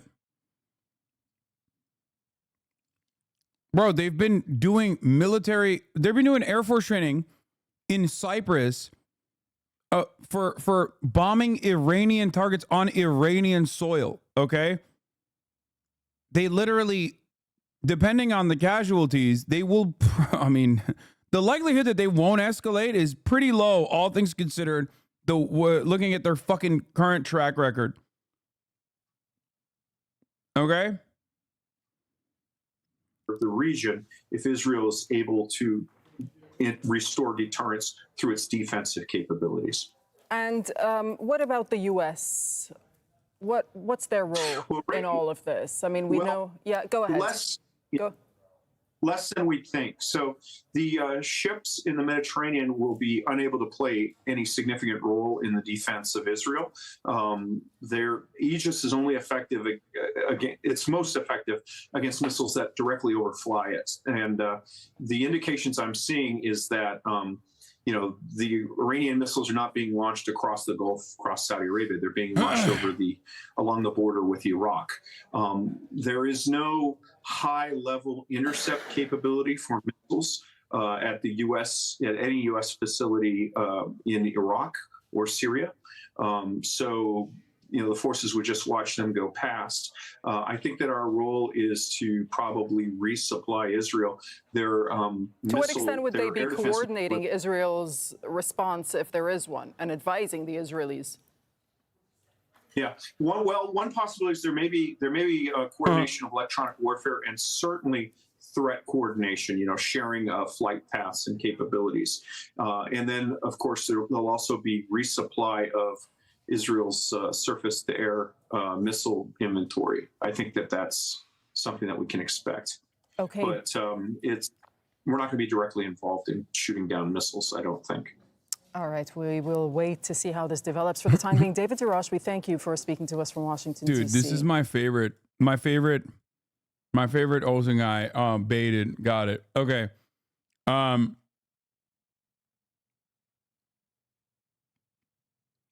Israel de-escalating after this also low-key shows that same reality that I've been repeating over and over again, which is that they only respond to force. Israel historically only backs down when they are met with force. The only other way that Israel ever backs down is if America tells them to fucking back down. That's it. Why did Iran broadcast this? Because they broadcasted it for two reasons. One, because it's like pretty hard to fucking hide thousands of fucking drones and missiles being launched from Iran and other regional actors in the direction of Israel. And two, because they believe that they have the legal grounds to do so. Iranian embassy in the UN says, we attacked the Zionist regime in accordance to Article 51 of the UN Charter, attack in self-defense, following the attack in Damascus. The matter is over, but the Israeli regime may make another mistake, and then Iran's reaction will be much more severe. This is a conflict between Iran and the Israeli regime. The U.S. should keep its distance.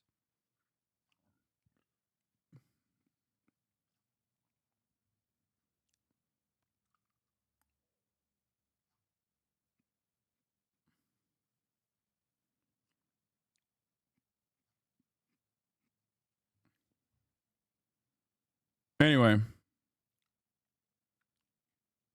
according to some news, Turkey has closed its airspace to U.S. Fuck no.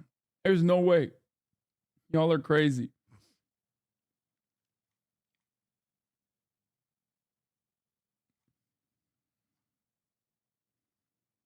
Yeah, Iran is doing a little bit of de-escalatory bombing, if you know what I mean.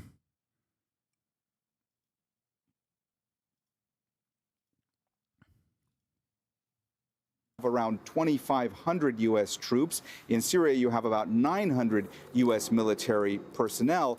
And over the course of the past several months, since October 7th, you had close to 170 attacks emanating from inside I saw that too. Turkey closed the airspace all over Instagram. Assets in Iraq. No, bro, I'm sure Turkey has closed its actual airspace as far as like commercial air traffic or whatever in order to, in order for the safety. In order to secure all commercial airliners, but I doubt that they would literally stop American airplanes from flying out of Incirlik, for example. Breaking, Israeli source tells GLC radio that more than 100 of the drones launched to Israel have already been intercepted outside Israeli territory by the USA and Britain out of hundreds of UAVs in total launched. That's what they're saying. They are already intercepting them, which was, of course, going to happen. Can we get a Zionist celebrity actor traveling to Israel roll call? After today? Oh, my God. We'll see. dozens of Katyushas that are being fired. But if Iran were choreographing this, which we believe to some extent they certainly did, is this the stage in this response where the other proxies would now get involved as those Iranian weapons, the drones, the missiles are getting closer to Israel? Yeah, I think so, Alex, and Mr. Rule would be the best to ask this, but I actually thought Hezbollah would act much sooner and actually prep the way. You're going to see not only Hezbollah, but also the Popular Mobilization Forces at fronts in other countries probably chime in. It doesn't necessarily mean that Iran is controlling their actions or telling them what to do. What we've seen in the past in this area is they just do it because they want to contribute. Much like we've seen the second front they've opened up is Israel has gone into Gaza. No one has told them to do that. They're just doing it. So, it's not surprising at all. But again, I go back to what several of your guests have said. This is more than a proportional response. This is significantly greater than a proportional response. And I, for one, did not expect it to be as significant as it is. All right, I'm going to ask you all to stay with me as we bring in Congressman Jason Crow, a Democrat who is on the intelligence. What are they supposed to do, bro?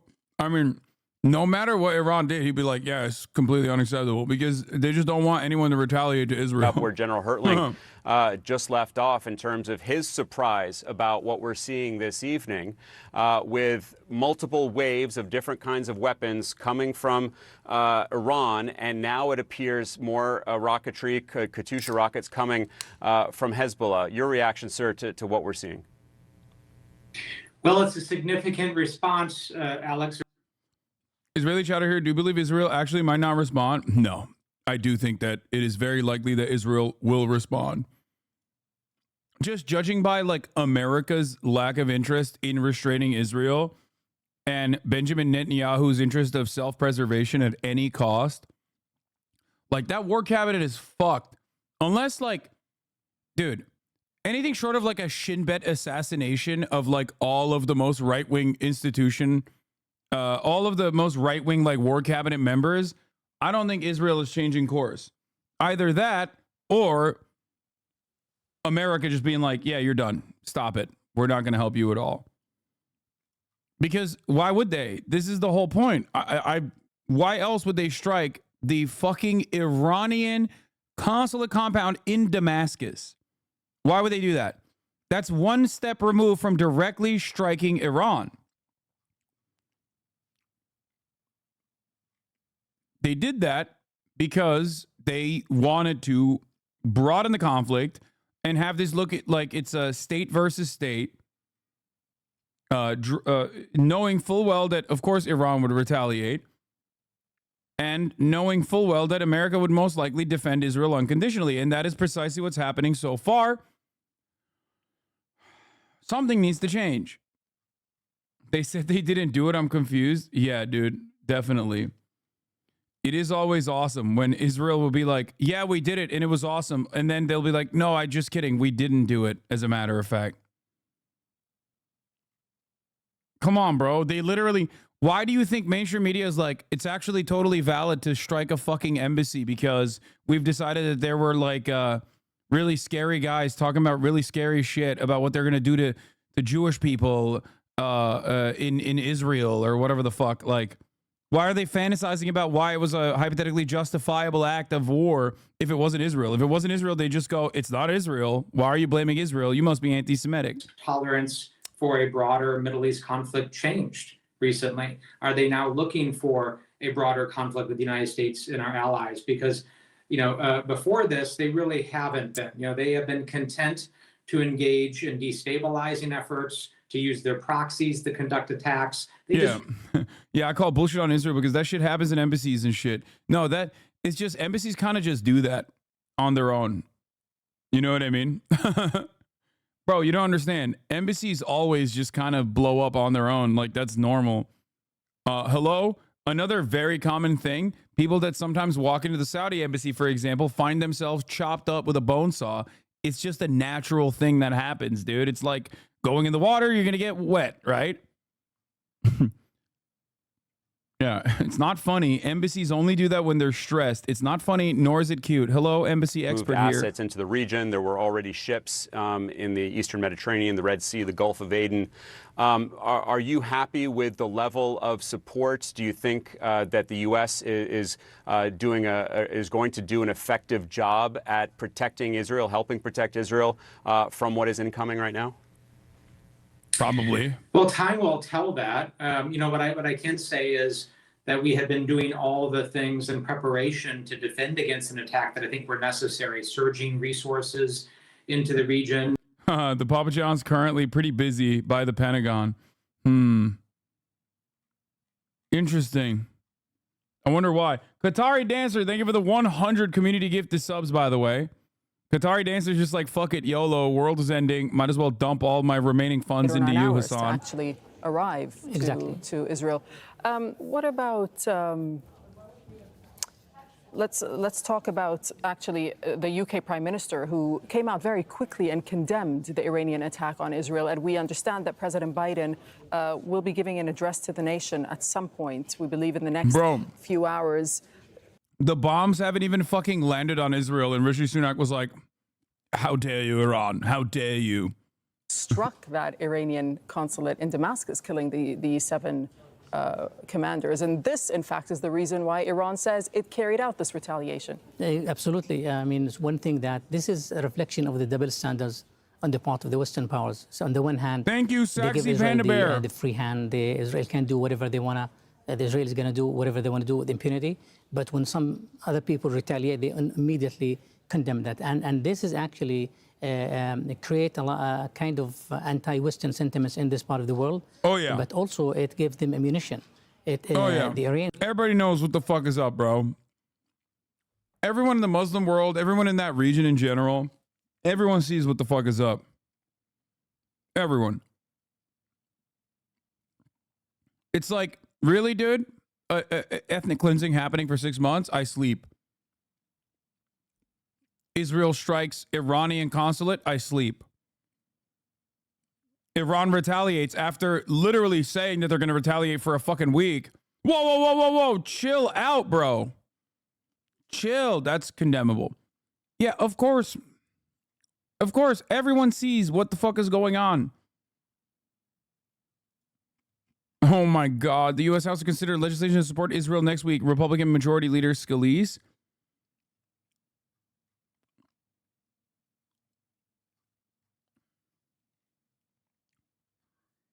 Yeah. By the way, Saxy Panda Bear, thank you for the 100 gifted subs. Hasan's HRT dealer and J Ghost, thank you for the gifted subs as well.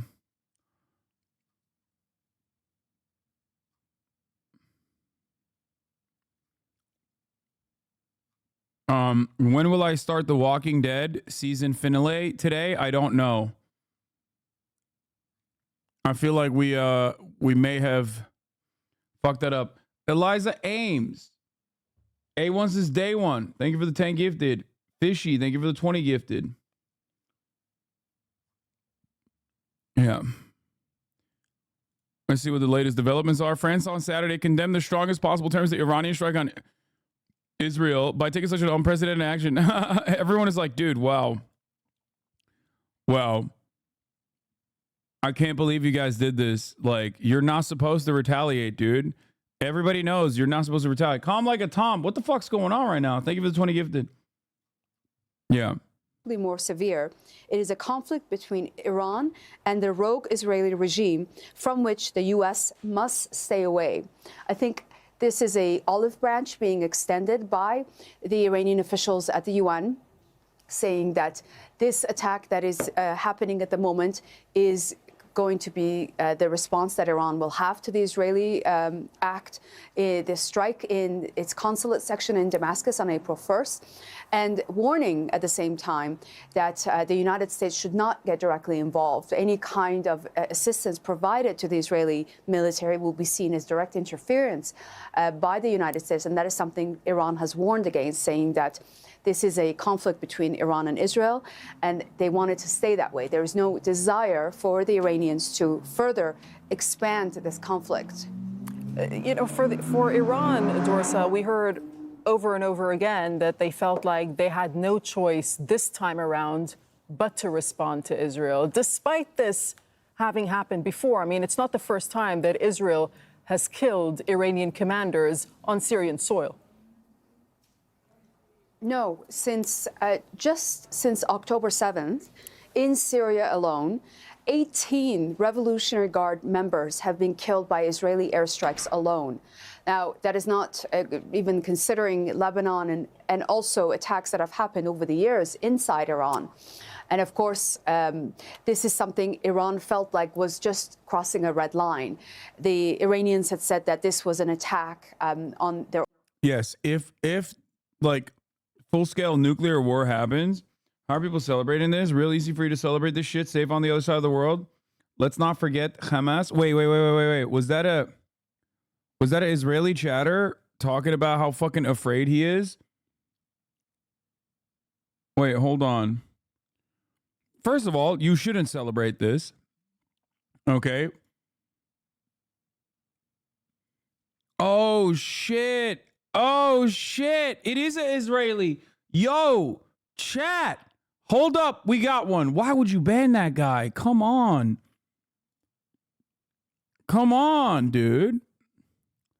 Let me see what he had to say real quick. Hold up. First message in the chat. Wait, can I pull it over here? What the fuck? I can't. God damn it. He said, what's his name? Wait, hold up. What was his name? Young Peasy? Give it to me so I can click on it. Monkey YZP. Oh, there it is. Okay.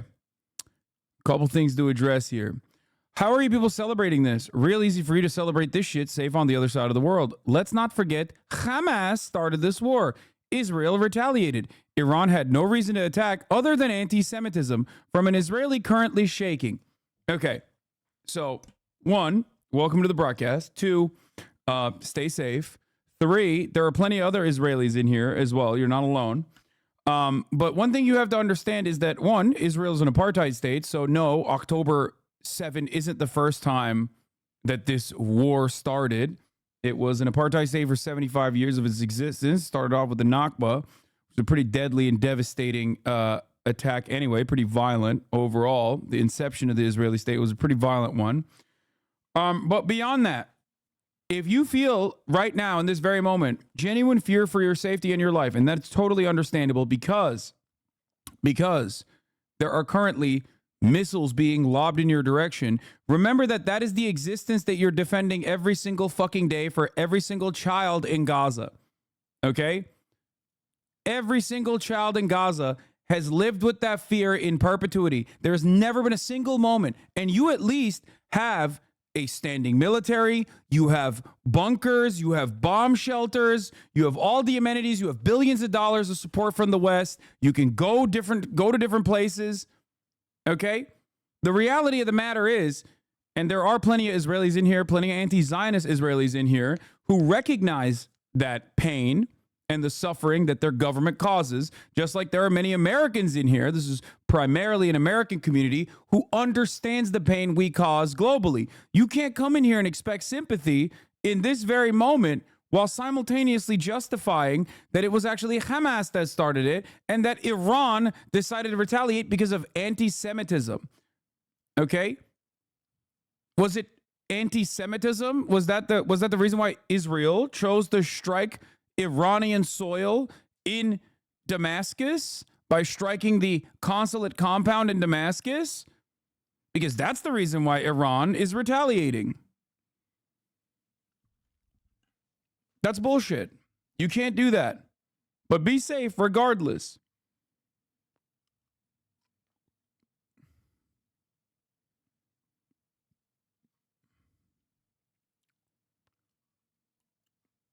There are red alerts all over.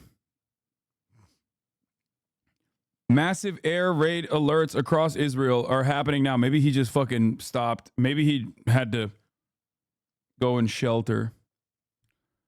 Anyway, as I was going to say, is like if World War III broke out, I'd be so mad because Shogun needs to end first, okay? I need to watch the finale of Shogun, okay? Both southern and northern Israel under red alert, possibly Iranian missile/drone attack underway. I think it's approximately around 5 minutes out. Cam 4, by the way, wild stuff. Where's Cam 4? Oh shit! What the fuck? Is that? Wait, what? Oh, those are the Tamir interceptors. Yo, Ashkelon.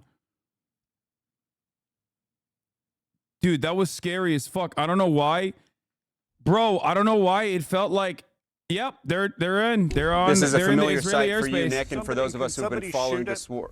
Holy fuck, that scared me like I was fucking sitting behind the camera or something. As the Iron Dome intercepts that you've been seeing for the past few months, how different is this? It's a little different. It's hard for me to assess. There's the sirens now. Guys, are we on air? And those are the sirens. Nick Robertson, you are on air. Those are the sirens that are sounded by Israeli authorities to warn residents, in this case in Jerusalem, of incoming rocket fire. What you're looking at there, live pictures of Jerusalem, the hills of Jerusalem, just before 2 o'clock local time in the morning. It has been several hours since we first reported that Iran had launched more than 100 drones at Israel from Iranian territory, followed shortly thereafter by cruise missiles, and then a wave of ballistic missiles. It has just been a matter of time until we believed that that combination of firepower would be arriving at Israel's doorstep. We know that the U.S. has helped intercept some of those drones. I believe these are the first sirens for this evening, indicating that there may be some incoming drone or rocket fire. Nick Robertson, if you're still there, is there anything more you can tell us about what you're seeing? We're continuing to see multiple intercepts in the skies above me, coming from multiple different directions. It's hard to determine what is potentially an incoming missile and what is an intercept at the moment. So I'm just going to back up and look out here. That's a bright white light flying in here. That's scudding. That just got intercepted. So coming in from this side, it appears to be, well, that was a bright white light, so that appeared to be the incoming missile. I saw it intercepted. The siren's now gone off. I'm searching the skies here to see what intercepts. I'm hearing barrages of what sound like Iron Dome interceptors, but more in the distance. But perhaps all that of Israel is phase under of missiles alert. that was intercepted over Jerusalem, close to us, that phase of missiles is moving through now and being intercepted somewhere else. But those explosions that we could see in the air behind me, and I'm hearing multiple detonations again of what sound like intercepts in the sky. I am not, and I should be very clear about this, I am not hearing the sound of impacts. I am not hearing the sound of things hitting and detonating on the ground. What we're hearing at the moment are the detonations of the outgoing, it sounds like Iron Dome intercepts. We're seeing the intercepts in the sky, and we're hearing the detonations associated with those intercepts in the sky. But I have to stress, it's a little hard to pick out the precise dynamic of what's happening. That was another white flash. And I'm seeing more, more amber, orange tracer fire, possibly intercept missiles in the sky above us and behind us here. So this is ongoing. That was another big detonation and rumble there. This is an ongoing situation. I would say, while we've been talking here, we've witnessed 20 to 30 perhaps intercepts. Now, we don't know what's being intercepted in the skies above us. That they would deploy those resources when it came to a situation like this. The Israeli army has never been faced with this type of weaponry that has entered its airspace, and as a result, they have closed their airspace. They have landed all civilian flights. The airspace is completely closed. There was roars of Israeli fighter jets in the air earlier in the evening, and it's part of this multi-layered defense mechanism that they're talking about in order to shoot down these drones and potentially these ballistic, perhaps cruise missiles that are also coming towards Israeli airspace. Hamda, we're also hearing, and this is according to the AP news agency, and I believe that you were saying this a moment ago as well. So air raid sirens are sounded in Jerusalem as explosions are heard in the skies above. And we're looking at the live picture right now from West Jerusalem. You're speaking to us, though, from Tel Aviv. Talk us through what sort of preparations were being made by the Israeli military in anticipation of an Iranian attack. And do you think that this is what they expected? Yes. Well, the Israelis said that they were prepared for a wide variety of scenarios, and in fact, they were ready for anything that could happen. And just this evening, Homefront Command, that is an extension of the Israeli military, had issued an abundance of new guidelines. In fact, there was a protest going on in Tel Aviv in the evening that the police had shut down because of 11 o'clock this evening. They said that there would be no gatherings of more than 1,000 people. Schools were closed. Different work sectors were closed as well for the next 2 days in anticipation for this attack that they said was imminent. And the Israelis were expecting a response, and that's because of their airstrikes on the Iranian consulate in Damascus on April 1st. They knew they were anticipating this kind of response. Perhaps they didn't know the size and the scale and the type of weaponry that would be used, but nonetheless, a response and a retaliation from the Iranians was promised. The Israelis say that they are partnering with regional allies and additionally the United States and the United Kingdom. In fact, the Israeli army is reporting that several drones were already shot down before they had reached Israeli airspace. You're looking here at more active interceptions that are happening in the sky, and what's falling here is the shrapnel that will land in different areas. Now, where that is happening over, sirens are also ringing. And when that happens, Israeli authorities say for people to go into these protected areas for a minimum of 10 minutes unless told otherwise. They usually get these types of alerts on their phones. But again, all of the GPS and phone type systems are disrupted at this point. But you can just see it in the sky that this is clearly an active situation that the Israeli military is still saying could take hours. They were anticipating these types of drones coming in anywhere, reports indicated from 2 to 10 hours. So it still looks like it's going to be a long night ahead, as the Israelis say they have defense mechanisms that are stockpiled, they are ready to go, and they are prepared for any type of scenario. Okay, Hamda, we'll let you go for now. Thank you. We'll bring in Rory Challens from occupied East Jerusalem. And Rory, can you confirm, just tell us what's happening there, because we're hearing air raid sirens go off in Jerusalem and explosions above the skies. What do you see and hear?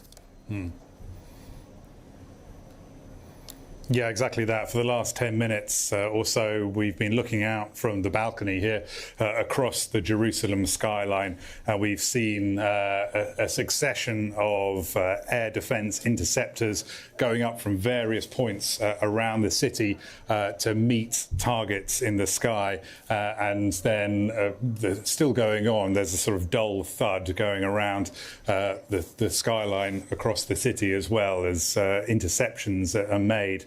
About 10 minutes ago as well, the air raid siren went off, and now the police seem to be going around on the streets in their cars with an announcement going out, which we assume is telling people to go to their nearest air raid shelters as quickly as they can. So this is the situation in Jerusalem at the moment. It seems to be calmer right now, but there could well be another barrage of drones coming in and on the way. We are seeing basically Israel under attack from Iranian projectiles right now. What sorts of advice or preparations has the government, or, I mean, you were just mentioning the police telling people to go to shelters. What more have they told people to do?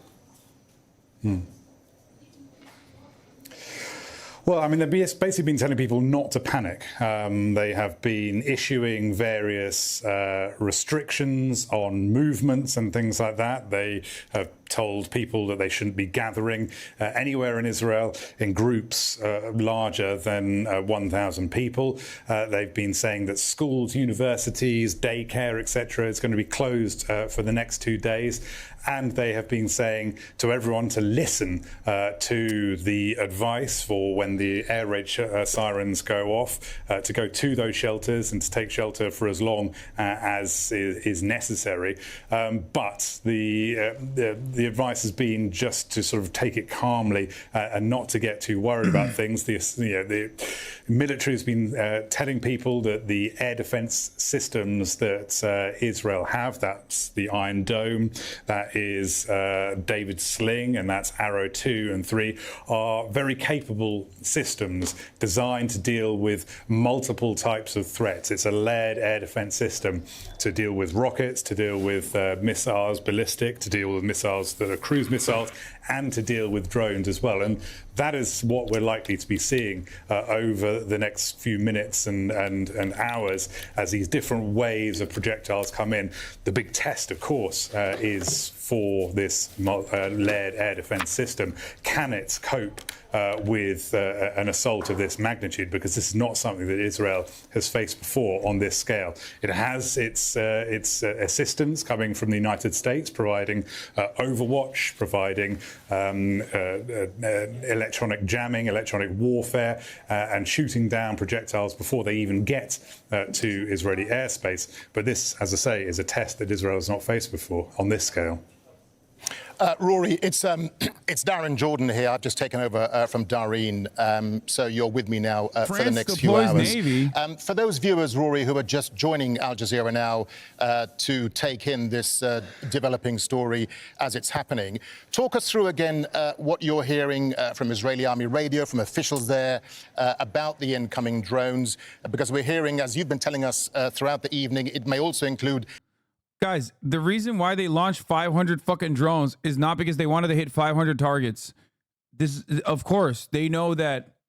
Of course, they know that. Like many of those drones are going to be intercepted by Iron Dome, and also the Central Command defense systems that are in the region. I'm sure they have like a specific target in mind, military targets in general, that they're launching ballistic missiles in the direction of. Don't know if that will also be successful, but ultimately the goal is to retaliate and to say, no, you can't get away with fucking hitting. You can't get away with hitting an Iranian embassy. You can't get away with hitting the Iranian consulate compound in Damascus.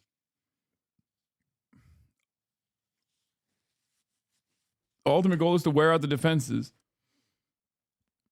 It's kind of wild, though. I don't think I've ever seen... I mean, we've seen interceptors before. I've never seen this many fucking interceptors in action. It is genuinely a marvel. It is genuinely a marvel to see this thing in action.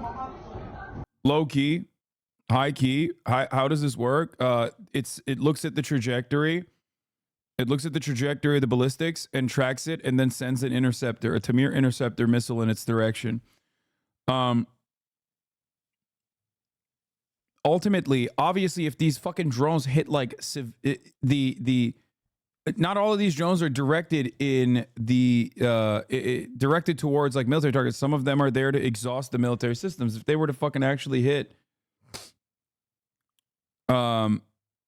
if they were actually hitting like the ground, they'd be killing random innocent civilians. Okay, it's not an act of celebration.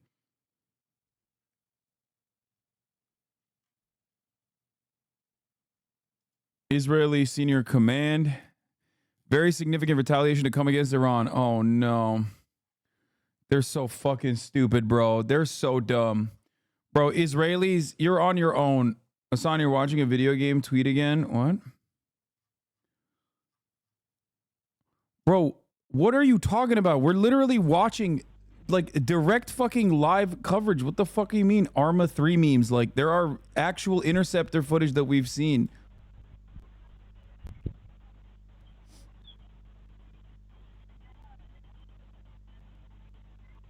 Anyway, to the Israelis in the chat, good luck. It seems like your government is going to it seems like your government is going to retaliate aggressively.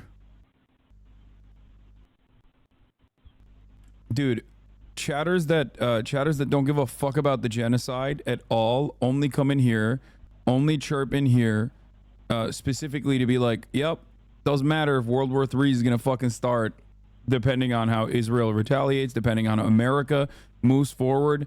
Doesn't matter if my fucking friends and family get drafted, myself included. I'm here to fucking clip some shit, okay? I'm here to clip. It's like showing your fucking asses. It's very weird. I'm here to clip and ship, bad boy. I'm here working at the behest of my favorite YouTube content creator, my favorite kick streamer. You know what I mean? He's not paying me, but I'm doing that regardless. Meanwhile, I'm sitting through the top of the hour ad break and watching a 3-minute ad at the top of the fucking hour. Because I don't have $5 to fucking subscribe at the top of the hour. And I haven't been able to get a gifted sub at the top of the hour. So I'm just going to sit through the 3 minutes of ads, hoping that I can find another clippable moment in a little bit. Here's the 3-minute ad break now, by the way, chatter. To liaise with the Israelis and build up their kind of intelligence picture of what might be coming. So these are the kinds of things that Israel has been doing. And the government has been insisting to people that the country is as prepared as it could possibly be, but warning them that air defense is not infallible, however competent it is. Something might well get through. All right, Rory Challenge there, live for us in occupied East Jerusalem. Rory, we'll no doubt come back to you a little bit later. For our viewers just joining us here, it's just gone past 2300 GMT. We're bringing you continuing coverage of Iran launching its retaliatory attack on Israel. Iran's Revolutionary Guards have launched its first wave of missiles, as you've been seeing on our screens. Air raid sirens, as Rory was telling us there in occupied East Jerusalem, are sounding, and rockets have been intercepted above cities across Israel, including Tel Aviv and West Jerusalem. A senior U.S. official has told the American media they believe as many as 400 to 500 drones and missiles will be launched towards Israeli territory. Well, Tehran says it's a response to Israel's bombing of the Iranian consulate in Damascus in Syria. Israeli Prime Minister Benjamin Netanyahu is meeting with his war cabinet in Tel Aviv. Israeli combat planes are also in the air now as we speak. Israeli officials say the response will be firm and clear and have called Iran's attack a severe and dangerous escalation. Meanwhile, U.S. President Joe Biden has rushed back to Washington. Bro, it's so funny. There's still dumb motherfuckers being in here like, oh, dude, you don't understand. The U.S. is a puppet state of the Jewish lobbyists or whatever. No, dude. No. Okay? No. America does what America wants to do. Okay? America says jump. Israel says how high. Not vice versa. Please do not misunderstand the situation. Okay? Israel is basically behaving in the most belligerent ways possible, and America is still rushing to its defense. Those are American Air Force fighter jets that have intercepted hundreds of fucking missiles that were trailing in the direction of Tel Aviv. Who the fuck do you think is in charge here? It's not Israel. Definitely a JDAM. Dude, that's awesome. All the drama perverts are back to be like, definitely a JDAM. Israel blew up every single fucking hospital in the Gaza Strip, big dog. Every single one. Still mad. Still mad that you were wrong. Still mad that you found yourself on the wrong side of a genocide and having to defend it. Anyway. A post on X by Iran's permanent mission. Certainly from what we've been hearing over the past few hours. First, the Iranian Revolutionary Guard, who are carrying out this attack against Israel, calling this mission a true promise. That is the name of it. They say that they've launched drones and missiles towards Israel as a result of their aggression, and that this decision was made. The JDAM memes are only funny if you are personally completely uninterested and not even remotely invested, as a German would, by the way. I think Shrooms is a German Twitch viewer or Twitch partner. completely uninterested, maybe on the side of Israel a little bit. That's the only reason why you would find that to be funny. Because, like, I don't think it's funny that Israel has done an ethnic cleansing in Gaza for the past 6 months. I don't think it's funny. And I think that is, if that's the only counter you have to that, is to be like, dude, a JDAM, when they have used munitions, guided munitions such as that, time and time again, pummeling Gaza. Yeah, I mean, it's funny for you, I guess. Maybe not so funny for anybody else. Israel will be made to regret what they did. Israeli forces have carried out strikes in Syria since October 7th repeatedly and killed 18 Revolutionary Guard officials since then alone. But of course, that is not the only time that they've targeted senior Iranian officials. We saw a number of attacks on nuclear scientists in Iran over the past decade, with the last one, high-ranking Fakhrizadeh was assassinated in Tehran, and Iran blamed Israel for that attack. But Iran didn't directly target Israel until tonight. This is the first time in the country's history that Iran has taken such a decisive action, but it seems to be fairly limited. First of all, there was communication back and forth between Iran and the United States. Iranian officials making it very clear that they don't want a full-on confrontation with the West, and that what they're going to do is have a precise and limited action against Israel. And that the Iranian foreign minister just tonight posted on his X account that the United States had sufficient warning in advance about what was to come. So there's no surprises about what is happening tonight. Yeah, I mean, they said they were going to do it. They've been talking about when they were going to do it. If I'm a fucking dumbass Swishermer, as I am, and I've been talking about, like, the potential for Iran retaliating for the past 5-6 days now, then yeah, of course they had better intelligence. Because they've even given it a name, haven't they, for the operation? Yes, True Promise is the name, and they did say that this was coming without specifying. Don't attack Germans. Exactly We're your fourth largest viewer base. No, I have no smoke for the Germans. I do have smoke for the German government, though. The German government is doing some fucking real historical errors again. What kind of a response specifically? I mean, Iran come on, dude. Arresting a fucking anti-genocide, a Jewish anti-genocide protester is ridiculous. Like, some real Gestapo shit.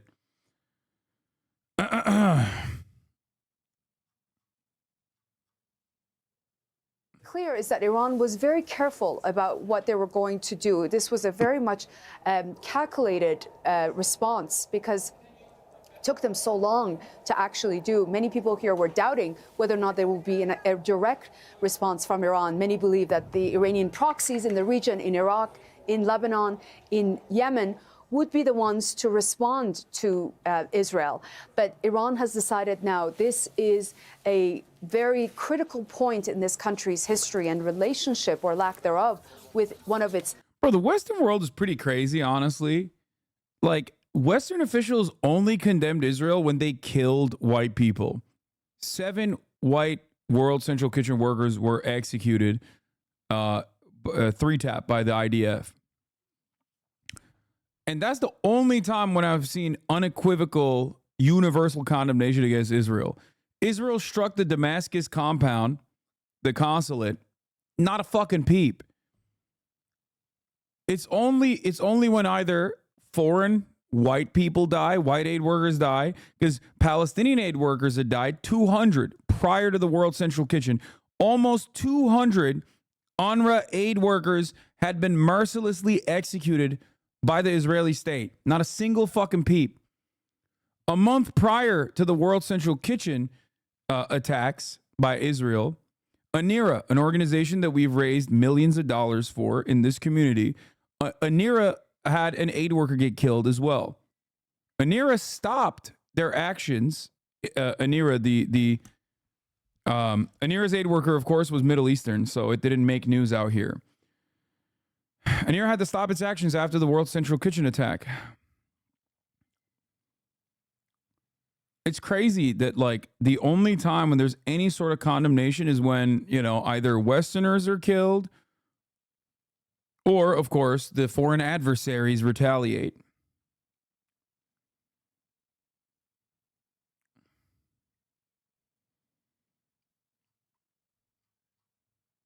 It's crazy. And lasted until 1988. It was devastating for this country. And the supreme leader that is now in power since 1989, he's the commander-in-chief of the country's armed forces, had a very difficult decision to make. This was not something that was taken lightly by Ayatollah Ali Khamenei, because to engage with direct conflict with Israel is something nobody here wants or wanted. But I think the officials felt there was no other option. If they use proxies in the region, they will be made to look weak, because they had said that they don't have direct say of what those proxies do. So they felt this was the time for them to step up. There has been rhetoric for the past 45 years in Iran between what the Iranians feel Israel is doing in Palestine and how Iran will respond to the aggression that has continued against the Palestinian population. So I have to tell you, these scenes that we're seeing tonight are extremely unprecedented. I think many Iranians, when they wake up on Sunday morning, will be utterly shocked that Iran has actually taken this decision to launch direct attacks from Iran towards Israel.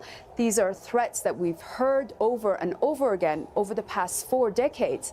But to see the scenes over Jerusalem and Tel Aviv are something many here never imagined they would see.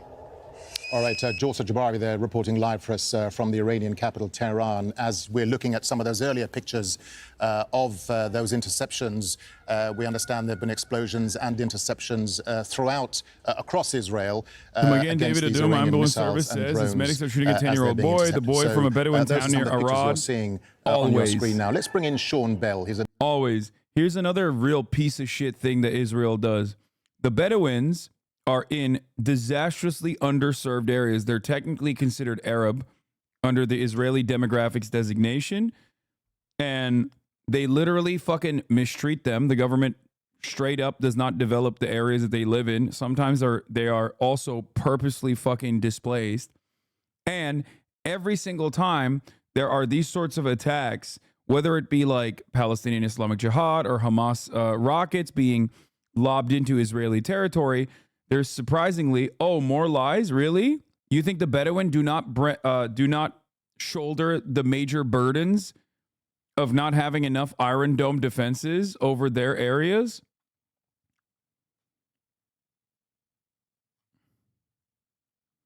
Really? That's a lie? Famously, the Bedouin are in... Iron Dome has priorities. Okay. What... I never understand. I never understand why people come in here and then quite literally fucking repeat the position that I have.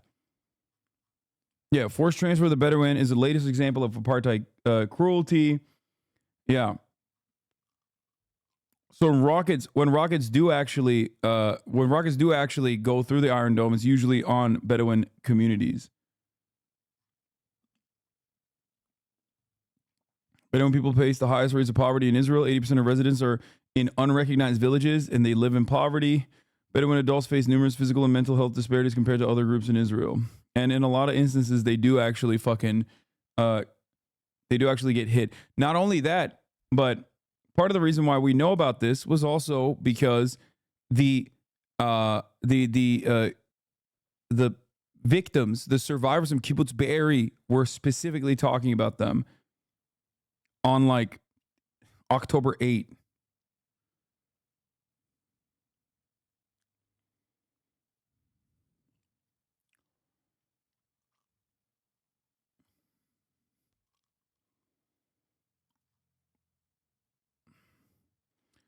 Iron Dome, David Sling, and fighter jets are likely intercepting incoming Iranian drones and land attack cruise missiles. Arrow 2 and Arrow 3 are likely intercepting Iranian medium-range ballistic missiles over Syria and Jordan. They're not that capable. I mean, they're about the same speed as a car. They do about up to 140 miles an hour. They have got long endurance. They can travel hundreds of miles, and they can be quite carefully programmed. They've got a relatively small warhead, 50 kilograms, but that will still do a lot of damage on the ground. But they're really more terror weapons than anything else. The huge advantage is that these things are probably only about $20,000 a time, whereas most of the cruise and ballistic missiles, you're talking about $1 million, $2 million a time.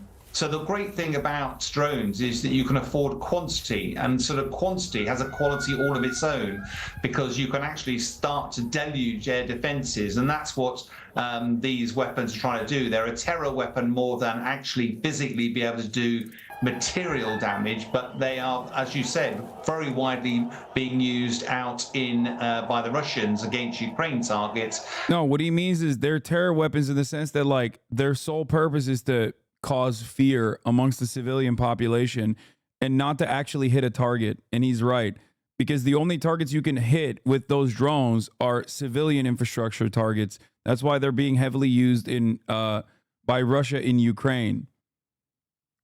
That's what he means. They're slow, they're easy to intercept in comparison to other missiles. Obviously, all weapons are technically terror weapons Missiles, when you think cruise about missiles, ballistic missiles. In effect, the attack itself is multi-layered as well. What is The this? attack will What is certainly be reportedly from multi-layered. Jordan? I mean, there's no point firing one missile and having it shot down out of the sky by the very careful, very high-tech Israel air defense systems. That would appear that Iran was not strong. It wouldn't be seen as a robust response. So it would have to have considered a multi-wave attack. But Iran would have been well aware that most of the drones will get shot down. It's more a question of where the main missile Not true. They're strikes. perfectly But fine against power stations and sense centers of of this, communication. though, Yeah, is that Israel must but have not known hardened when it targets with attacked that shields. consulate on the 1st of April that they would trigger some sort of response like this. And despite America asking Iran for a measured response, telling them not to respond, Iran probably had no choice. So the real question is, what was Israel seeking to achieve with those attacks on the 1st of April? And is this part of a carefully coordinated plan? Because Israel's made no secret of the fact that, having dealt with Hamas, it wanted to deal with Hezbollah next, and this attack by Iran might well give Israel license to have a go after Hezbollah next. All right, Sean Bell, live for us there from Birmingham in the Dude, UK. Sean Bell, a military analyst, and bro. retired Air Vice Marshal. Thank you very much indeed for your time and your analysis. Let's go back to Rory Challens. He joins us live from It's just occupied endless, East Jerusalem. Rory, seemingly. just talk us through now what you're seeing and hearing. You're there in occupied East Jerusalem. You've been hearing these explosions, seeing these interceptions. Tell us what you're seeing. Tell us a bit more, Rory.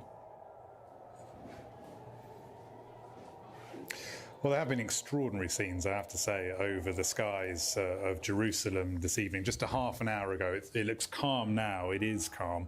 But just 30 or so minutes ago, the sky behind me was lit up with, well, I mean, what looked from here like slow-moving fireworks arching into the sky, which were interceptors launched by Israeli air defense all around the city, rising up to meet the threat of Iranian drones coming in, perhaps cruise missiles. We don't know exactly what the targets up in the sky were. Ukrainians are watching this like, God damn, bro. No, the attacks have not ended. They came in, I believe, 3 different. They're coming in 3 waves. I guess this was the first wave, but it's still continuing. Interesting to see the difference in coverage. Yeah, of course. U.S. must stay away. That's in all caps. U.S. must stay away. So what is the Iranian threat to the U.S.? If the U.S. continues to intercept incoming drones, missiles, or ballistic missiles, or other Iranian targets coming towards Israel, what are the Iranians going to do? Attack the United States? I don't think they're going to attack the United States, but one of the things that the Iranians have been telling me over the past couple of years, and this comes from people in the Revolutionary Guard, but also in the Iranian military, is that they've been saying, look, the U.S. needs to understand, with all of their assets in the Middle East, that next to almost every American outpost, next to almost every American base, or at least in the vicinity, there is a militia out there that is loyal to Iran, or at the very least has ties to Iran. So the Iranians certainly believe that they could put the U.S. under pressure in the Middle East. We saw that after Qasem Soleimani was assassinated in 2020 when the Iranians fired back at an airbase in Iraq, the Al-Assad airbase. They gave ample warning before they did that, but they were able to target that fairly easy from Iranian territory. So, of course, the U.S. has assets in various places in the Middle East. Bro. The Iranians are saying those assets could be under threat. If the U.S. continues I'm sorry. Stop sending me fucking random links on Twitter, bro. Stop. Stop sending me random links on Twitter of videos that you think are real, okay? Strike if the Israelis chose to do that. I think some of the messaging that we've seen tonight from the Iranians has been pretty remarkable, where they've come out and said that any country, if the Israelis now want to strike back, any country that opens their airspace for that or their ground space for that would be under threat from Iran as well. So certainly the Iranians are messaging that they are extremely serious about this, while at the same time saying that they're giving Israel an off-ramp and saying, look, these are the strikes in retaliation for the hit on the embassy. It's up to Israel now whether or not it ends here, Wolf. All right, stand by. We're going to get back to you, Fred Pleitgen, with his expertise on what's going on in Iran right now. I want to go back to Jerusalem. Nick Robertson is on the scene for us. What is the rational perspective Nick, from the Iranian side? I mean, they know that almost all of their fucking attacks are going to get intercepted, so they want to show force. They want to scare the Israeli population. They want to scare the Israeli government and apply pressure to the Israeli government for striking technically Iranian soil. That's the reason why.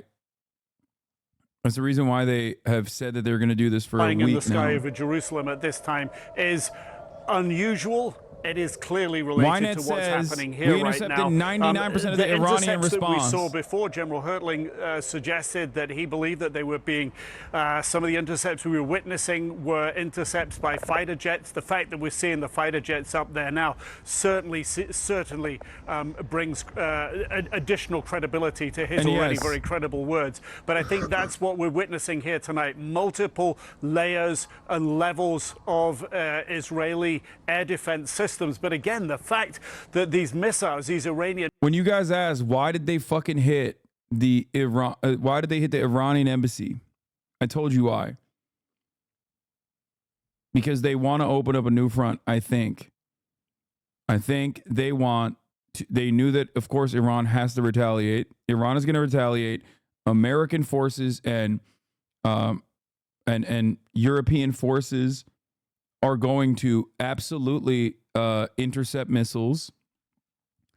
And then there's going to be political pressure from America to respond to Iran because there's so many fucking psychopathic, bloodthirsty monsters. Here's Tommy Vitor saying, these lunatics are desperate to push us into a direct war with Iran. It's bloodthirsty, stupid, and not what any actual voters in this country want. This is Senator Marsha Blackburn. Iran has begun launching drone strikes on Israel. POTUS, we must move quickly and launch aggressive retaliatory strikes on Iran. That is a psychotic thing to say.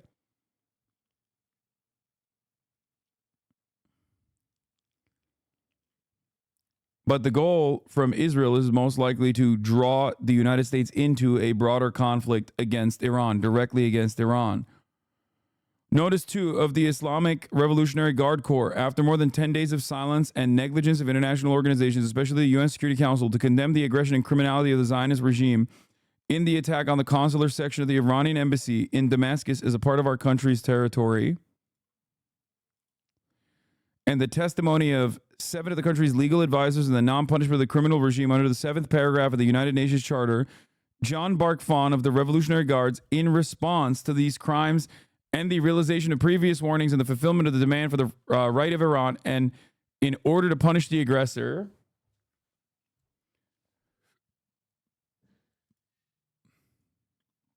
using its intelligence, missile, and drone strategic capabilities, it attacked the important military targets of the Zionist terrorist army in the occupied territories and successfully hit and destroyed them. I don't know about that part.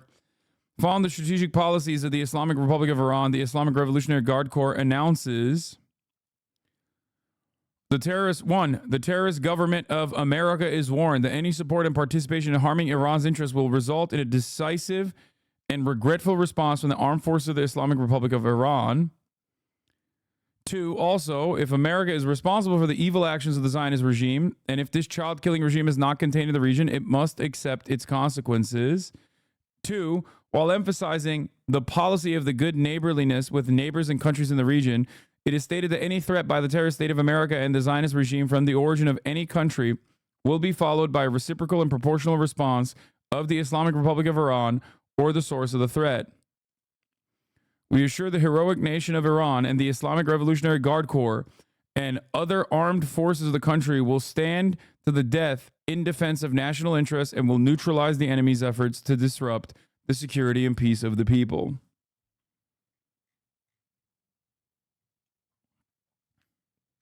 That's a bunch of rhetoric. I'll believe it when I see any actual action. The fuck do you mean? There's like thousands of fucking drones that are being intercepted on top of Israel right now.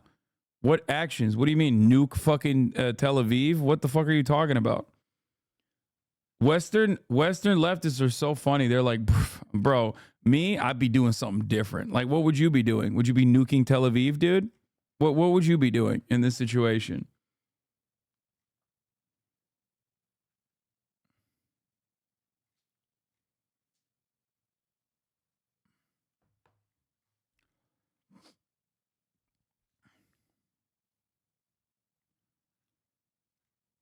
Iran failed, weak as hell. Guys.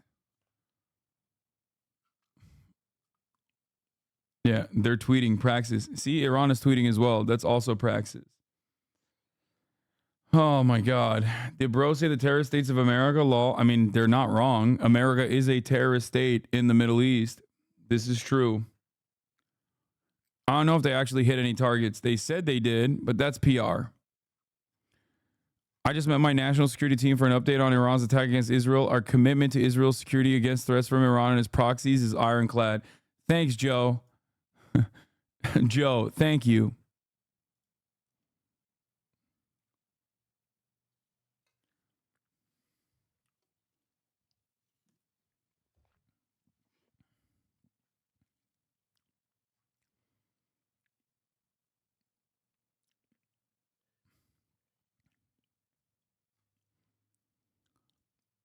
Americans want to see blood.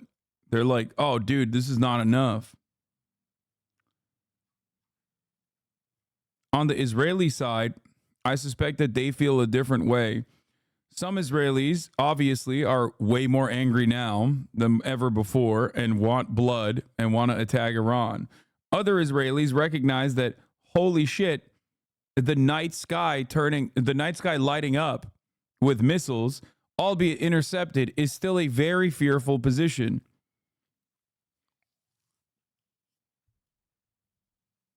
It is. This is terrifying. This is terrifying for the civilians. The airplanes in the night sky are like shooting stars. And we could all really use a wish right now. Wish right now. Wish right now. Not just what happened this evening, but perhaps also bracing for more. The Israeli army has said from the beginning of the Israel-Hamas war that they knew something else could happen. There's They see this still every day, an nothing active new. front on No, Israel's dog. Fucking Palestinian bathtub rockets are a little bit different than like Palestinian bathtub rockets are definitely a little bit different than fucking this shit. When those things land, and they rarely do, but sometimes they do land, they'll like hit a fucking courtyard and open up a little dent on the ground. These things are a little bit different. And also, both in size, magnitude, and frequency are a little bit different. Iran has never directly hit Israel. This is a big deal for sure. The Qiddiya is in the heart of Tel Aviv. There were reports speculating that that could potentially be a target, but there were more reports from anonymous Israeli officials indicating that the targets would be primarily military targets. And what exactly that means, whether it's air bases, whether it's Iron Dome or air defense battery systems, whether it is artillery positions, perhaps it's unknown what exactly was being targeted. But the Israeli defense array in the air has intercepted intercepted seemingly most of those projectiles. We haven't really had any reports yet of them falling in any sort of open areas. We haven't had reports of damage. There are reports of one injury in the southern part of the country, a 10-year-old child in a Bedouin area. These areas typically do not have these types of bomb shelters or safe rooms that are located in other sorts of Israeli towns and homes that are easily accessible and available. So the Israelis say that while perhaps this part of the evening is over, but the longer game for them is going to be a retaliation. And look, it's still unknown if this part specifically is over. It's unknown if there will be this second and third wave of launches from Iran that was reported that Israeli officials are still perhaps bracing for, but they say again that they are prepared for any possible scenario. All right, Hamda Salute, live for us there in Tel Aviv. Hamda, thank you. Well, as we mentioned, US President Joe Biden has cut a weekend trip short and has returned to Washington, D.C. to consult with his national security team. Let's bring in Heidi Jocastra. She joins us live from Washington, D.C. So we know that security meeting, Heidi, at the White House has already started. Who's in? My man said, don't use your consulate for military purposes and it won't get blown up law. Brother, you say this, but the IDF headquarters is smack dab in the middle of a mall in Tel Aviv. Like, what the fuck are you talking about? Like, would you have that same attitude if they just fucking dropped a nuke in the middle of that thing? You think that would be cool? The fuck do you mean? Oh, dude, don't use your consulate for military purposes. What do you think happens in fucking embassies, dumbass? You think there's no military action happening in American embassies? No generals ever touching American embassy soil?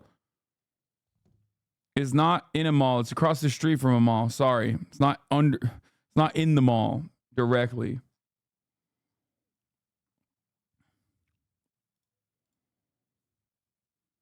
I mean, that's directly, that is straight up a military base, the headquarters. That the U.S. has indeed been taking down these Iranian drones. Meanwhile, a spokeswoman for the National Security Council, again, used this word we've heard over and over again coming from the Biden White House, ironclad, to describe the level of support that the U.S. has for Israel's security. And though we're not getting much more detail about what assets the U.S. is deploying to take down these drones and other incoming projectiles from Iran, we are getting some clues from a British official saying that British air jets are now replacing some of the U.S. fighters that have been doing counterterrorism work in Iraq and Syria in order to free up those U.S. fighter jets to now support Israel. In total, there are still tens of thousands of U.S. troops who are deployed in this region, I should remind us. And there's another 1,000 U.S. troops that are en route to the coast of Gaza. They're to build a humanitarian pier to receive the delivery of food there. But the Pentagon has been moving to even beef up more the presence of U.S. troops in this region, not to mention the USS Eisenhower carrier group, which includes 2 destroyers as well as 9 Air Force squadrons that have all been placed there waiting in anticipation for this moment to arrive. Again, we're not exactly clear which assets were used to take down these Iranian drones, but that response continues as we speak. Yeah, Heidi, let's just go back to President Biden, because there's some speculation that he knew about this attack. What sort of behind-the-scenes diplomatic warnings or intelligence led Biden to believe that the response would be sooner rather than later? He certainly hinted at that. He said there was intelligence that he knew of but couldn't get into publicly yesterday when he said those words exactly, that this attack would be coming sooner rather than later. And he told Iran at that time, which was about 24 hours ago now, don't do it. Well, obviously, that advice was disregarded by Iran. But behind the scenes, the U.S. has been, over the last 10 days or so, really ramping up diplomatic pressure, trying to avoid this very moment from occurring, using pressure on third-party countries to try to... We will wait. There are reports that some Israeli targets have been hit, including either 2 different military bases. We are going to wait until there's confirmation, okay? Apologies to the chatters, but I'm not going to immediately go gung ho before there's actual confirmation. Okay, love you guys, love the enthusiasm, but we will wait. Okay.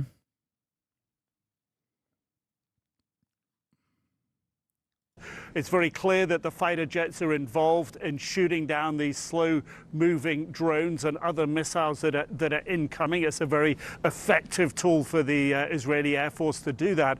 And so the fact that we're hearing the jets again right now over Jerusalem seems to indicate that there may be another wave on its way here at the moment. Of course, if that happens, Wolf, we can expect to hear the sirens. I'm not hearing a new siren alert go off at this time. It is very quiet here. As you know Jerusalem very well. This is a city Bro, what the fuck? There ain't no way, bro. Are you serious? Shilla motherfuckers, get ready with me for war. Iran just launched a few missiles, and I'm not trying to go out looking ugly, so straighten my hair, collect my eyebrows, that whole facial routine situation. Who knows how long I'm gonna be underneath the ground for? I found an underground. Oh, that's, by the way, I swear by that last serum is the best thing ever. Anyway, this is the final fit. All of my friends have come by, so hakol tov. I have to go now because we're going underneath the ground. Bitches want me. Bro. Shilla motherfuckers, get ready with me for war. Bro, that's crazy. I mean, this is just sheer arrogance, dude. Hakol Tov, Saul's good, Saul good.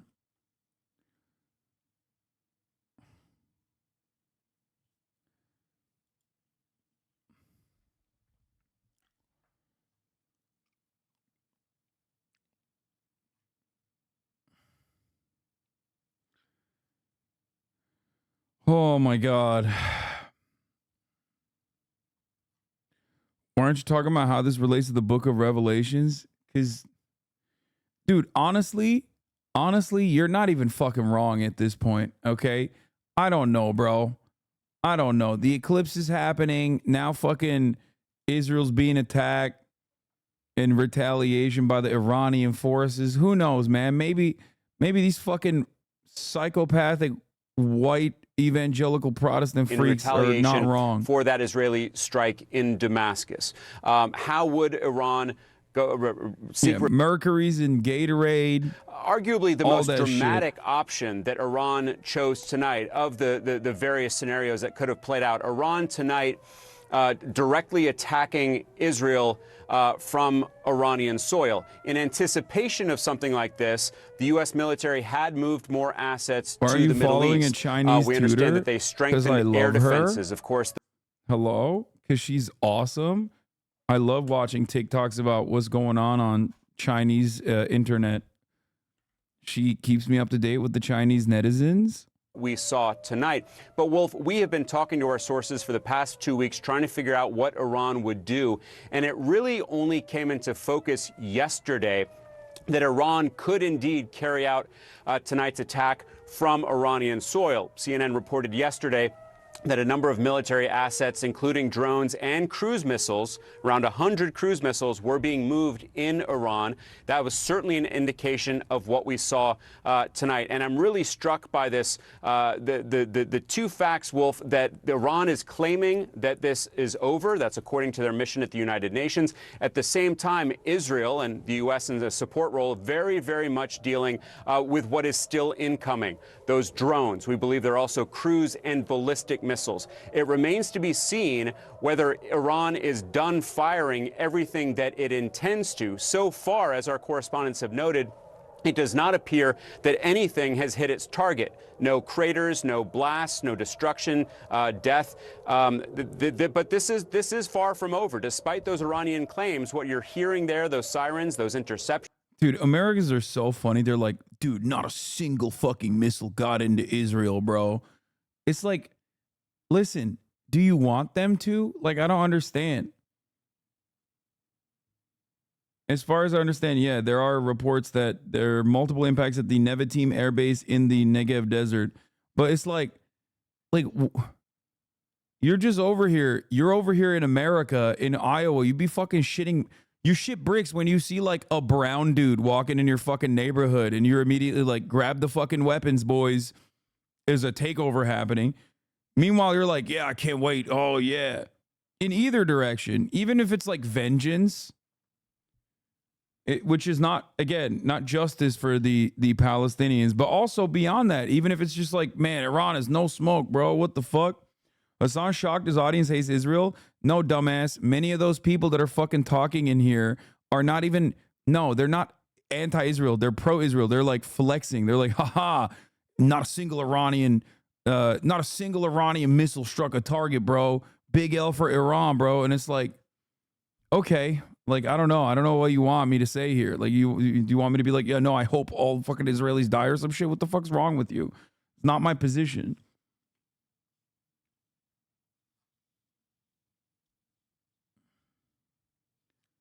You know?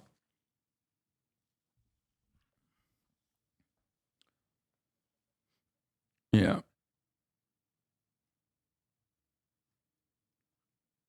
Anyway, the real issue is, yeah, it's just like chatters that watch war from afar and just like consume it for enjoyment. It's gross. Not thinking about the real human toll here for civilians. It's already frustrating.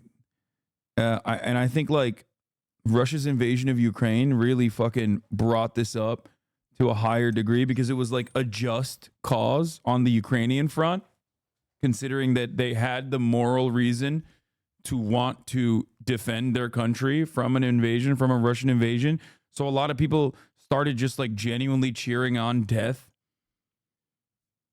constantly asking for more and more blood. Obviously, it's perfect for us because it's not like we have American military there. We don't have any like real connection. You know what I mean?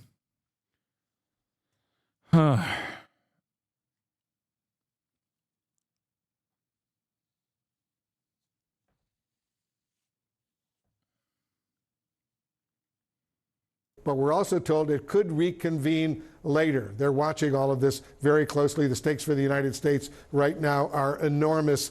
Obviously, the stakes for Israel are enormous as well. I want to bring in Aaron David Miller right now, former State Department Middle East negotiator. You've been involved in this region for a long time. Aaron, give us a historic sense of what is going on right now, the fact that Iran, with a huge military capability, is launching rockets and missiles against Israel from Iranian territory, Okay, and they're not that's a simply little different. relying It's on their Manny. Iranian proxies, whether Hezbollah or the Houthis or others, to do.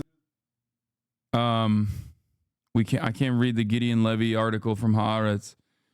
Footage purportedly shows Iranian missiles impacting the Negev area of southern Israel earlier.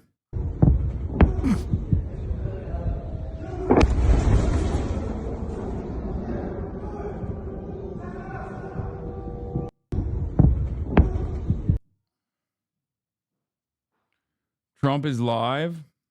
Impact was made. Different angles. Oh, this is the one.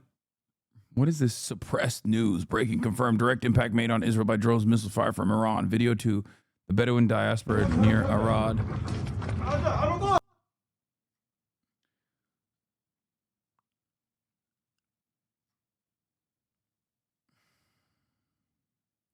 A missile hit 10 miles away from me. Why are you promoting this? Wait, what?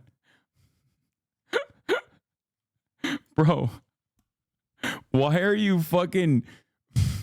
Dude, I swear to God, the brain rot is so high. Promoting it?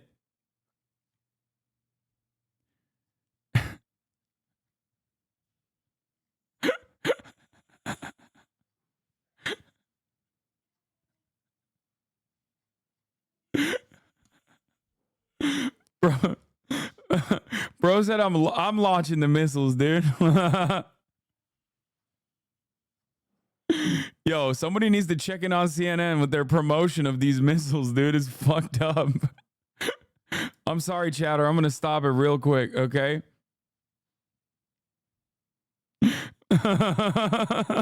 Essentially, now, from now on, if the Israelis go after IRGC members, wherever they are, Lebanon, Syria, Iraq, even if they're on quote Iranian sovereign territory, Iranian military installations or embassies. Now you have a precedent for the Iranians striking Israel. Yeah. The question is really, Okay. I think, what the government is everything going all to right? do, and then if in fact they do strike Iran proper, will the Iranians respond, and will Hezbollah, which could inflict a much greater level of pain, I think, quickly on the Israelis with their inventory of high trajectory weapons. Fiona, what does Hezbollah get do? in here, So that's Gaia. the key question right now Thank in my you. mind. And if Hezbollah does that, and as all of us know, Hezbollah does have a huge number of rockets and missiles in their inventory Fifi in tried to come southern in. Lebanon, which Fiona tried to come in and watch the coverage. It's crazy. She was also mad. Fiona was also mad that I was promoting the Iranian attack. already been evacuated. Tens of thousands of Israelis have left Kiryat Shmona. But those rockets and those missiles that Hezbollah has in South Lebanon, they not only could reach Haifa, but I'm told they could reach Tel Aviv, and some of them might even be able to reach the southernmost point of Israel, Eilat. What do you know about that? I mean, you remember, Wolf, the summer of 2006, which was the last major confrontation between Israel and Hezbollah. The Middle East's most preeminent military power, Israel, the northern half of that country from Haifa to the Lebanese border was shut down for 33 days. And that was when Hezbollah had a relatively crude inventory. Now they have anywhere up to 150,000 high trajectory weapons of varying ranges, lethalities, and precision that could cover most of Israel. And that raises a According to ABC, Iran has launched 70 more missiles at Israel, bringing the total number to 150, a senior U.S. official tells ABC News.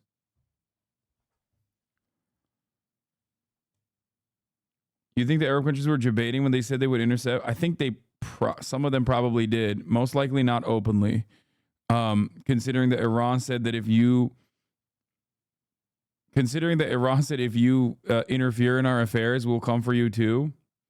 Trump is now talking about Iran. Okay, we'll see what this fucking dumbass has to say. It's windy, but it's energy independence with all electric cars. Would everybody like to buy an electric car for the rest of you?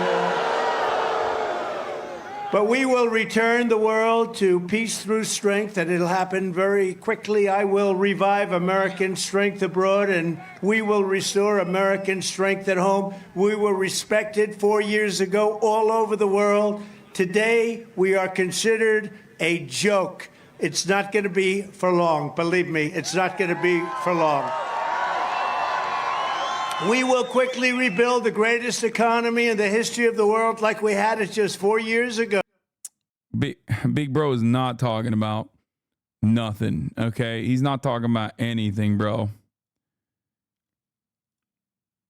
That umbrella group, any of the other groups as well, as far as talking about having participated in Iran's strikes on Israel. We've seen one of those groups, which is Kataib Sayyid al-Shuhada, the head of that group, posted on social media expressing support for Iran's attack on Israel, but nothing beyond that. We've not yet heard anything from any Iraqi government officials with regard to these attacks or what they expect to happen in the days to come. And this is all happening at a very interesting time because the Iraqi Prime Minister, Mohammed Shia al-Sudani, left yesterday from Baghdad, heading to Washington, D.C., because he's supposed to meet with U.S. President Joe Biden on Monday to discuss not only bilateral relations between the two countries, but also trying to come up with a timeline to decrease this is U.S. the real troop shit. presence in Iraq. Of course, there are around 2,500. For the people who are asking, like, why did Israel do this? Israel's Channel 12 quotes a senior Israeli official pledging an unprecedented response to Iran's attack and urging Israelis not to go to bed due to what's coming Iran's way. Channel 12 quotes a senior Israeli official, I repeat, according to the Times of Israel, Channel 12 quotes a senior Israeli official pledging an unprecedented response to Iran's attack and urging Israelis not to go to bed due to what is coming Tehran's way. Now, that in and of itself, that right there is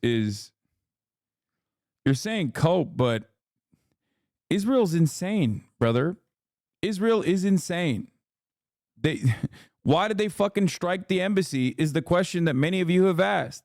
Well, because they knew that it would draw out a retaliation that they could bear the brunt of, and then it would give them even more opportunity to escalate even further. Knowing full well that now it's a state against state war and not just Israel doing ethnic cleansing in Gaza. Now, what the impact of this will be, or what if Israel would be able to pull off like a severe attack against Iran, and what the consequences, what the long-term consequences of such an action are, well, we'll see. I don't know. I don't know what will happen if Israel retaliates against Iran. But the point is that if you are wondering why Israel struck the embassy first, it was so they could get some kind of righteous vengeance going against Iran.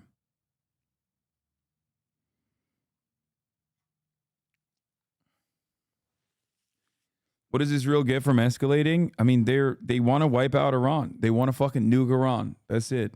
They've always wanted to nuke Iran. So this way, with Western support, they can be like, they attacked us and we have to attack back, so that people forget the embassy attack and why this was a retaliation.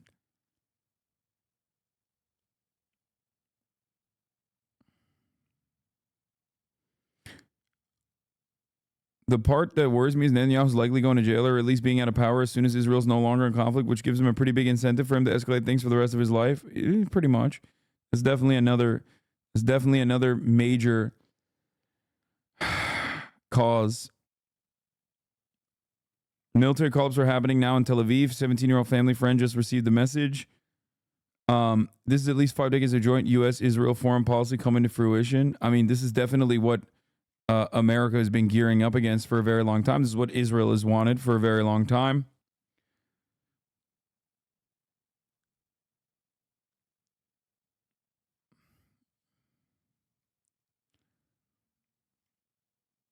Anyway. The other part of this is the current government can only survive through continued escalation and wants desperately to drag America into it. Yeah.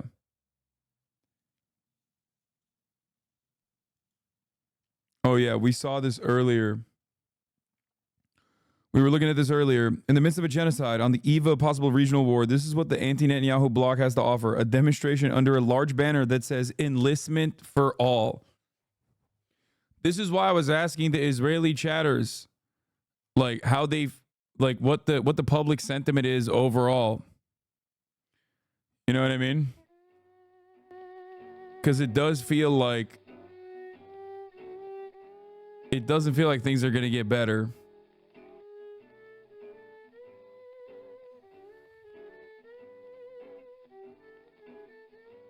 You know?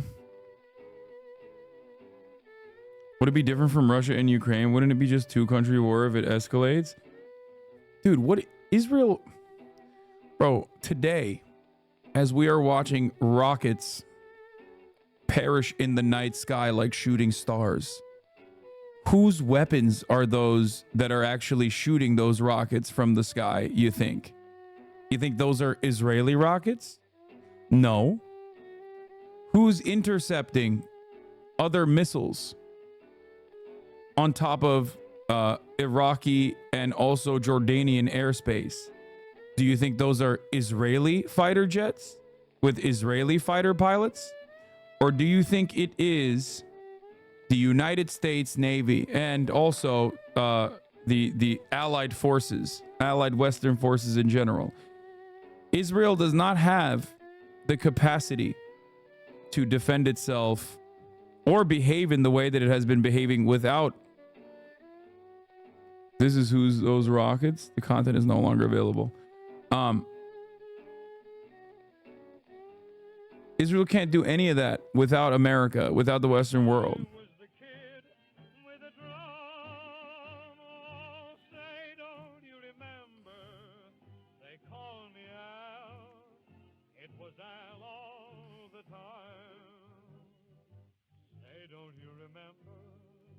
Are you stupid? It has the most dense anti-air capability in the world. Stop yapping. Yeah, dude, you're right. Israel is a standalone fucking entity, and that's how it is able to do this anti-air capabilities. That's why American fucking fighter jets are currently working overtime intercepting missiles over Jordanian airspace, like I just fucking mentioned. Shut the fuck up, dumbass. Okay? If Israel could fucking thrive and survive on its own, and it wasn't such a small bean genocidal apartheid state, it would. It wouldn't require heavily on propaganda in the Western world. If that's the case, then we should just stop aid to Israel right now. How do you feel about that? Except that would never happen, because the moment that we stop aid to Israel, Israel would stop its actions. It would cease its hostilities. You're such a sad person. Hasan takes her Sag. Keep being mad, keep raging, keep misinforming young Turk. There is...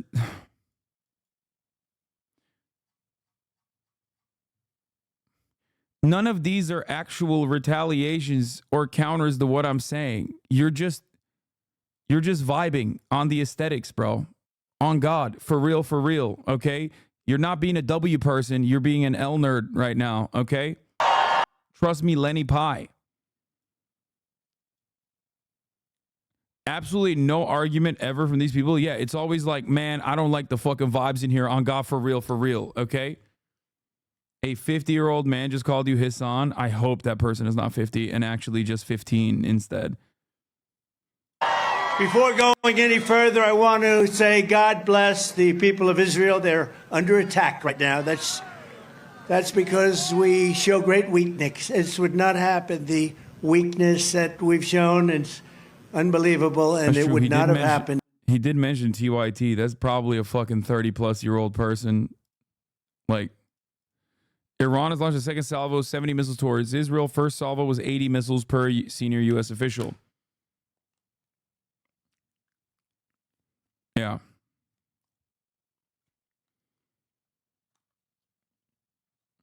Why don't you address who started the conflict? The top of the hour ad break started when I got a new contract. Okay? Yeah, you're too late. You're too late, chatter. That's weak. That's a weak bait. You can't do that. You can't do that. That's weak. I got baited one time already.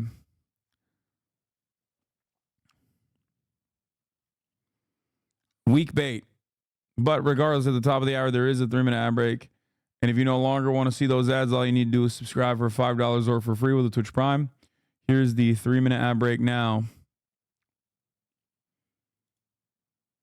Meth Serpy, thank you for the 521 gift of subs, allowing 5 people to no longer see the ads at the top of the hour.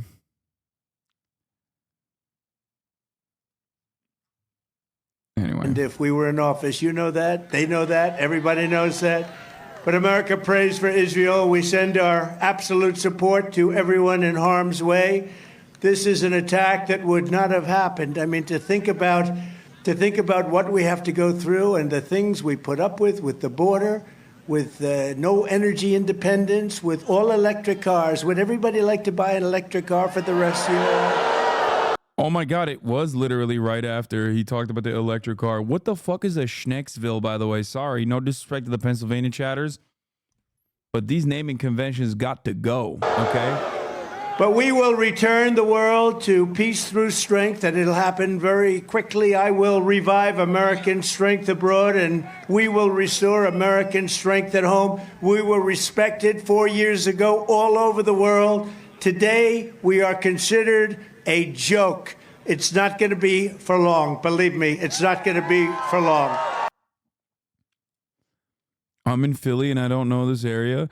The IRGC has issued a second statement. Any threat from the U.S. and the Zionist regime for any country will be met with a reciprocal response from the Islamic Republic of Iran to the source of the threat. The American terrorist government has warned that any support and participation in harming Iran's... Oh, wait, we saw this already. I covered this already when they first posted it.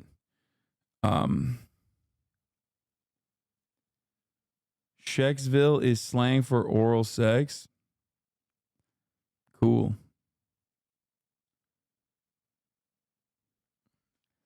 Now you know how it feels to show up 10 seconds late to your coverage. Yeah. Big issue it has with Iran. this is not the end of the game tonight. In this case, I think Israel will have to hit back, and then the superpowers will have to take a stance and be clear about how do they stop the escalation. And the Israeli response has to do is not, I'm afraid, with Netanyahu's public relations. He has got now the support of the Israeli public, which he lost in October 7th. Nobody is talking now about the abductees. Nobody is talking about the famine in Gaza. It's all about Iran. It depends on how far the United States is willing to go. What is the American leverage on Iran, and how will the members of the Abraham Accord, who has a clear interest to stop Iran from getting the hegemony over the Middle East, and how the Saudis will react. Well, it's just gone past midnight, that's 00 GMT. We're bringing you continuing coverage of Iran launching its retaliatory attack against Israel. The first wave of missiles launched by the Revolutionary Guards have reached Israeli cities.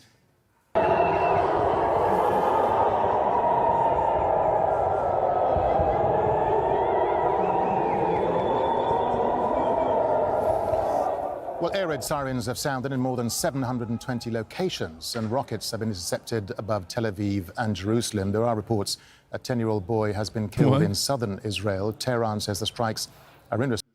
Israel's been attacked on its own sovereign soil by two independent countries. Bro, Israel is literally, if we don't even factor in Mossad operations globally, Israel literally routinely bombs every country in the region, including invading them. What do you think the fucking Golan Heights is? That's annexed territory that Israel took from Syria. What do you mean? That's so funny. Israel on sovereign soil. It's like, I don't even know how you can like look at history. Like, what kind of fucking lenses are you looking at history from to be like, yeah, dude, Israel is always under attack. It's really fucked up.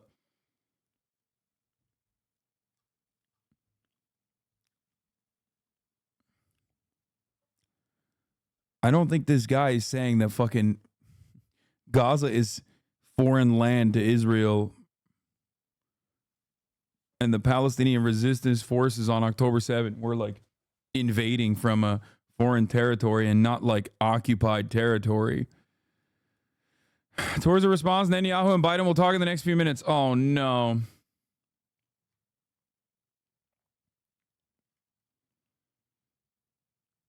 Oh my God. Oh, here we fucking go. Dude, this conversation that's about to take place, I don't even know what the fuck Biden's going to say, but I'm willing to bet it's not going to be, hey, restrain yourself.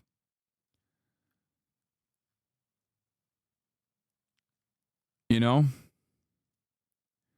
Doesn't feel like it will be. Iran's Islamic Revolutionary Guard Corps issued a second statement warning the United States against supporting Israel. It said, we warn the United States terrorist government that any support or participation in attacking Iran's interests will have a fierce response from Iran's armed forces. That probably means like bases, right? I assume. Like American bases will be targeted way harder. My slim hopes of Dark Brandon telling Bibi to have fun with the war he started. Yeah, no. No.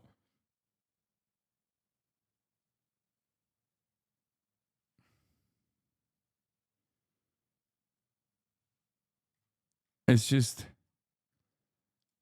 if anything, they're going to say, or Brandon is going to say, let's go. Let's go, Bibi. Let's fucking go. I love you. Keep it up. In the skies, of course, they are not going to be allowing civilian aircraft to land or take off. We also saw a lot of people in our hotel gathering in the lobby, carrying their pillows, asking where the shelter was. A lot of nervousness, as I said, hotel staff telling them that wasn't necessary at this stage. And again, just to underscore, Wolf, we haven't heard of direct impacts yet. We don't have a sense of any significant casualties yet, though there is a report of one 10-year-old girl in the Negev area who was seriously injured. And so at this stage, the intercepts do appear to be remarkably effective, but that does nothing to detract, I would argue, Wolf, from the seriousness of the moment in terms of how this could quickly now escalate into that regional conflagration that everyone had been fearing and had been hoping to try to avert. Clarissa Ward in Tel Aviv for us. Prevent Clarissa, stay safe Israel and over its there. We'll be in close- citizens. I will keep you updated. Any questions? We have heard a number of sirens in Dimona. Has Dimona or has a strategic target been threatened? This is a result of a small number of missiles that have been intercepted, and the military base in the south was sustained some damages in its infrastructure, very minor damages. Question: Iran says that this is their response, and should we consider this that the response is over? Answer: Bro, the things that you're saying in this chat, Rear Admiral General Daniel Hagari will inevitably hear, okay, all the way in Israel. So you better fucking watch out. You think you're typing this stuff out and he won't hear what you have to say? He will. Okay? You see those fucking bad boys? My man's got his own sonar detector, okay? Our airspace, our readiness is high. We continue to face. Rear Admiral General Daniel Hagari will inevitably hear you. Intend to attack Iranian nuclear facilities? The answer is that Israel's military will continue to do whatever is needed to defend the people of Israel. Israel was invaded by Arab nations twice after the suggestion of a two-state solution. Yeah, dude. To launch Israel any small bean. attack against Iran based on agreement with the United Kingdom and the United States. It's crazy because he was hearing the missiles being launched. Like, he's a big part of the defense. But the military will continue to do whatever is needed to protect our people.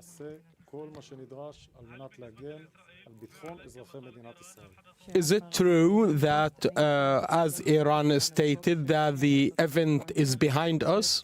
Answer: as I have said, the event is not yet behind us, and the military will do whatever necessary to defend our people. Now I will speak in English.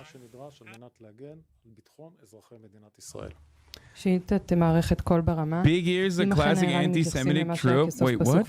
No, it's not. Drones, cruise missiles, and ballistic missiles towards the state of Israel.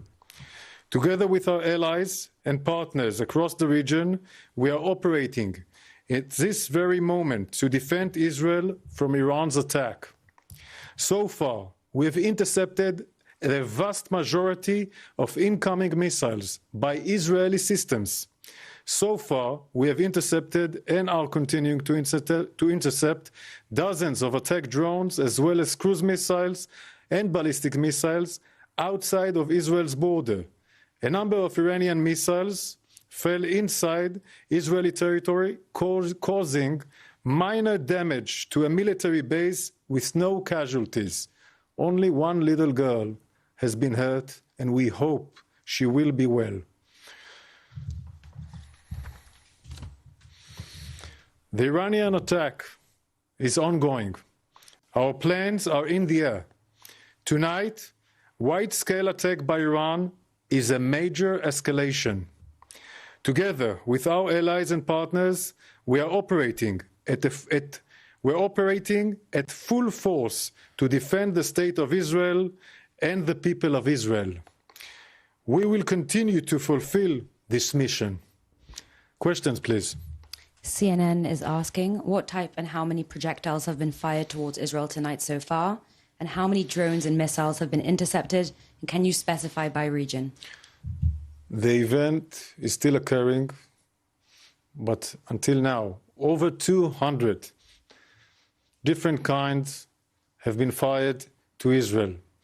Killer drones, ballistic missiles, and cruise missiles. We have already intercepted a vast majority of the threats by Israel. No, this isn't the human animals guy. That's Yoav Gallant, defense minister. This is Rear Admiral Daniel Hagari, famously pointing to the calendar, intercepting saying targets, this is a terror and we are calendar. ready for any threat that will come to Israel. We will do everything we need, everything to defend the state of Israel. Thank you very much. All right, so you're watching there a live press conference there from Daniel Hagari, the Israeli military spokesman, talking there. He was saying that Israel was ready for this attack.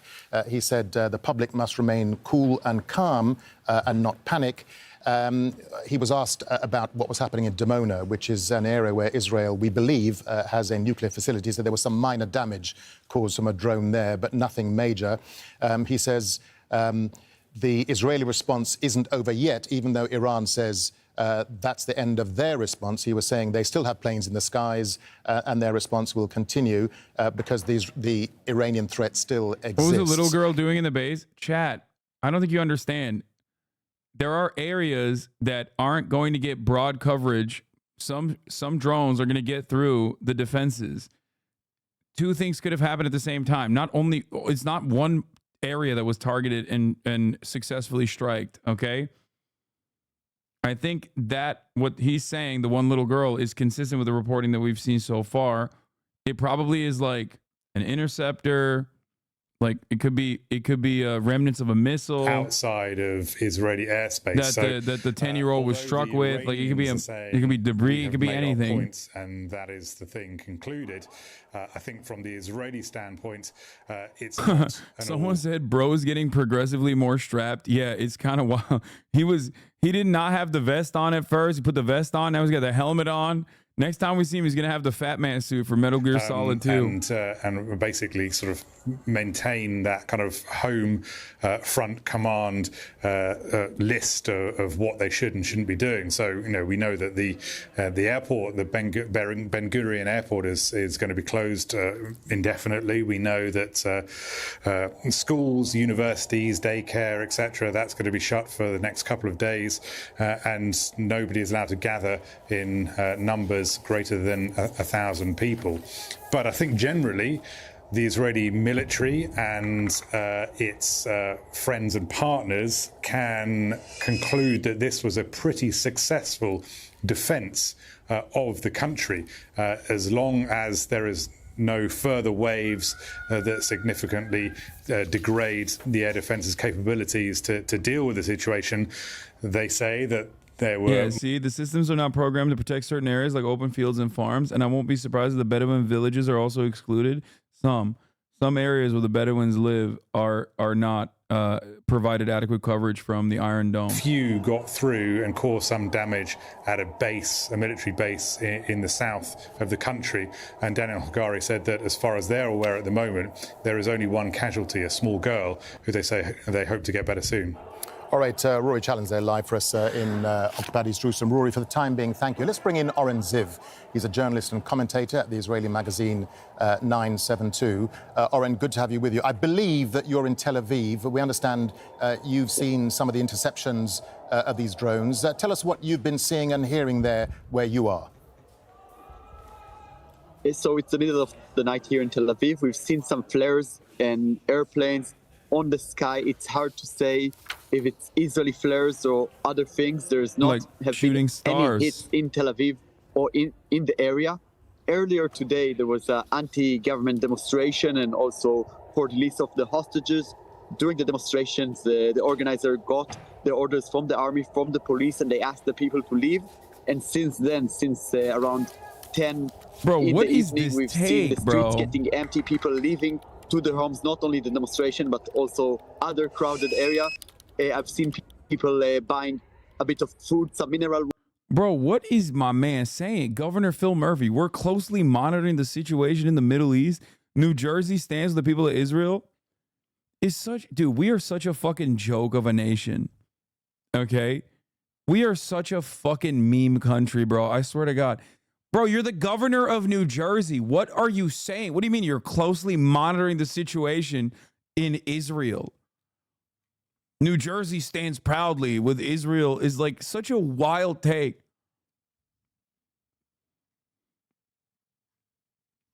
It's like, New Jersey stands ready, sir. We will send our fucking shock troopers. We promise we will send the state troopers over to Tel Aviv instantly at a moment's notice. It's like, sure, Phil, thanks. We were wondering what New Jersey was doing. It's like, what do you mean, bro? What do you mean? What do you mean? Like, oh, New Jersey stands proudly. The state of New Jersey stands proudly with the state of Israel. Like, I can't. Chatters tuning in from any other country. Think about this. The LAPD is closely monitoring developments between Iran and Israel. While there are no credible threats to Los Angeles at this time.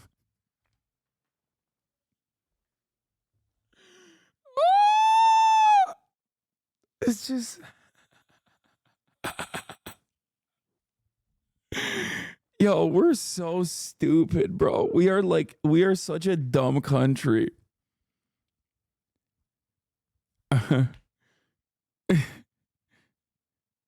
This is the official account of the Los Angeles Police Department headquarters, man. This is not satire. LAPD is closely monitoring the situation. It's like,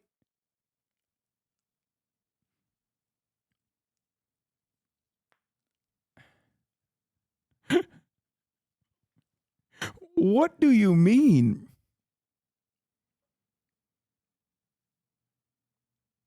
What do you mean? Oh my God.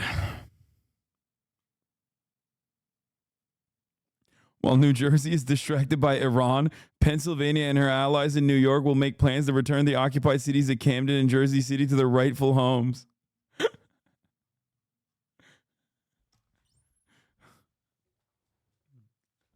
The tri-state axis of resistance will retaliate against New Jersey for its unconditional support to the Zionist entity.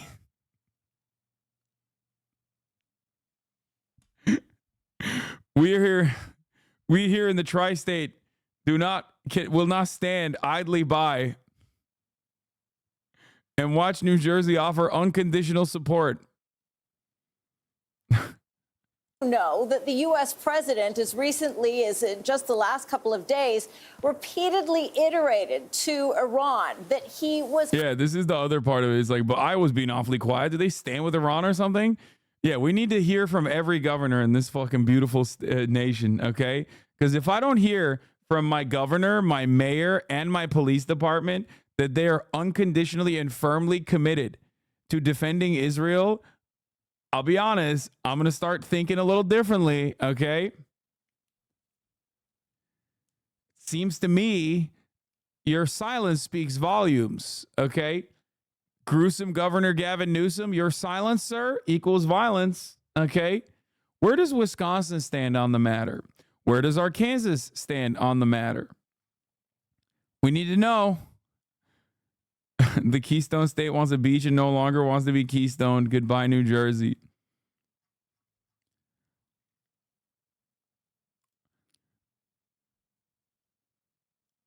President Biden's weak and ineffectual leadership led to this moment. Iran was emboldened to attack because President Biden refused to stand up. Bitch, you can't stand up. How about you stand up, Greg Abbott?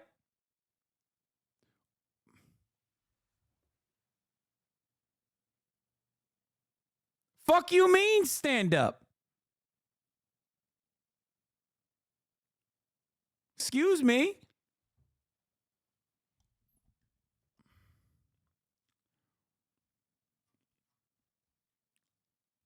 Jordan fans going crazy on Twitter. Yeah.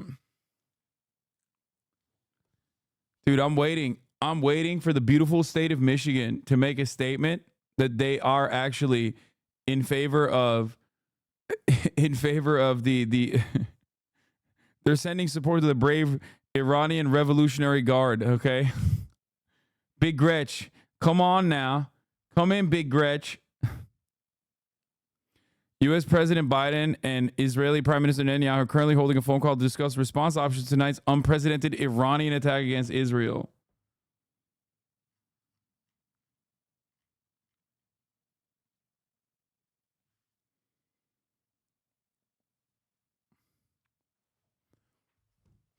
I mean, it's unprecedented in the sense that Iran striking Israel directly is unprecedented. That part is correct. It's not unexpected. If they said it was like unexpected, or if they said it was unacceptable, but it isn't unprecedented. It actually is. Coachella is closely monitored developments between Iran and Israel.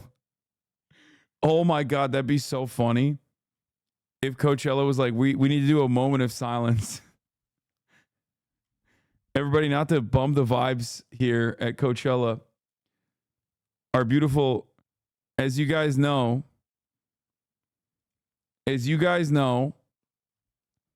Coachella is a place for techno music. Where does techno music come from?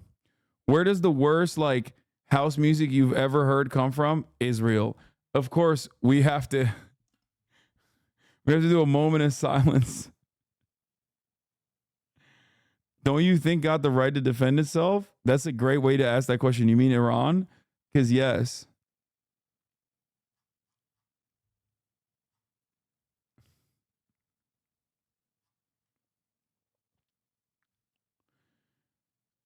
Kocaeli Belediyesi de durumu dikkatle takip edip Filistin halkına destek açıklarsa şaşmam. Çok hoş olur yani.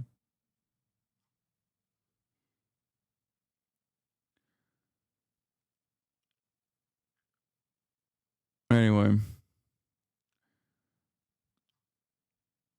What do you think is the likelihood of Israel going nutty mode? I think Israel has been going nutty mode. So what is the likelihood of Israel stopping is the real question. And I think that likelihood is slim.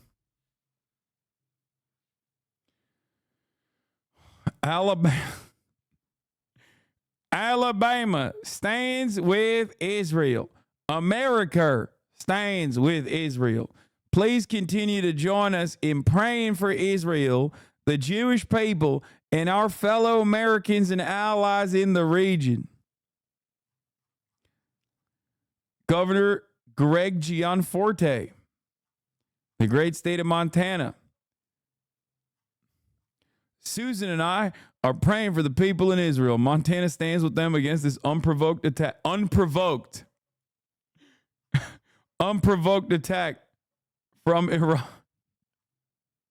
To be fair, he's from Montana, bro. They don't got internet over there, okay? He probably doesn't know. Bro, he gets his information from carrier pigeon. I can't shit on him too hard. You know what I mean? He's like unprovoked.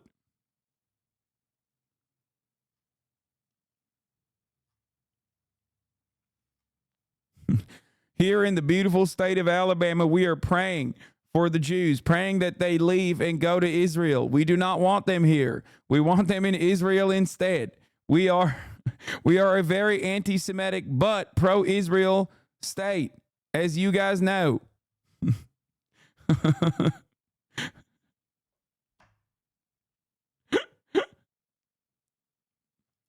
This guy's way too horny for this. Yeah, OSINT guys are so funny. Israel's about to make shock and awe look like child's play. Yeah. Sick. Dude, OSINT guys and just like fucking nutting every time war is happening. I wish them well because I feel like New York has fallen. Oh no.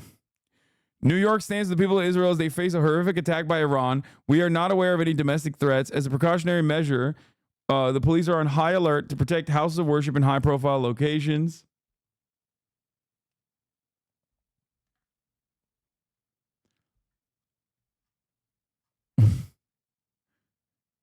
New York has fallen, ladies and gentlemen.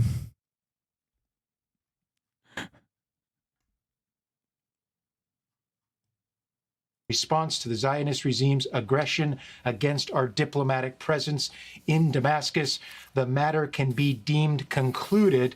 It went on to say, however, should the Israeli regime make another mistake, Iran's response will be considerably more severe. It is a conflict between Iran and the rogue Israeli regime from which the U.S. must stay away. Those are the words verbatim that the Iranian mission to the UN posted a little over an hour ago. It's important that they referenced this document, Article 51, because that is important because that is in the UN Charter, and it says any member state of the UN that is a victim of aggression, military aggression, does have the right to respond. Essentially, that is what Article 51 says. And so Iran very clearly laying out in that post on the X platform saying, essentially, we are in accordance with our rights under international law and under the UN Charter in our response. Our response meaning Iran's retaliatory. Silly Iran, dude. Don't you know?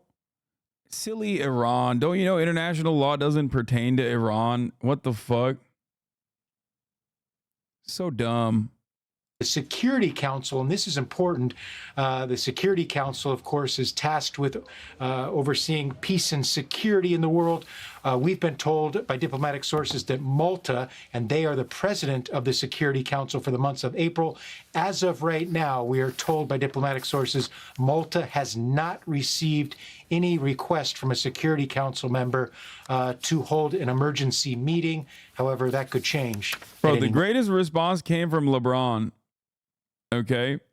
Iran launches 400 drones in retaliation for Israeli consulate compound strike. Nothing like two heavyweights doing what they do best for the love of the sport.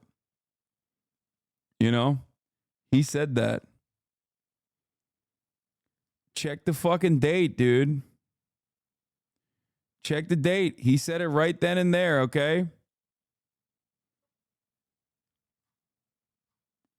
Against Israel, Iran has once again demonstrated that it is intent on sowing chaos in its own backyard. He went on to say the UK will continue to stand up for Israel's security and for all our regional partners, including Jordan and Iraq. Alongside our allies, we are urgently working to stabilize the situation and prevent further escalation. No one wants to see more bloodshed. Well, Ali Khamenei, Iran's supreme leader, has issued a video statement on X. He says the malicious Zionist regime will be punished. He said, attacking our consulate is like attacking our soil. The malicious regime has made a wrong move in this case. All right, this is what the airspace over the region looks like. Iran didn't really get revenge. They didn't show their capabilities. Well, they did, more in a negative way. They're going to get hit much harder. Kind of embarrassing for them. Yeah, dude. Kind of embarrassing for Iran. You're right. Like when Israel gets its way and starts bombing Iranian soil directly, it'll just be kind of embarrassing for them. It's like a wild situation, like a wild way to analyze the situation.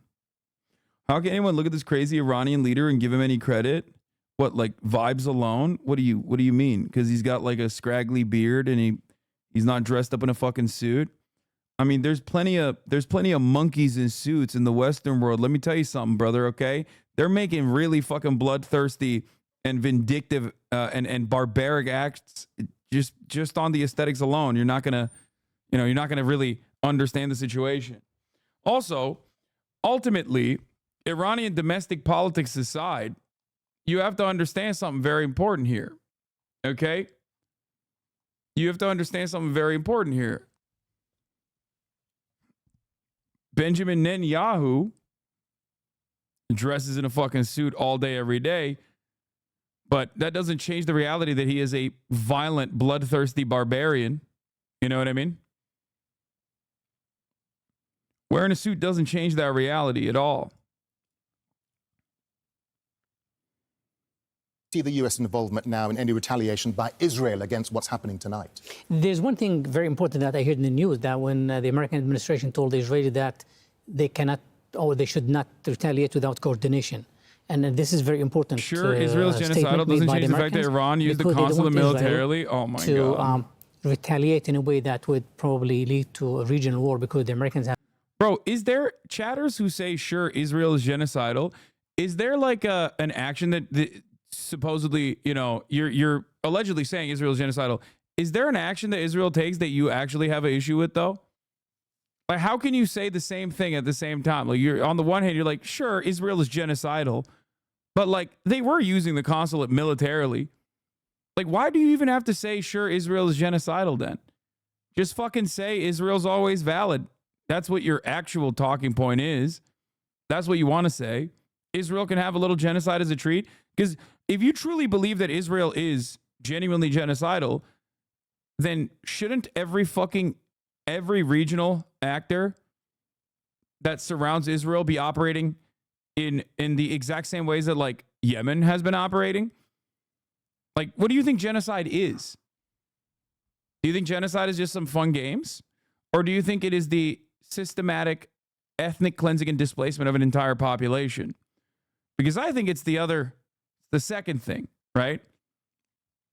And once you say, sure, Israel's genocidal, then, you know, all bets are off, don't you think?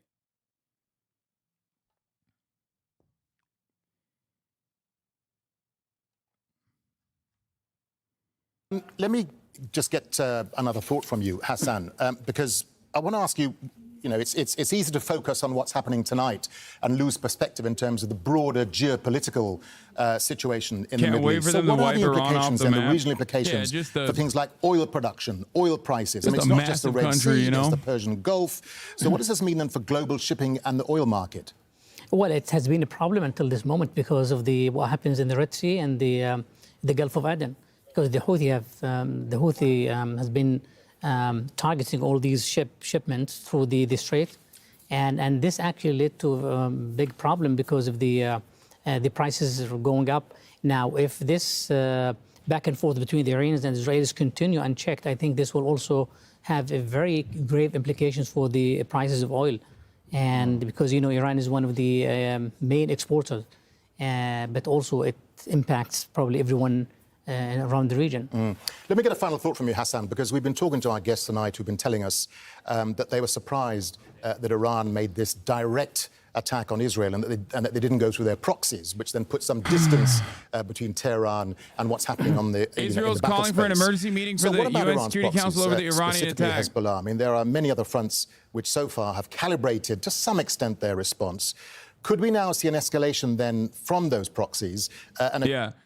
Iran targets military targets is retaliation monstrous. Israel wipes off Iran off the map. Cool and base, apparently, according to that chatter. Yes, because all defense of Israel, especially at this stage, when like even your normie mom and dad, your MSNBC, or even sometimes your Fox News watching mom and dad, understand that what Israel's doing is like kind of fucked up. At this stage, if you are still defending Israel in any capacity, then yeah, you're doing it because you don't think that Israel's enemies are real human beings at all, but instead barbaric monsters that need to fucking perish. The dehumanization is kicked in.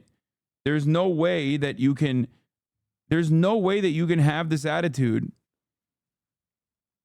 if you truly do believe that that Israel is acting this way against real humans, okay? Instrumental to the Iranian interest. Yeah, and so, you know, the Iranians saying that, you know, this is their one and only response. As far as they're concerned, the matter is concluded. Yeah, exactly. But as we heard from Daniel Hagari, the Israeli spokesperson, they saying... We see no dead people in Israel like Gaza, so it's just acting, It's still ongoing. Okay. That's probably what it is, like... Well, Iraq is one of the countries that has shut its airspace. Al Jazeera's Mohammed Jamjoom is there. He joins us live from the Iraqi capital, Baghdad. So, Mohammed, Iraq has announced it's closed its airspace. What more are Iraqi officials saying there in the capital where you are? Darren, it's interesting because you would expect at a time like this that is so fraught and so tense Bro. Maybe attacking Israeli citizens is also, you know, fucking terrible. You sound like conservatives after 9/11. You're either with us or you support the terrorists. Wait, what? Iran is not attacking Israel to free Palestine? I sound like the conservatives after 9/11? The fuck do you mean? Are you okay, dude? I feel like a lot of people's programming is just like busted completely. Are you listening to the things I'm saying? Who do you think is America in this equation? Iran?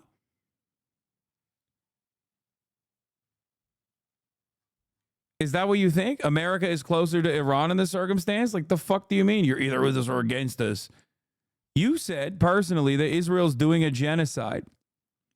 Okay? You said Israel is valid in attacking Iran. Israel is terrible for committing genocide. It's not hard, lol.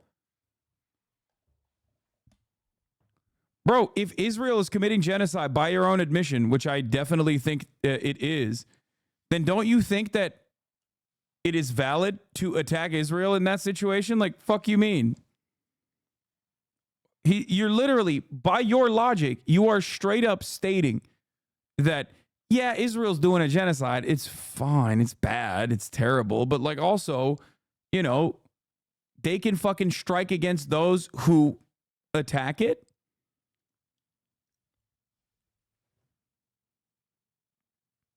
No, but like, how much of this is actually realistically for the Palestinian cause? Iran did not do that much after October 7. Iran retaliated only when its own soil was struck. Okay? Perhaps Israel should stop fucking striking any and every country in the region in an effort to basically open up a multiple front war and draw America into the conflict. That is why Israel did this. Attacks on Israel. A retaliation like what Iran did, or a response like what Iran did on civilian targets in Israel, is just beyond what is proportionate or conceivable. Yes, I was surprised. I guess they did it because they thought that Israel is vulnerable and they can do it now, and maybe that Israel will not respond in a proper way. But I think what's more important, just to remember that President Biden told the Iranians not to do it, and they did it anyway. So I guess what Iran was defying was not only Israel, but in fact also the United States and the international community. And that's a big problem that we need to think about, and also to see how we react to it so this doesn't happen again.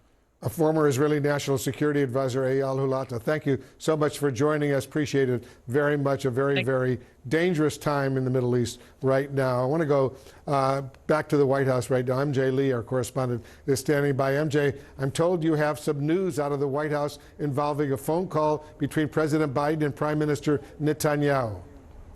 That's right, Wolf. Our understanding right now is that President Biden and Israeli Prime Minister Benjamin Netanyahu will be speaking tonight. Of course, an incredibly crucial and important conversation, given that this is the U.S. and Israel talking as all of this is unfolding at the highest levels, and as the... Wait, so since Israel's doing genocide, it's fine to genocide Israel? Israel's owned by Jewish fascists and need to be stopped, but all attack on Israeli civilians are fair? If you can find one single moment where I said those words, I will give you $1,000 US, okay? If you can find one single instance of me ever coming near any of these sentiments that you have just expressed in the chat, I will give you $1,000 American. You can DM me your PayPal afterwards. Okay? Don't try to clip me reading the fucking comment. Don't do that. That doesn't count. AI deepfakes don't count either. Don't try to fucking AI deepfake it either.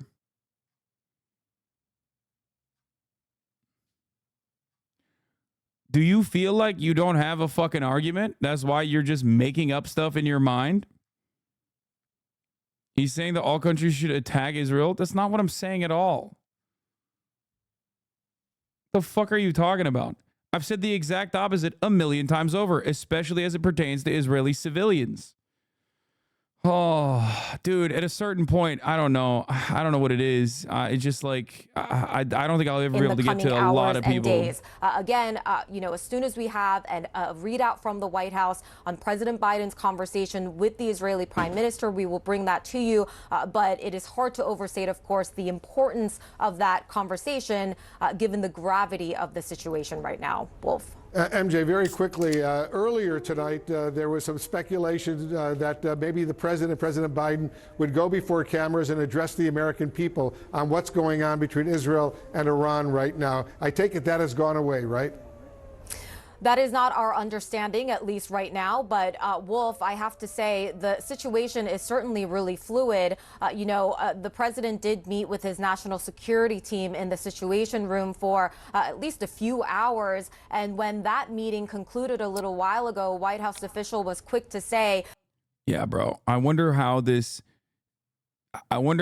previously 6 months subscribed, top of the hour fucking ad break debating chatter. Wonder why you came back here now after fucking 2 years of not being in here. I wonder why you chose to come back here now and have this dramatic conclusion that you believe this is my assessment of the matter. Perhaps the reason why you feel that way is because you can't address any of the things I'm saying about Israel. So you have to find it in your mind. Because if I were to say it's okay, if I were to repeat what you just said and actually condone it, then yeah, I would be truly monstrous, right? So in your mind, you have to envision me as a monster, because the truth that I speak here, yeah, well, that doesn't really suit your arguments.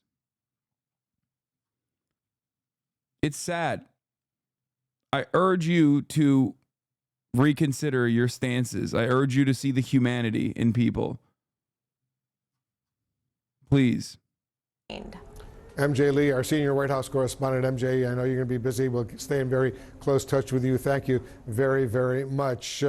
Right now, I want to bring in Democratic Congressman Jared Moskowitz of Florida. He's a key member of the House Foreign Affairs Committee. Congressman, thank you very much for joining us. I know you're a strong supporter of Israel. What's your reaction to what Iran has now decided to do to launch these killer drones, as the Israeli military calls them, these cruise missiles, these other rockets, directly from inside Iran towards Israel?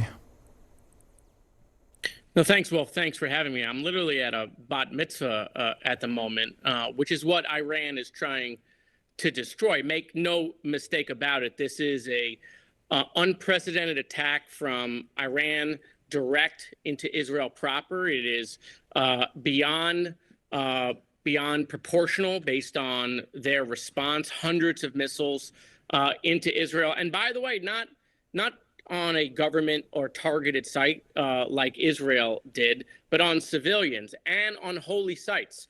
The images of Israel's defense systems. Why do you talk shit about anyone who doesn't agree with you? It's pretty simple on this issue, okay? You might have disagreements on everything else, but on this issue, it's pretty simple. Israel is doing a genocide. That's it. Israel's doing a genocide on the Palestinian population. Israel is also trying to bring in the United States of America to the conflict and take it directly to Iran. And it's being done primarily by a dude who is demonstrably unpopular and very corrupt, and is doing that in his own self-interest because he wants to extend the war cabinet and he wants to continue pummeling Gaza. One, because he wants to preserve his legacy. And two, because he doesn't want the criminal punishments that are going to come as soon as he's no longer in charge.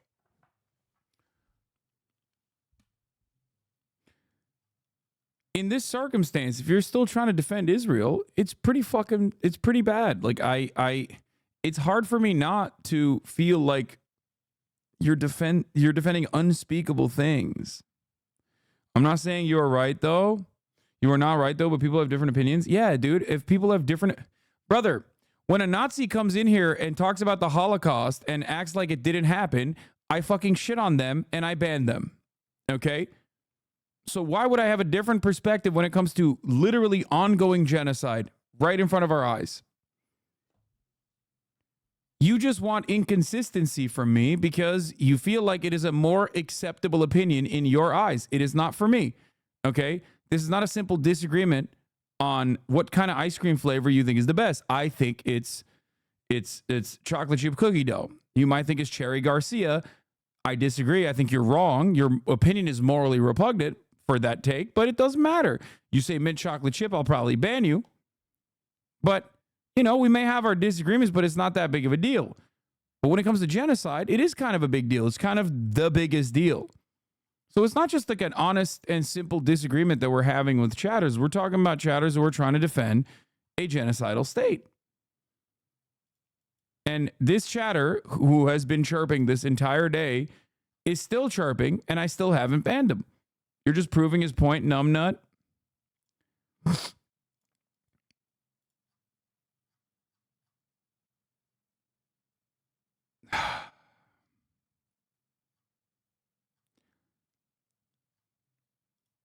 It's just a war, man. It's a war against children. You don't understand. New barrage of munitions. I mean, or new barrage of missiles. I think are. Oh fuck. Oh, here we go. It rained a little bit, so of course I'm gonna lose fucking internet, dude. Great. Ay, ay, ay, ay, ay. Of course, dude. Of course.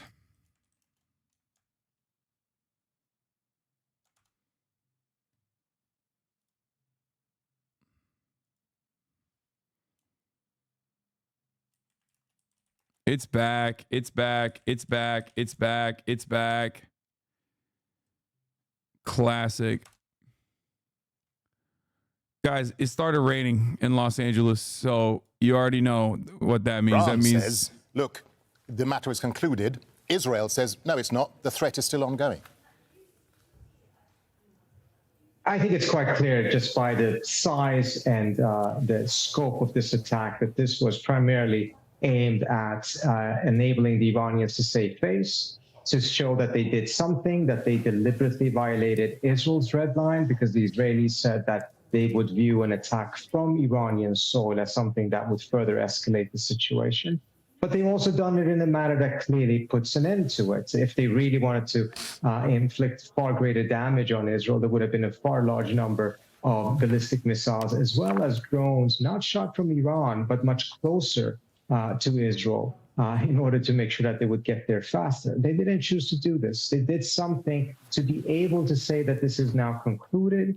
And if Israel then decides to act again, then the Iranians will try to portray that as a deliberate escalation by the Israelis that further widens this conflict and essentially shift the blame back onto the Israelis. The question really is, will Biden do something here to put an end to the Israeli action? Remember, he said don't to the Iranians. Will he ever say don't to the Israelis? He hasn't done that so far.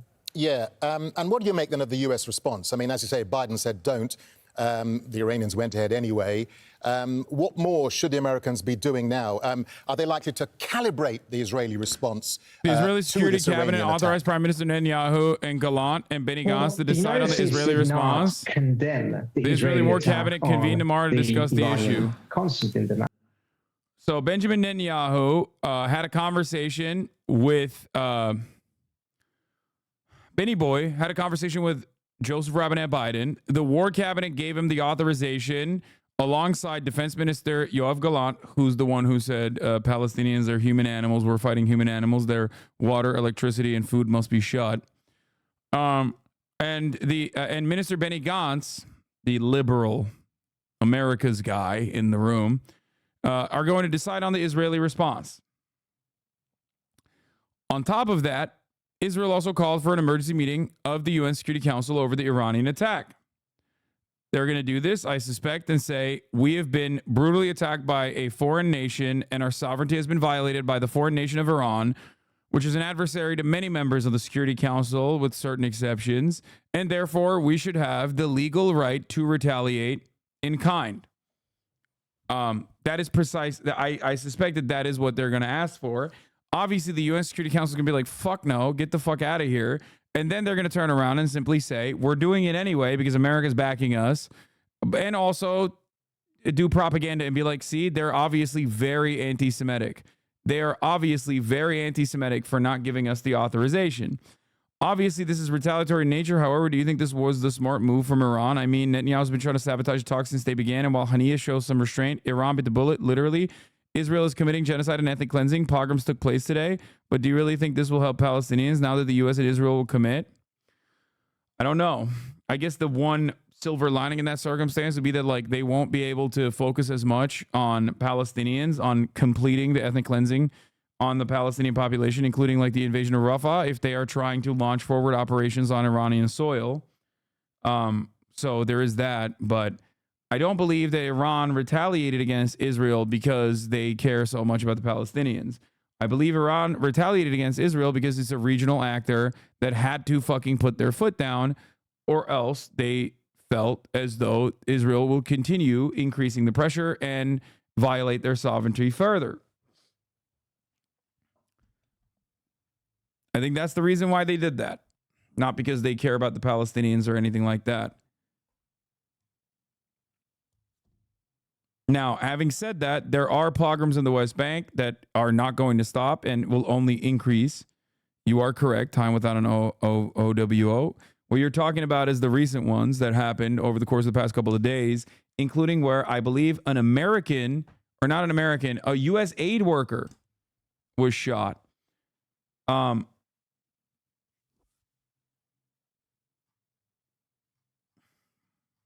Yeah, for trying to assist a wounded Palestinian person. Xenomorph, thank you for the 10 gifted subs.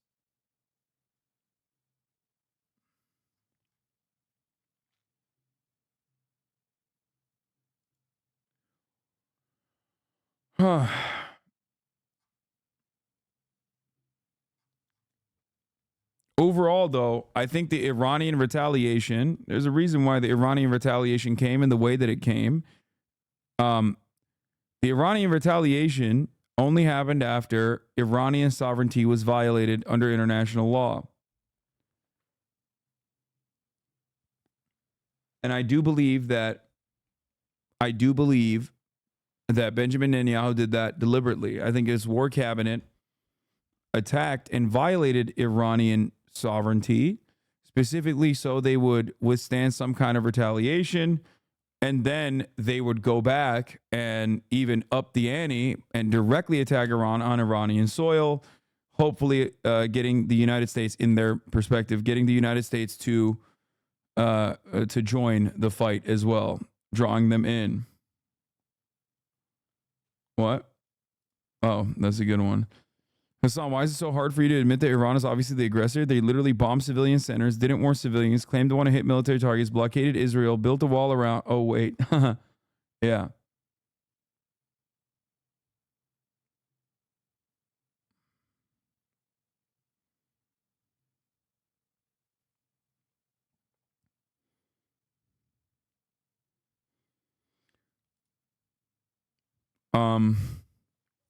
I thought you'd be finishing the Walking Dead. What happened? Well, what happened is Iran retaliated against Israel. Incredibly critical of the United Nations.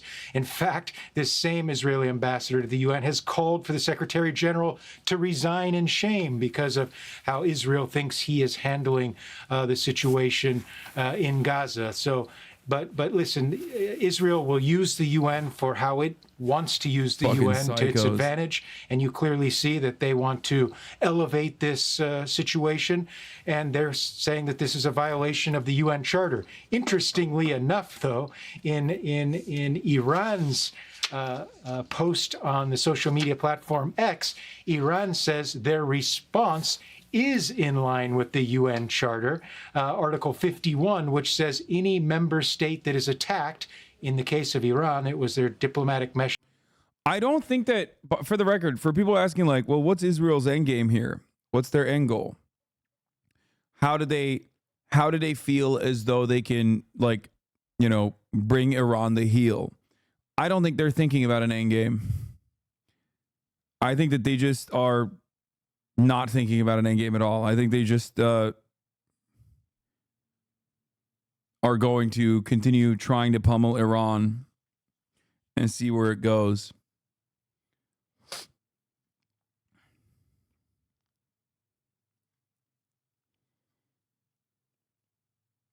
Fascism is a death cult. That's why the Nazis also spread themselves too thin. And by the way, make no mistake, Israel is more ascetic than the Nazis were as far as like conducting its genocidal operation in Gaza while simultaneously fighting against Iran. So that's why I said they probably don't have the same capabilities of continuing their ethnic cleansing campaigns in Gaza.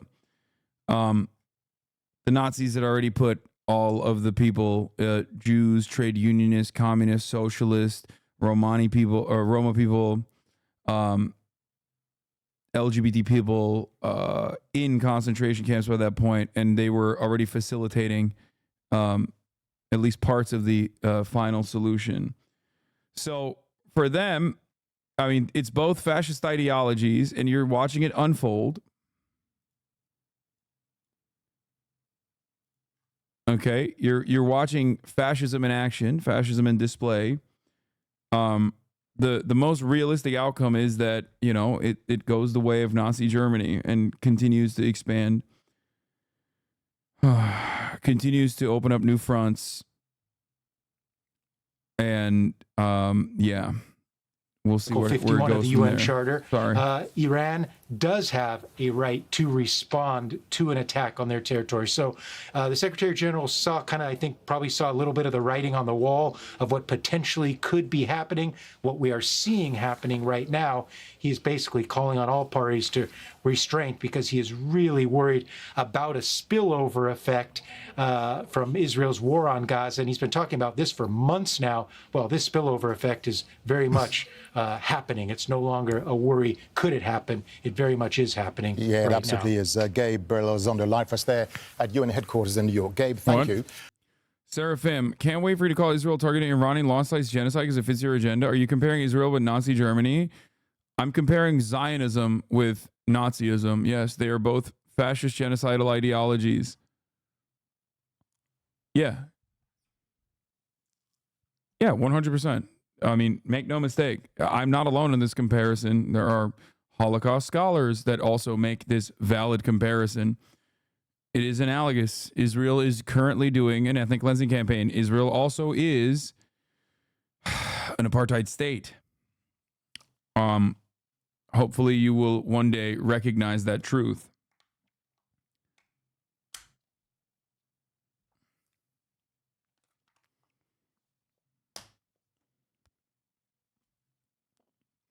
Israel being a fascist state, Zionism being equal to fascism is not my assessment alone. I'm not alone in that assessment at all. There are Israeli Knesset members who also agree. There are Israeli conscientious objectors to the IDF that also agree. So yeah. It's true, whether you want to recognize it or not.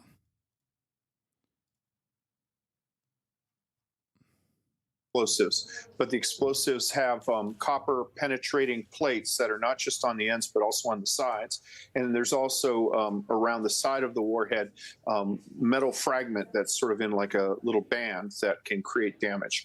And so what you have is now you Iranian fanboy is about to see. I am not a fanboy of the Iranian government. You are delusional. You are coping. But also, these sentiments were expressed against the Yemeni population as well. And look what happened there. Everyone was like, the Houthis are going to fuck around and find out. It's like a country that withstood genocide, came from the throes of genocide, and retaliated against the Israeli genocide as best as they could. And they still are continuing that to this day. America's bombing campaign did not work. How could you take the side of the Iran considering their treatment of women? Okay, dude, come on, dude. Stop with this fucking top of the hour ad break debate, okay? I hope you were trying to bait me into serving the top of the hour ad break. There's no shot that you legitimately think this.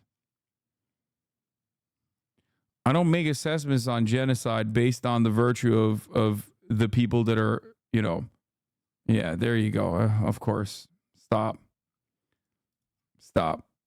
Don't do this anymore. This is settler colonialism. Calling it fascism is not very accurate and waters down that term. Fascism historically came into power as a reaction to capitalism failing and communism becoming popular. It has always had a very directly anti-communist focus. No, Israel's not. Zionism in its current stage is not just settler colonialism. No, Zionism is definitely fascist. There is definitely an in-group. It's definitely ultra-nationalist. You're wrong. You're absolutely wrong. You're also wrong if you think that you're not going to see the top of the hour ad break at the top of every hour. You will see it for sure. If you no longer want to see those ads, all you need to do is subscribe for $5 or for free with the Twitch Prime. Here's the 3-minute ad break now. Are you out here saying that Iran has any women's rights? No. I wasn't talking about Iranian women's rights at all. What does Iranian women's rights have anything to do with Israel striking the Iranian embassy in Damascus and then Iran retaliating? And then if Israel inevitably does retaliate against Iran's retaliation by greatly escalating and striking Iranian soil and kills a shit ton of Iranian women, how do we make that mental calculation? Like, are they doing it in a woke way?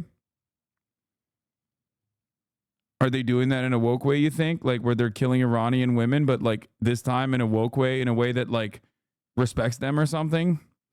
Is it wrong to love your country, though, and want to have a place to go back to when the most of the world looks like it could be anti-Semitic? Brother.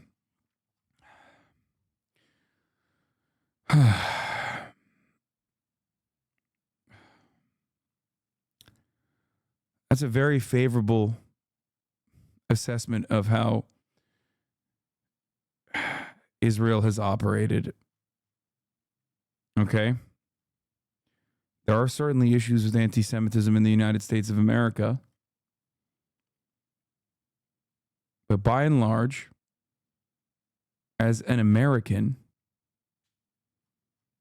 okay, as an American citizen, it would be a great shame if this country was no longer a safe space for Jews. It would be completely unacceptable. Okay?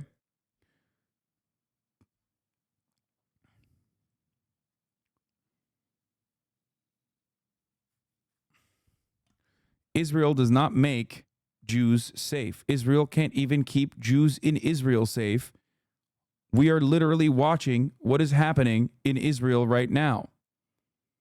That's just a propaganda that Zionists have told everyone, and it's stuck in a way to justify Israel's morally repugnant actions in perpetuity. Would you have called the U.S. during its earlier years a fascist state? Yeah. What do you mean? White supremacist? Yeah. What do you mean? What? I think America's early settler colonial actions were fascist, for sure.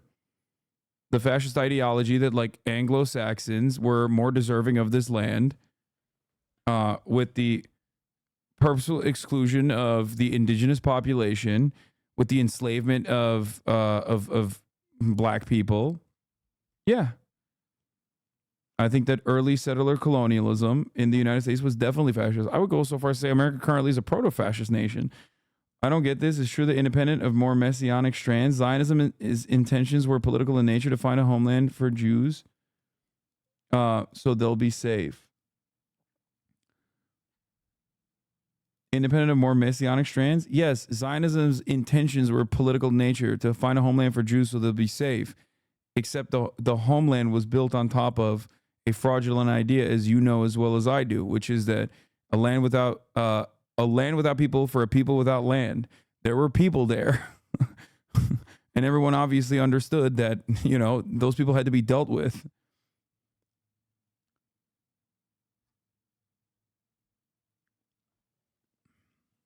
Israel's been dealing with those people for 75 years. This is one of the unfortunate consequences of such ways of dealing with the people. Israel has developed itself as an apartheid state. As a consequence of that, Israel can either be a democratic nation or a Jewish nation. It cannot be a Jewish supremacist nation and a democratic one at the same time. Israel currently is not a democratic nation for this reason. That's why it's an apartheid. Press send too early. Oh, but it failed.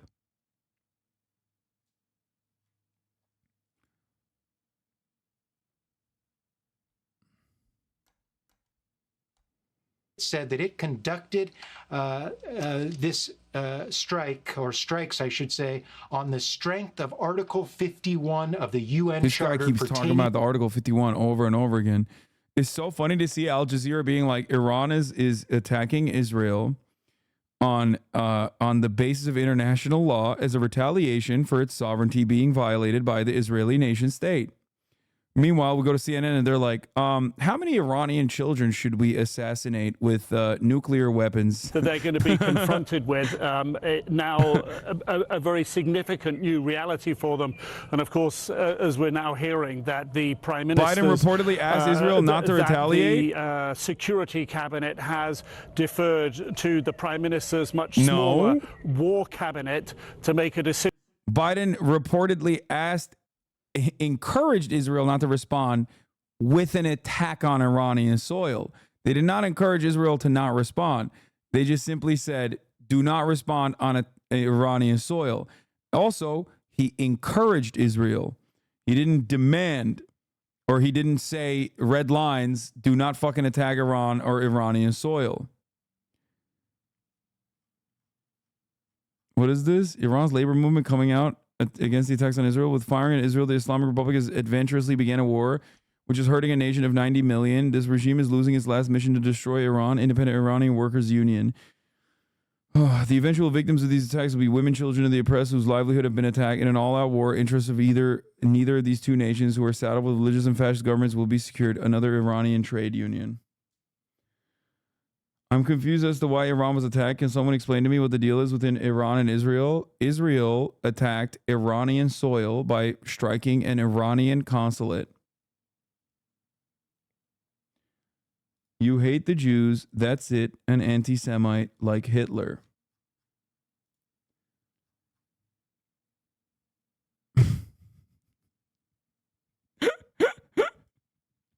Sure, brother.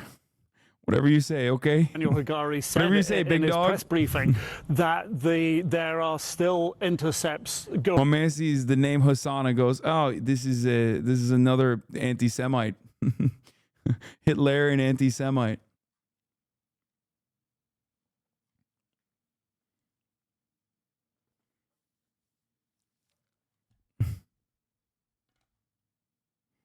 Are going on over the borders before they get to Israel. But the fact that the Home Command has effectively put people on notice that they can be a little bit more relaxed, they can, of course, turn that around in moments. It is a very, very effective alert system here, not just with the sirens you hear, and I hear another jet speeding through the sky there, and a second one directly above me speeding through the sky. I'm waiting for him to say something. It is a very sophisticated system that can pinpoint a threat and let the population in that area know very, very quickly over their cellular phones. That jet is quite low. That's heading off Security into the officials distance above me clarify now. that another barrage is on its way to what Israel. We heard from Daniel Hagari may still be playing out, despite the fact that the population has been put a little more at ease for the moment, Wolf. Yeah, he said that over 200 of these Iranian drones, he called them the killer drones, have been intercepted successfully by the Israelis. We'll see what happens in the next few hours. The situation clearly is continuing right now. Nick Robertson in Jerusalem, thank you. I want to bring in Fred Pleitgen right now. He's done a lot of reporting from inside Iran. He's spoken to all the top Iranian. You're right. So my point is, no matter how you justify it, Zionism is a failed project. The only way to create safety for Jews today is to end the apartheid and the supremacist regime. If your project is to create a safe home for Jews, the supposed original intentions of political Zionism, you should be anti-Zionist. I agree. Yes, absolutely. The problem is that it's the Golda Meir quote, but in reversal. Like, Israel will never be safe for Jewish people or anyone else until Israelis love their children more than they hate Arabs. Like, she was right, but just on the other end. You know what I mean? especially because when she said that about Arabs and Palestinians as a whole, it was laughable back then, but it's even more laughable now because the power holders in this equation is the Israeli government, a militant nuclear state.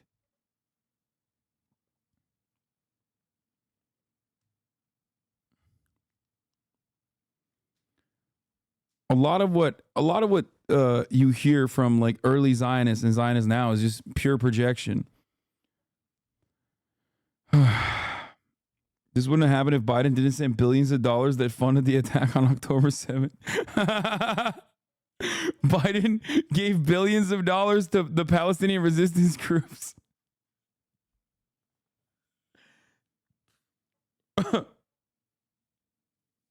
Yeah, man, you're so right.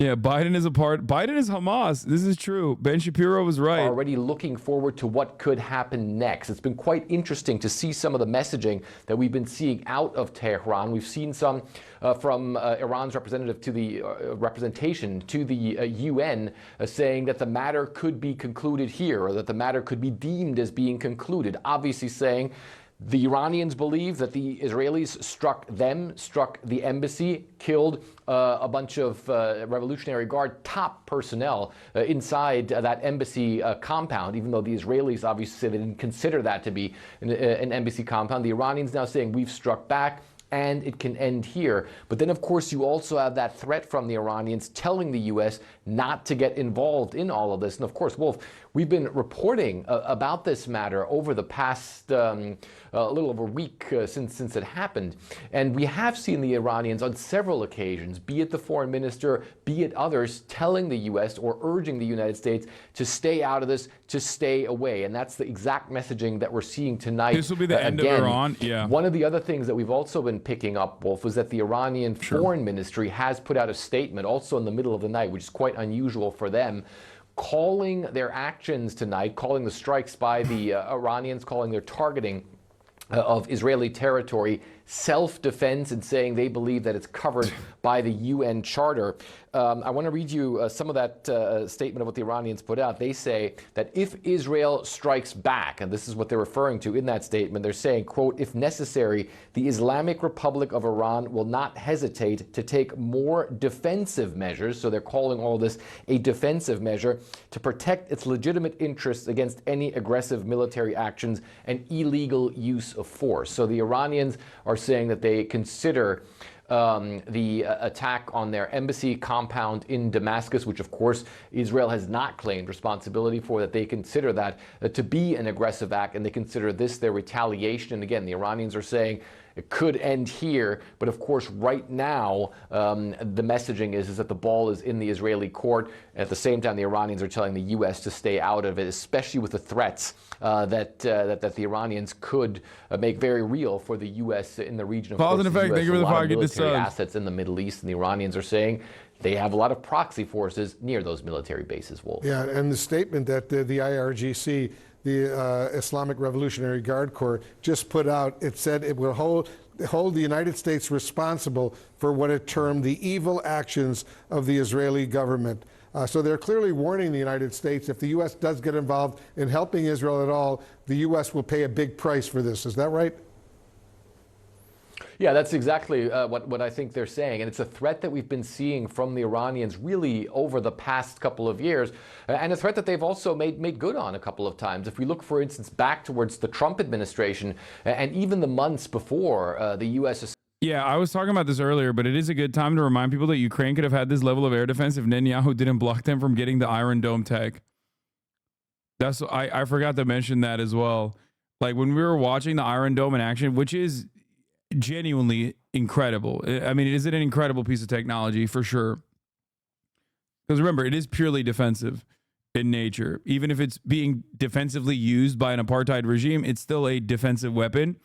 And when Ukraine wanted Iron Dome defenses, Benjamin Netanyahu said, fuck no. Remember, it's not their tech to fucking say no about.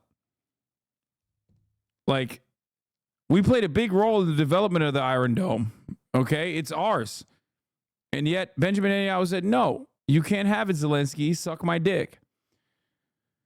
Why didn't Iran strike more military targets? Is it lack of strategic intelligence? What do you mean? I think they tried to strike as many targets as they could, as many military targets as they could.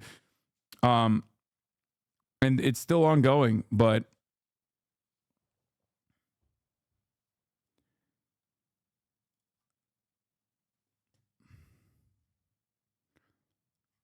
pretty crazy that they said no to that. In the Middle East. So clearly now threats from the Iranians. Again, the Iranians are saying, look, the U.S. bases are there. Iranian proxy forces are there as well. But of course, drones are a big threat to those U.S. assets in the Middle East as well, Wolf. Yeah, this is a very, very tense moment right now. Fred Pleitgen, thank you very much. We'll get back to you. Jim Sciutto is with me here in Washington. We're watching all of this unfold. This whole situation could explode big time, or it could calm down. No question. Listen, this is an escalation. It's an Iranian attack attempting to strike Israel. The defenses largely worked, it seems. That's why the damage assessments to date, and you show very little damage on the ground there, and the IDF saying it intercepted the vast majority of missiles. At least so far, and there could be more to come. But we also do know that the U.S. did already participate, that it was shooting down some of these drones and missiles before they got close to Israeli territory. We should also note there was some concern prior to this that Israeli proxies might target U.S. forces in the region, and that does not appear to have happened. Iranian proxies. Iranian proxies target U.S. forces in the region, which they have done before multiple times, and as you know, as U.S. forces have died. They did not in this case, which was a deliberate decision by Iran. Certainly bold, aggressive, blatant to attack Israel, but they chose in this circumstance not to directly target U.S. forces. And there's an enormous number of U.S. forces, not just ground forces in the region, but of course U.S. assets that have moved into the region prior to this, which Iran did not strike. And that's a deliberate decision not to confront the U.S. directly now, despite the kind of rhetoric we're hearing from them. And this warning the U.S. away, let's be clear, the U.S. is highly involved in Israel's defense tonight. They moved assets into the region, ships, etc., to be able to scan the skies for threats exactly like this and help Israel take them out before they reached Israeli territory. And our understanding is that U.S. assets did take down some of these drones prior to reaching And I think it was significant Israel. that the commander of the U.S. Military Central Command, which is responsible for the entire Middle East region, has spent the last several days in Israel coordinating and projecting what the U.S. and the Israelis would do if Iran did launch this kind of a strike. Absolutely. They were preparing for this. They were pre-positioning forces for this to help defend Israel and also to help make clear. I don't get it. I thought they were fine on their own. It's kind of weird. Like, I thought they were totally fine on their own. That's what I kept hearing. That guy called me a bitch and said I didn't know what I was talking about. You know? Seems weird that they...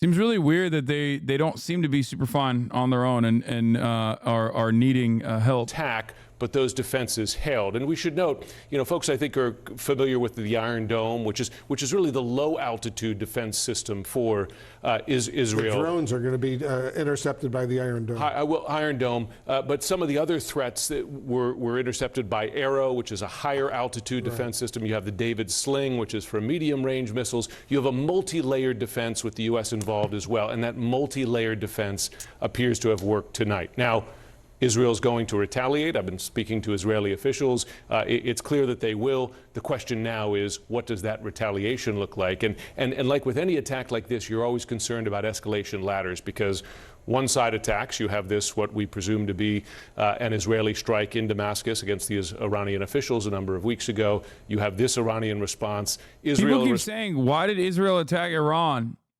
Not understanding that you're watching why. You're watching why they did it. They're literally saying, they're talking through the steps as to why they did it.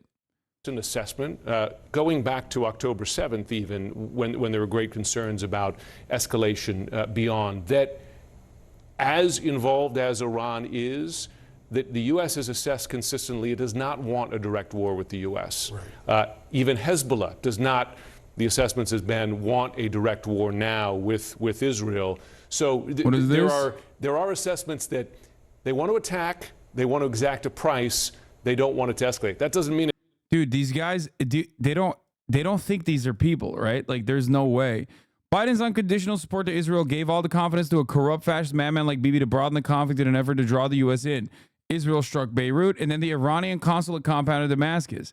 We should have put an end to this a long time ago. He goes, hold up, in your mind, does Iran not bear any responsibility for escalating tensions?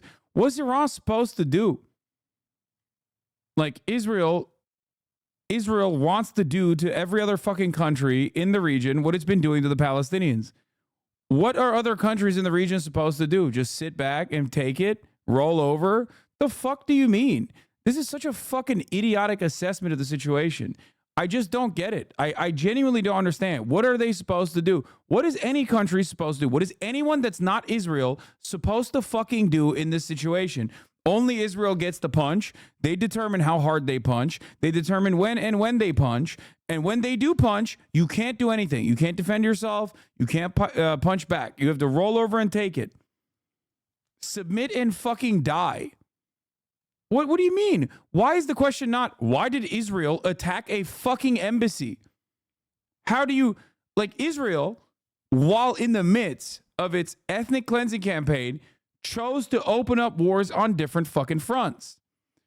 Why is nobody asking if Israel has any agency in the matter? Are they simply just a impossible to reckon with natural force? Is this a naturally occurring phenomenon? Is that what it is? Or is it a fucking rogue state? Did Israel claim responsibility to the attack on Iran, or was it a group of individuals that don't represent the whole of Israelis? Yeah, a group of individuals found fucking precise striking capabilities randomly. Oh my God. I don't understand how an attack on Iranian consulate would warrant a full-on war / bomb / missiles on the country of Israel. They're attacking Israeli military targets. The fuck do you mean?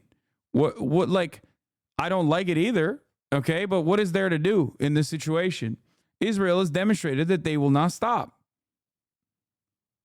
There's no reason to believe that once a country violates your sovereignty, that they will ever stop, especially when they have full, unconditional support of the Security Council, or at least veto power from the United States, which Iran asked for and did not get. No condemnations whatsoever to Israel for striking an embassy. Half of the people that want to defend Israel act like this is not a HasanAbi misinformation incoming. How brain dead are you? Israel kills guy that helped plan 10-7. That right there is a defensive attack. That's really interesting you say that, because Israel itself said that the IRGC had nothing to do with 10-7. So did you come up with that on your own? Did you even read that from a Hasbara troll operation? Like, where did you arrive at this conclusion? You just made it the fuck up. That's how you got to that information. HasanAbi, misinformation incoming. Yeah, you're right. Misinformation was incoming. You were right. You signaled. You signaled that the misinformation was incoming. Everything is a fucking defensive attack, bro. Iran said he did, Lamau. Okay. So weird, because Iran personally also said that Iran had nothing to do with October 7th. So did Israel, and so did the United States of America.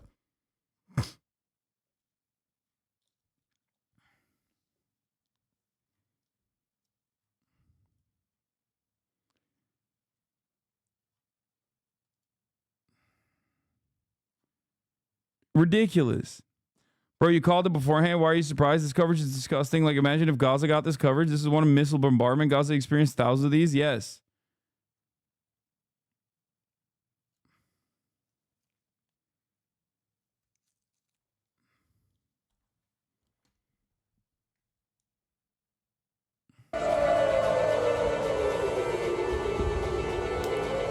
What is this music? What the fuck?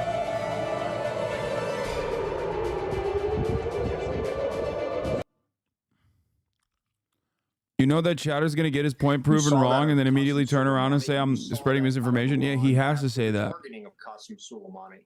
So it appeared to me that the regime did not just run pell-mell into this decision, but they thought it through. It is strategic. It is, in their mind, synchronized, and in their mind, it's proportional. So I think at this point, it is very clear what the Iranians have done and what they've put on the chessboard. And now it's going to be very interesting to see if the Israelis respond to that. That was very that's an interesting thoughtful point you make, Mark, because we're just talking to Kimberly Halkett there, our correspondent at the White House. She was saying that they've just heard that Biden has spoken to Netanyahu.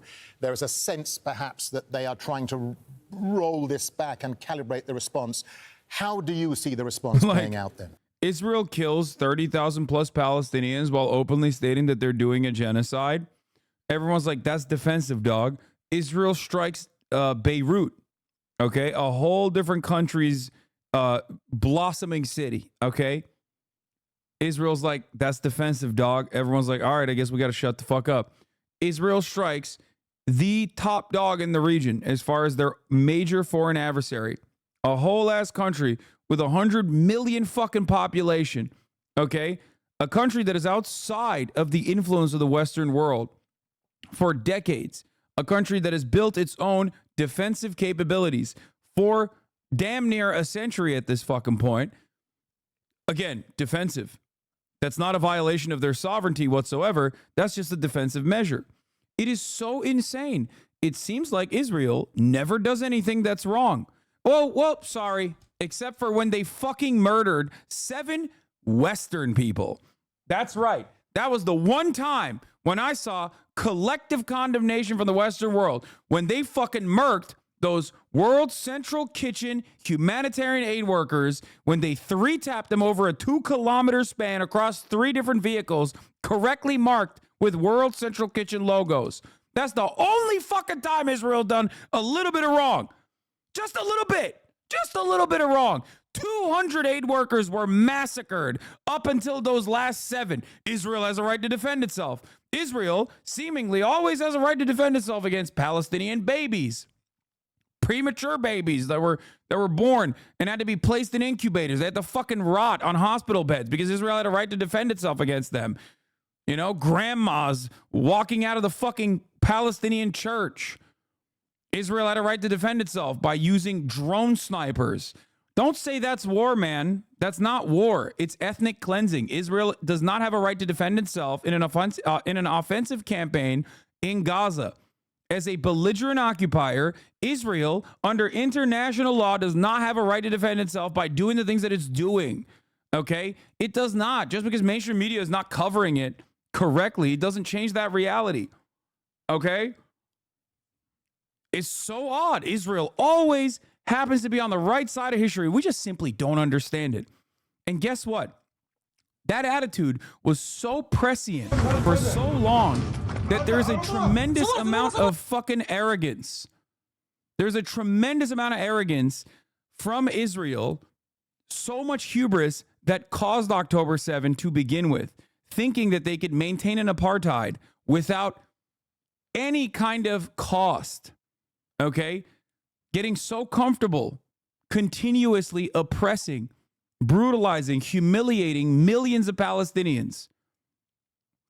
And that very same arrogance is continuing for many defenders of Israel right now. Oh my God, here we have the #1 Iranian melter, John Bolton, on CNN.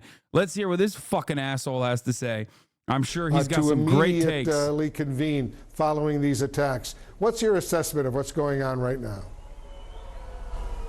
Well, nothing's going to happen in the Security Council, that's for sure. I mean, what we had tonight was a massive failure of Israeli and American deterrence, massive failure, a 200 ballistic missile, cruise missile drone failure. And I think, notwithstanding that there appears to be very little damage, fingers crossed until we get the final assessment. And thank God if the death toll is low or non-existent. And while we're at it, let's thank George W. Bush for getting out of the ABM Treaty of 1972, unleashing American missile defense capabilities. But once we see what the damage is, I think it's incumbent on Israel and the United States to reestablish deterrence in a major way. And I think that means, by definition, Israel's response, and there should be a response, should not be proportionate. It should be far stronger, because When deterrence fails, to reestablish it, you have to teach the adversary that any gain they may hope to get by any future attack will be more than outweighed. Bro, this is his moment. Like, he's going to fucking nut so hard he's going to have a heart attack on television. This is like, he's wanted to melt Iran. He's wanted to glass Iran in perpetuity. The Israeli this is his life's goal. To what Iran has now done. Well, what Iran did tonight that I think was most significant was the firing of ballistic missiles and cruise missiles from its territory directly at Israel. Almost certainly at this point, none of those missiles contained a nuclear warhead. But you never can tell when the next firing, the next salvo of ballistic missiles might contain a nuclear warhead. So I think among the many targets Israel should consider, this is the opportunity to destroy Iran's nuclear weapons program. And I hope President Biden is not trying to dissuade Prime Minister Netanyahu from doing that. And if he succeeds, and if at some future point the Ayatollahs are able to pull off what former Israeli Prime Minister Ariel Sharon called a nuclear holocaust, history will know who to blame. So, it was, just to be precise, Ambassador Bolton, you're recommending that Israel launch an airstrike to try to destroy whatever nuclear capabilities the Iranians might have? Is that what I'm hearing? Right. I think they should go after the nuclear fuel cycle activities that are well known. Their locations are well known. And I think that would be... he's saying Israel should conduct military operations on Iranian soil. Is not restrained by any concern about... He's saying Israel should bomb Iranian soil directly. It has, by its own admission, fired ballistic and cruise missiles. That would be a dramatic hit to the regime, maybe enough to topple it. Ambassador, my colleague Jim Sciutto is here with me in Washington. He has a question. He has a follow-up question for you. Go ahead, Jim. Ambassador Bolton, we're back. Refresh. Given, and you know as well as we do, that Hezbollah and its enormous missile arsenal, many thousands of rockets and missiles, is intended in part by Iran to be a pressure point if Israel were to strike Iranian nuclear facilities. And I wonder, given the size of that, an order of magnitude bigger than it was, say, during the 2006 war, whether you believe Israel can today fight what would be a multi-front war, Gaza in the south, Hezbollah in the north, Iran to the east, and if you would then envision the U.S. directly involved in such a conflict. Well, I think for the foreseeable future, Gaza is not going to be a principal battlefield, and it's certainly not something that's going to engage full Israeli military power. I think Hezbollah put pressure on Iran. It's one reason why the Iranian counterstrike took almost 2 weeks after the Damascus strike by Israel to say, you need to put skin in this game, Iran. So I'm not at all sure what Hezbollah's response would be to Israel taking out a nuclear power that hasn't done a thing for Hezbollah. The Israelis clearly have thought about what to do to neutralize Hezbollah. Perhaps their response, which also would be a pretty big problem for Iran, would be to go after Hezbollah now. My point is there are a number of steps Israel can take. Passivity at this point for Israel would be a big mistake. I mean, I think from the Israeli point of view, they should remember what Winston Churchill said in World War II. Without victory, there is no survival. How close is Iran to actually having a nuclear bomb?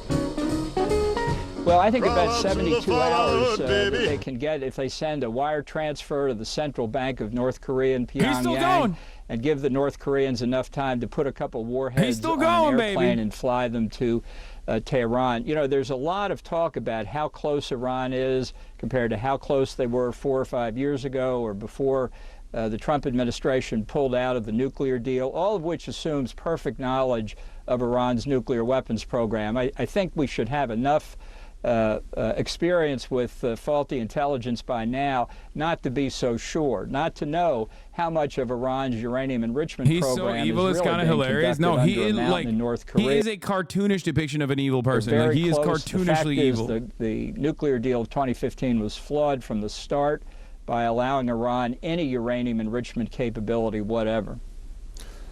Ambassador Bolton, thank you so much for joining us. We'll continue this conversation down the road. Glad to be with you. And we're going to have much more special coverage coming up from the region. We have live reporters on the scene. Also, I'll be speaking with former Republican Congressman Adam Kinzinger. He's got some strong thoughts on what's going on right now between Israel and Iran. Much more of our special breaking news coverage right after this.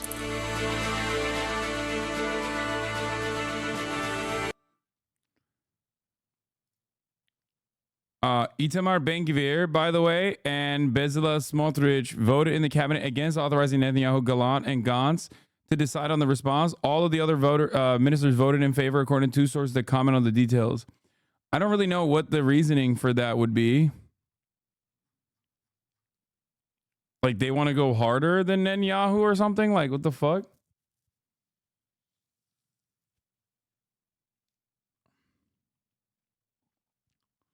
He converted to Islam. Yeah, brothers, Itamar Ben-Gvir and Bezalel Smotrich have actually said the Shahada, and as of today, they have found the light of Allah, and they will be going to Jannah. It brings me no pleasure to report this, but that's right. They're not even Sunni. They're Shia Muslims, as a matter of fact. That's right. Praise be to him.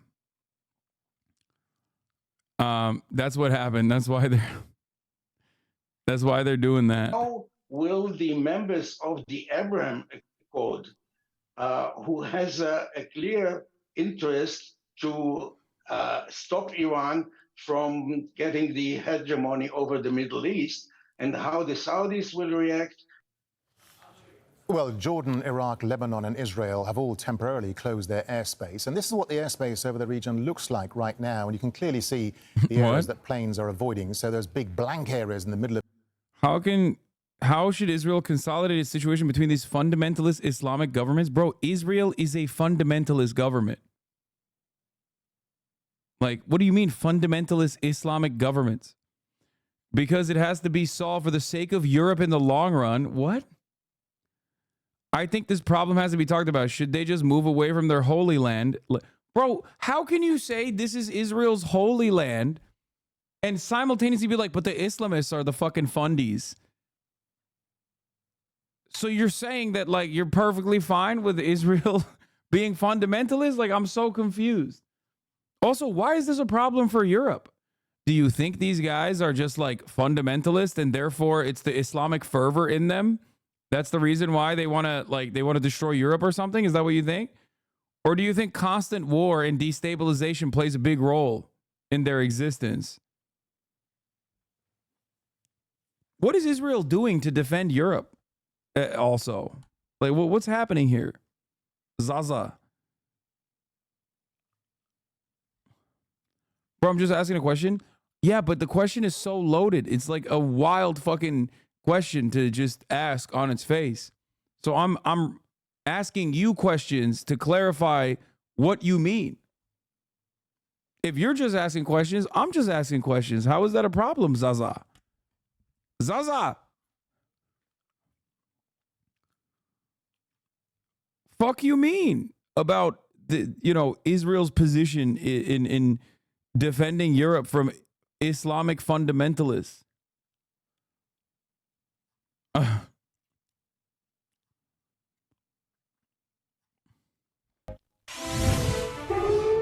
It's confusing to me. I don't understand when the new strikes are going to happen. They keep saying there's new strikes happening, but they're not. Sorry, bro, I leave now. You don't have to leave. I mean, hopefully you can clarify some of my questions, but I guess not.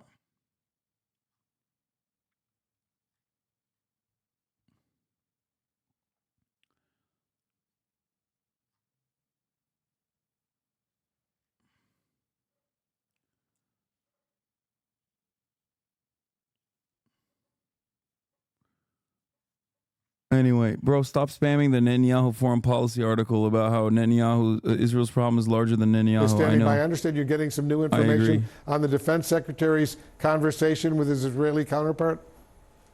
Just a short time ago, Defense Secretary Lloyd Austin spoke with his Israeli counterpart, Minister of Defense Yoav Gallant. The two have been in regular communication over the past days, weeks, and months, but obviously this is a very different situation, and they got off the phone just a couple of hours ago. In that call, according to a U.S. official familiar with the call, Austin asked Gallant to update the U.S. on what Israel's response would be and to notify them how and what that response would look like. This is obviously important. The U.S. and Israel. Soon people will be crying free Iran, boo-hoo, when Israel strikes back, says testicular torsions. Bro, why are you fantasizing about like a whole different other state and how violent they're going to be? I don't even understand when Americans fucking fantasize about America being violent to like some random fucking dudes in Yemen.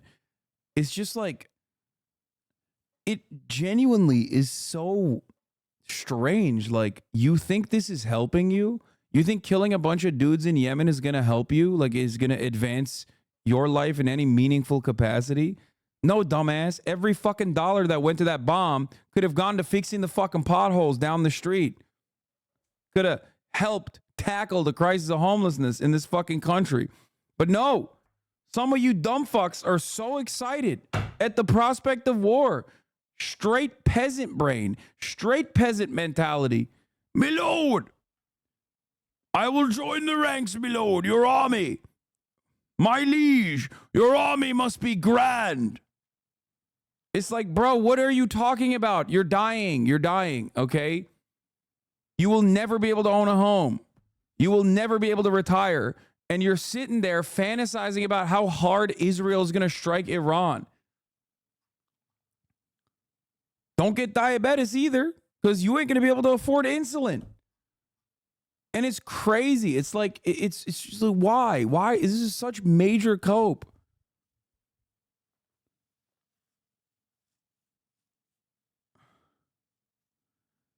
So many people on the internet hyping and glazing so hard for war with Iran, but you know, as soon as a drone kills their neighbor, they cry like everyone else. This shit ain't a game. It won't be a spectacle when it's in your front yard. Yeah, it's just, Israel won't do shit. No, I think Israel might do shit. I wouldn't say Israel won't do shit.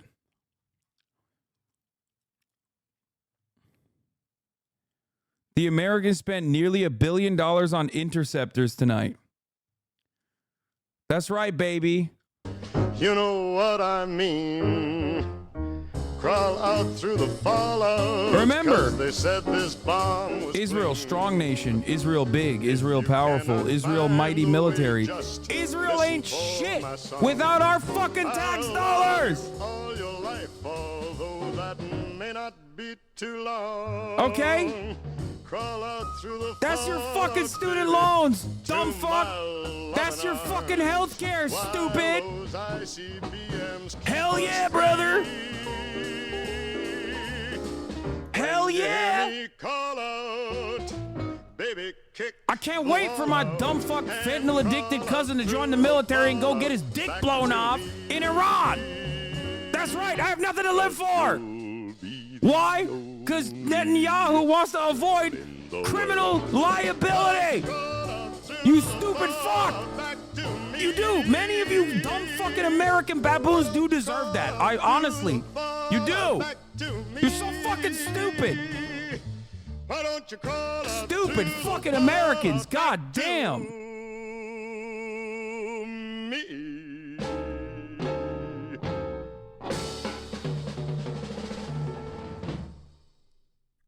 Seriously. It's so sick. To such a conflict. I mean, it's possible. Look, I think the ambassador made solid points, which is Iran has shown a willingness and a capability to attack Israel. We know they're very close to a nuclear weapon. And I remember all my time in Congress being promised by every administration that if Iran actually does get very close to a nuclear weapon, that will be prevented. Iran will never have a nuclear weapon. But, well, we're at that moment now. So while I'm not sitting here saying that maybe the right response on this is to attack the nuclear program, the question is, we are on the edge of that we're moment, so and we fucking have to stupid, accept as a dude. We're country, so we will fucking either dumb, have a dude. nuclear-armed Iran, or we won't, and we may have to do something about that, us and Israel, probably largely on Israel. So is it the best response on this attack? I don't know. I'll leave that up to the Israelis, but I can tell you what certainly needs to happen, I think, is going after Iran's, but this is a very directly proportionate response, is going after Iran's ability to make the exact drones they sent against Israel and that they're supplying. This is a side benefit that they're supplying to Russia to attack Ukraine with. All right, stand by for a moment, Adam. Jeremy Diamond, our correspondent, is in northern Israel right now, and there's some very intense developments unfolding where you are, Jeremy. Tell our viewers. Yeah, that's right, Wolf. We are in northern Israel, and in just the past hour, there were 25 projectiles that were fired from Lebanon towards the Golan Heights. My team and I, as we arrived here, we actually were able to hear what sounded like multiple interceptions of those projectiles. The Israeli military is not specifying whether those were drones or missiles in this case, but we do understand that these were fired from Lebanon. Earlier this evening, of course, this area in northern Israel did get projectiles, again, unclear if drones or missiles that were fired from Iran as part of that large-scale attack that Iran carried out on northern Israel as well as in southern Israel. We also understand that Hezbollah claimed responsibility for firing multiple missiles, multiple rockets earlier this evening in the direction of the Golan Heights as well. And so this is what's critical about this part of northern Israel, is that this is really the intersection both of this proxy battle that Iran and Israel have been fighting for months now, as Hezbollah and Israel have been trading fire across the Israeli-Lebanese border for months now, since the beginning of this war, but also now the site of Iran's latest response and Iran's first attack against Israeli soil. Now, we do not have any reports of any of those drones or missiles that were fired by Iran actually hitting targets here in northern Israel. No reports of any hits on the ground. It appears that the majority of those projectiles were intercepted either here in Israeli airspace. We do have video of some of those intercepts happening over the Golan Heights, but also across the border in Syria. There were also multiple interceptions that were reported there as well. Wolf. And those interceptions, I think, were largely done by the United States air defense system that's been working together with the Israelis to prevent these Iranian drones and these rockets and missiles, cruise missiles and others from coming into Israel. The U.S. is deeply involved in that. Jim Sciutto has a follow-up question for you, Jeremy. Go ahead, Jim. Jeremy, I wonder, because that cross-border fire both from the Lebanese side of the border, the Syrian side of the border has been going on for some time, going back to October 7th, in fact, predating October 7th. Is the pace tonight at all increasing? Because, of course, the question has been, would Hezbollah get involved in any significant way, open up a northern front in this war, or is this more in line with what we've seen in recent weeks and months? Yeah, you know, Jim, it's a great question, and it is really hard to tell at this point. I mean, you know, Hezbollah and Iran certainly do speak. They do coordinate their military activities. Hezbollah is one of Iran's most significant proxies in this region. But whether or not the barrage of rockets that we saw from Hezbollah earlier was coordinated with this Iranian attack on Israel is hard to tell. And actually, I'm seeing what looked like some interceptions in the other direction here, not hearing any sirens or the sounds of that, but I did just see some flashes in the air, and I would just note that this area, I mean, they are used to having these big homie's about to get fucking lasered by a Hezbollah drone over here coming from Lebanon. He's like, I don't hear any fucking sirens. I'm sure it's and fine. They also are used to the sound of jets, and as I can hear here, jets just continuously flying overhead. And yep, I just heard the booms from what I thought were potential interceptions, and so the delay there, I don't know if you can hear that on my microphone, but those definitely sound like interceptions. The light obviously travels faster than sound, so you can see those first, and now I'm hearing that's the third boom that we just heard. It must be at some distance, so there is a possibility that that could actually be intercepted in Syria rather than in the Golan Heights. I'm just checking my phone to see, yep, there were some siren alerts in northern Israel, in the Golan Heights, indeed. Not too far from our position, actually, maybe a distance of 10 kilometers or so.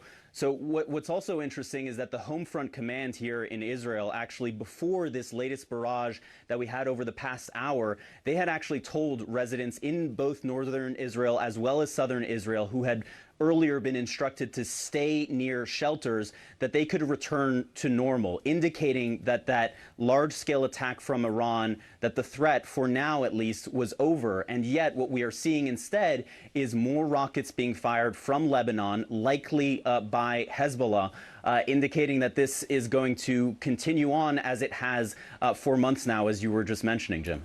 So it's Wolf again, Jeremy. I just want to be precise right now. So in addition to Iran launching all these drones and rockets and missiles towards Israel, it now looks like their proxy in southern Lebanon, Hezbollah, is beginning to do the same thing. You say at least 25 projectiles have been fired from Lebanon by Hezbollah, not the Lebanese military or the Lebanese government, Hezbollah forces, this Iranian proxy in southern Lebanon towards Israel.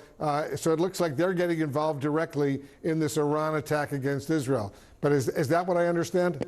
Yeah, and this was... Yeah, and this was not the only barrage that we saw coming from Lebanon tonight. Earlier in the day, Hezbollah said that it had fired multiple rockets in the direction of an Israeli military base in the Golan Heights, where it has directed rockets in the past as well. Again, the question that Jim raised is a good one in terms of how much is this part of that Iranian response? How much of this is part of what we have seen over the course of months now, which is Hezbollah firing rockets into the Golan Heights, into northern Israel? That part is what's tricky to distinguish here. There's no indication that, even as Iran may have indicated earlier tonight, that this was its response to those strikes in Syria, that the response was over as far as it was concerned. There's no indication that that means that Hezbollah is going to stop firing rockets into northern Israel, nor does it mean that Israel is going to stop conducting airstrikes into southern Lebanon, which we have also seen at a similar clip over the course of the last 6 months. All right, Jeremy, just be careful over there. We'll stay in very close touch with you. Jeremy Diamond is in northern Israel. It looks like Hezbollah is beginning to launch a lot of rockets and missiles towards Israel from southern Lebanon. We'll watch that unfold. I still can't get over how Bibi denied Ukraine the Iron Dome. Why? I understand he hates Muslims, but why deny Ukraine aid to defend them against Iran's ally? It makes no sense. What the fuck? Chatter about to find out some very fun new things about who Israel is also aligned with, both economically, strategically, politically. The other country in this equation is Russia. His name is Vladimir Putin. And while Vladimir Putin is, always talking a big game about how he loves Palestine, how he loves defending Palestinian rights, Israel would be like half of the nation it is currently without the Russian dual nationals. Yeah, Israel has ties with Russia, and Russia provides cover for Israeli airstrikes in Syria against Iran. That's true.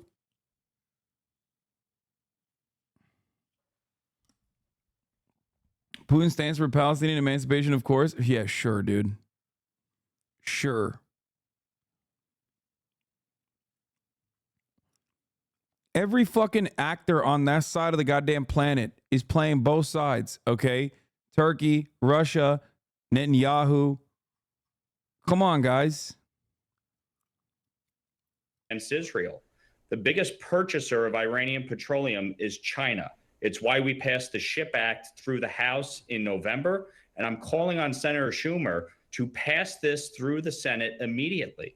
We have to crack down on their funding source. $88 billion in increased Iranian petroleum sales since Joe Biden took office because they have weakened the sanctions against Iran. We have to crack down on this. So I'm deeply concerned about how this entire situation could explode. and how Israel is going to defend itself on multiple fronts. Yeah, very quickly, Congressman, before I let you go, what is a bigger threat to the population of Israel right now? These rockets, these missiles, these drones coming in from Iran, or potentially what Hezbollah is doing, the thousands of rockets and missiles they have in South Lebanon, which could not only hit northern Israel, China take advantage of the Haifa, situation and attack Hong Kong? Why the fuck would China attack its own, like its own part of its own state? Like, what do you mean? Did you mean Taiwan? And in which case, the answer would probably still be the same. China is taking the best approach to the equation, which is kicking their feet up on the table and just going like this. America is making a mess of the situation, embarrassing itself on the global stage, showing its ass to everybody else that is a trade partner to China. They don't have to do shit. Out Iran's nuclear capabilities. This is a grave threat. The world is in the most precarious place since World War II. We cannot be a bunch of Neville Chamberlains in this moment. We must be Winston Churchill, victory at all costs. Israel must defend themselves. And to all of my colleagues in Congress who have been calling for ceasefire for the past many months, that have been seeking regime change in Israel, enough. Get behind the Israeli government, work together to ensure the free world is victorious, because if not, the free world, the consequences will be dire across the globe. Congressman Lawler, my colleague and friend Jim Sciutto is here. He has a quick follow-up for you. It's so awesome, bro. When we're talking about foreign policy, like CNN and Fox News are on a competition on who will be more violent. You know what I mean? Do you call on him now to do so this week? Look, I believe very strongly we need to get aid to Israel, to Ukraine, and to Taiwan. It's why I've introduced Defending Borders, Defending Democracies, which would provide $66 billion in lethal aid, as well as border security here in the United States. We have to recognize the threat at our own southern border. But let me be very clear about this. House Republicans passed aid to Israel back in November of last year. Chuck Schumer and Senate Democrats sat on that for months, refusing to take up that supplemental aid package for Israel. We obviously have to work together to get this done. So yes, I'm calling on Speaker Johnson to bring a bill to the floor this week. I'm calling on Chuck Schumer and the White House to work with House Republicans. We are in a divided government. We have to work together. There has to be compromise. We need to help Israel. We need to help Ukraine. We need to help Taiwan, and we need to secure our own borders. The world is under attack, and we all have a responsibility and an obligation to get this done. Congressman Mike Lawler, thank you so much for joining us. We'll continue this conversation down the road, and we'll have much more of our special coverage. Why do these people get microphones? Bro, he's on the fucking, I think he's on the Foreign Intelligence Committee, I think. He's a Republican. It's Mike Lawler. This person doesn't just have a microphone. He's not some random guy. He is a politician with on the Foreign Affairs Committee, sorry, not the Senate Intelligence Committee, Foreign Affairs Committee. He has like direct power in the legislation.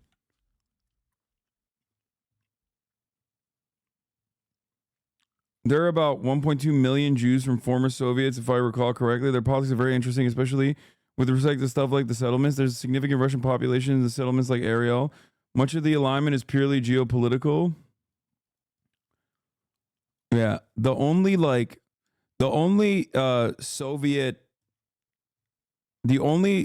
Jewish person I know is incredibly aggro in pushing Z. It's a friend of mine's grandmother. She's dope. Someone I know, and their grandmother, who used to be a doctor in the USSR. And she pushes Z so fucking hard, bro. Oh my God.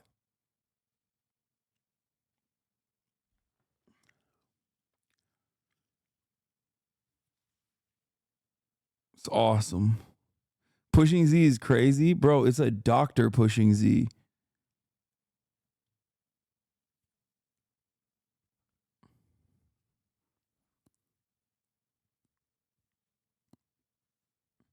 Pushing Z means like you're pro Putin's invasion of Ukraine. Yeah, no, she also is like very pro USSR. It's awesome. That part's awesome.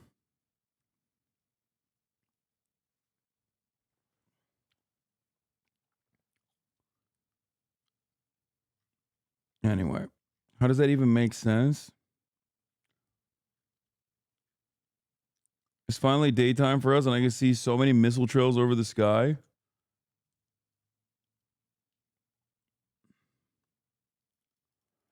I'm aware of the genocide that Israel is doing and how they want the Israel state, but why is Iran involved in this? Because Israel struck Iranian soil by hitting an Iranian embassy compound in Damascus last week. And then the international community said nothing. Like, nothing at all. And Iran was like, well, what the fuck are you doing? Like, we will defend ourselves.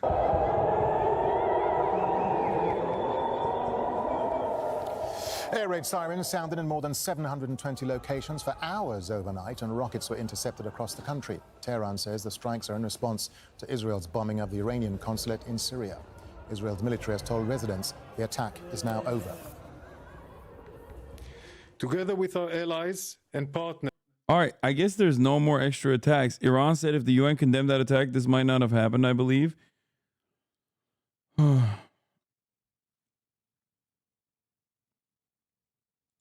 Pretty astonishing video from earlier.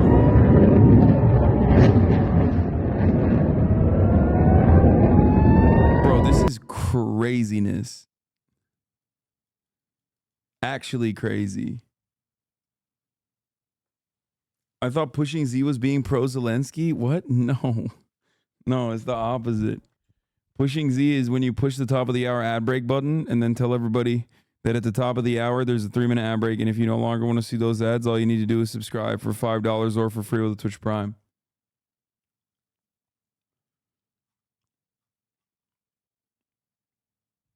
In this video, the missiles are targeting the air defense systems, by the way. Yeah.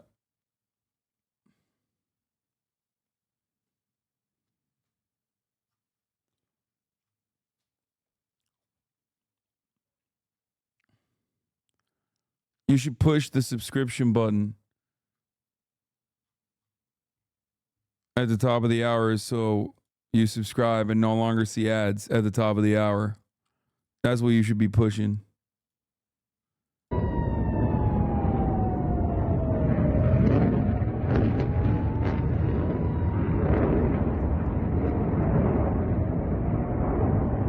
Hold on, though. Why are we pro-USSR with all the mass executions, starvations, gulags, and so on? Bro, you think about that, okay? I'm talking about a Jewish doctor in the USSR being fucking pro-USSR. Think about it.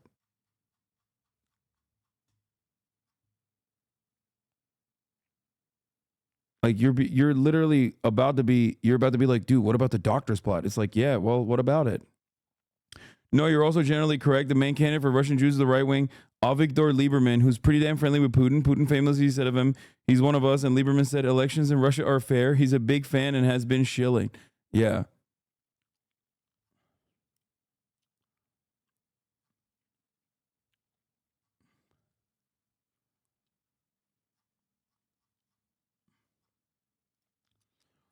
It's because, for the record, the reason why older people still favor the USSR is because it was glorious for them.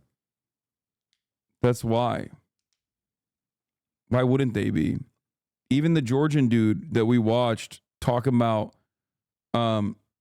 Stalin's like spa that he has in Georgia, that he built in Georgia, openly was talking about how like older Georgians straight up still feel nostalgic about the USSR. And there's much to be nostalgic about. There's also a lot of wrong, for sure. But ultimately, they saw a lot of improvements in their living conditions. They thought it was a glorious fucking world power. And they also remember how bad things got after the dissolution of the USSR, because that was infinitely more damaging to the entire region, if not the entire world, than anything else they remember of like full employment and whatnot. So yeah, of course, they remember it fondly.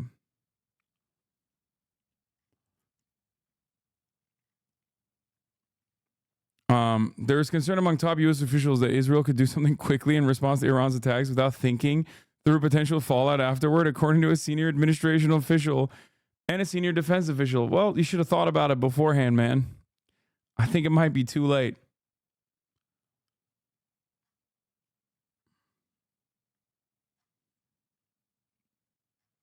There's concern among... The concern stems in part from the administration's views on the approach Israel has taken to its war against Hamas, as well as the attack in Damascus. President Joe Biden has privately expressed concern that Israeli Prime Minister Benjamin Netanyahu is trying to drag the U.S. more deeply into a broader conflict, according to three people familiar with with his comments. What will Hutch say now that Joe Biden is in agreement with me? Maybe he'll change his position now because he has to like literally follow after the Democratic Party says things. Not that it fucking matters. His concerns don't mean anything because he's still going to follow through on it, I think.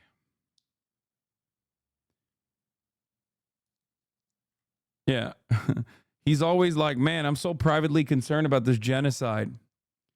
And it's like, okay, well, are you going to do something about it publicly? Not really. I am privately concerned, though. Privately, I'm getting very angry. Privately, I'm about to say something. I'm about to say something real mean. Okay? I'm about to have a come to Jesus moment.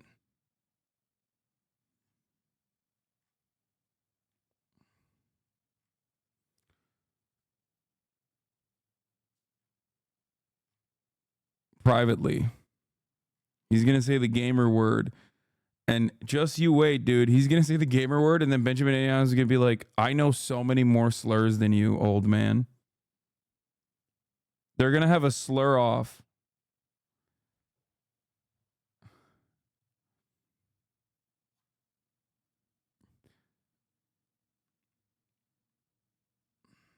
Watch out, guys. Imagine if he got publicly concerned for a moment. Oof. Oof. Things would be real different. Oh, yeah, here. I wanted to show you this fucking defensive marvel, honestly. It is really a defensive marvel.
Man, we have no idea how to comprehend the terror of war from the West. We have no idea.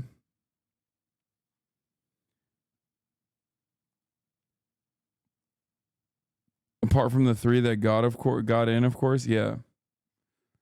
No, dude, that's the whole point of launching 500 drones, chat. Some of them are not going to be intercepted. So the Iron Dome has what, like a 90% successful interception capability. That means 10% still get through. And I think the numbers probably tonight are a little lower. They said 99% of attacks they stopped, but I don't believe that. No, tonight they said 99, but I still don't believe that.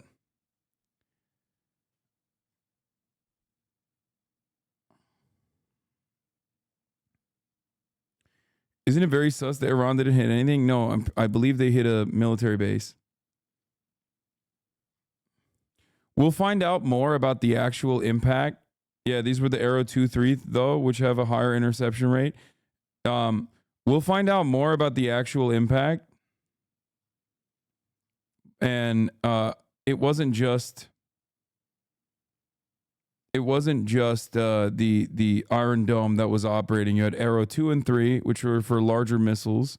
And not only that, but you had American forces, coalition forces also intercepting literally over Jordan and over Syria, I think. So it wasn't just the Israeli defenses that were accomplishing this impressive feat.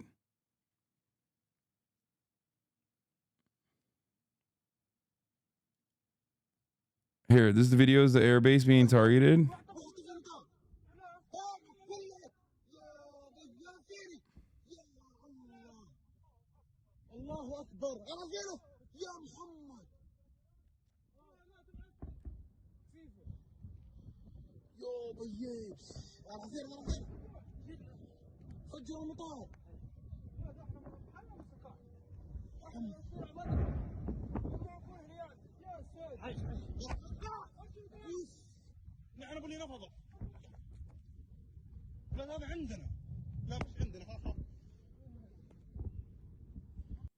This was an awesome moment.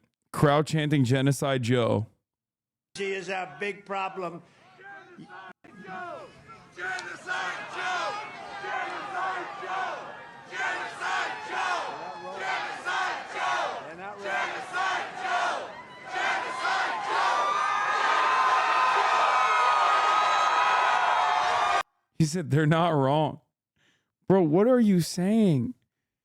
God, the conservative brain rot is so severe. Bro, what do you mean Genocide Joe? Like we say that and that's fine, but you can't say that. You're MAGA. What do you think Trump's stance is on Israel doing a genocide? It's so fucking... They're not wrong. They're not wrong. He's done everything wrong. Think he is our... Bro, I don't know. I just... I don't know how these guys operate. Like, I don't know what they're on. This level of mental illness is crazy. I run into Zoomers who are unironically like this. They say Biden is doing a genocide and support Trump. It actually hurts my soul how fucking stupid people can be, especially on this issue. Dude, they're legit lobotomized? Yeah.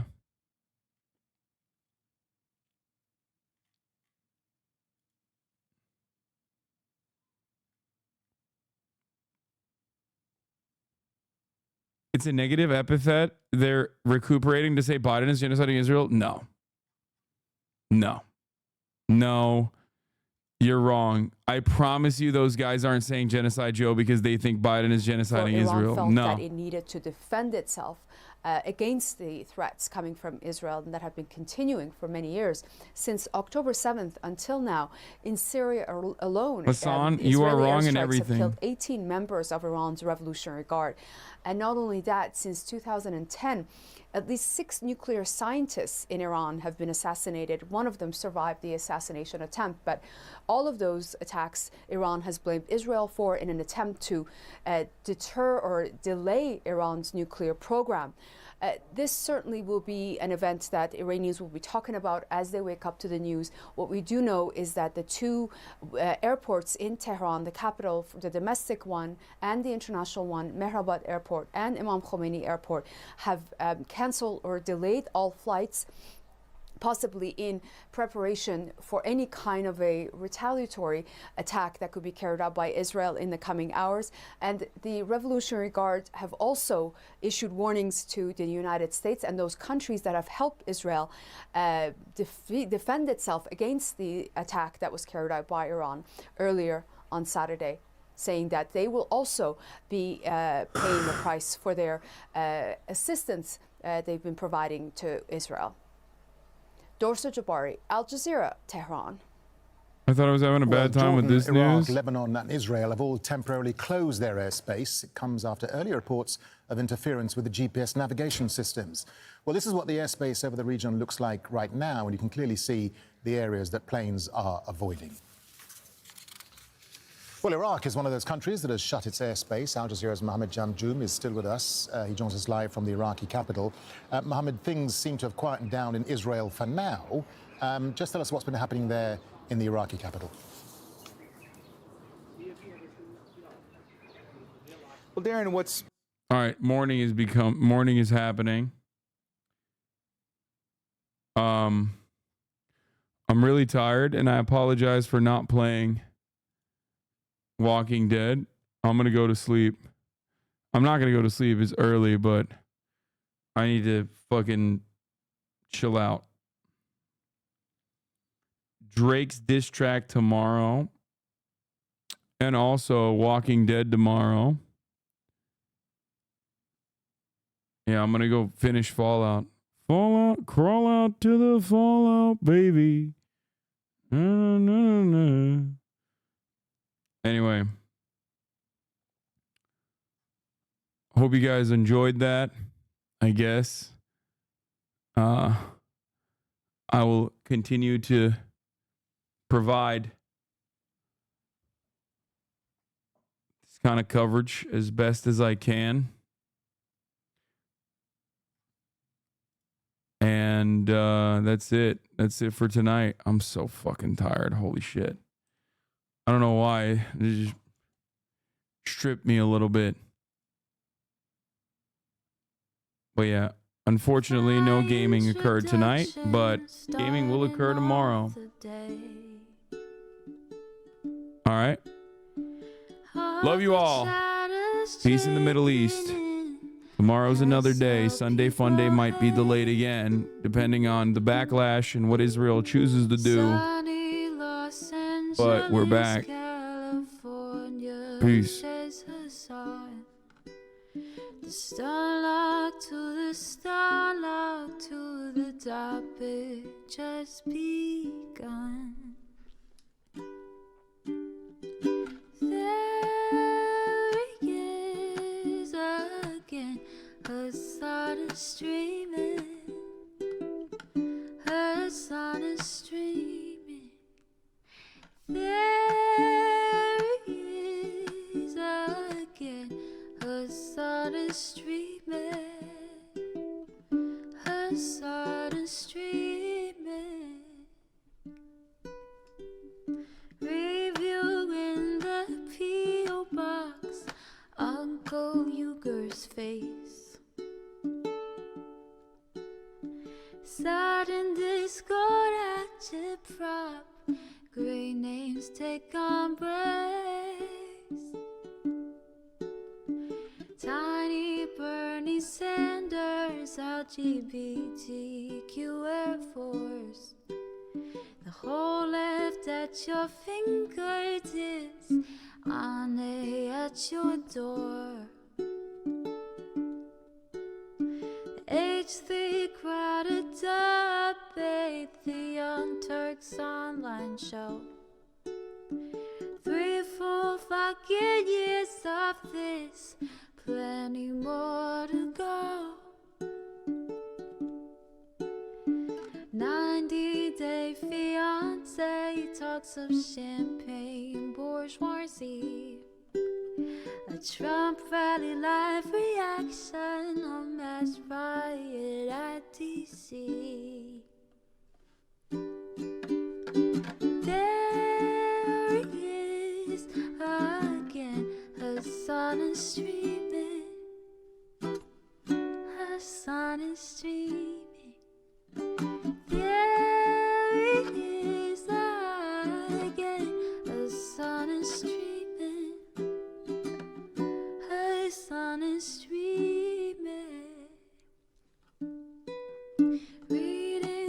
Nord Stream fell, comments Austin showed Chad advice.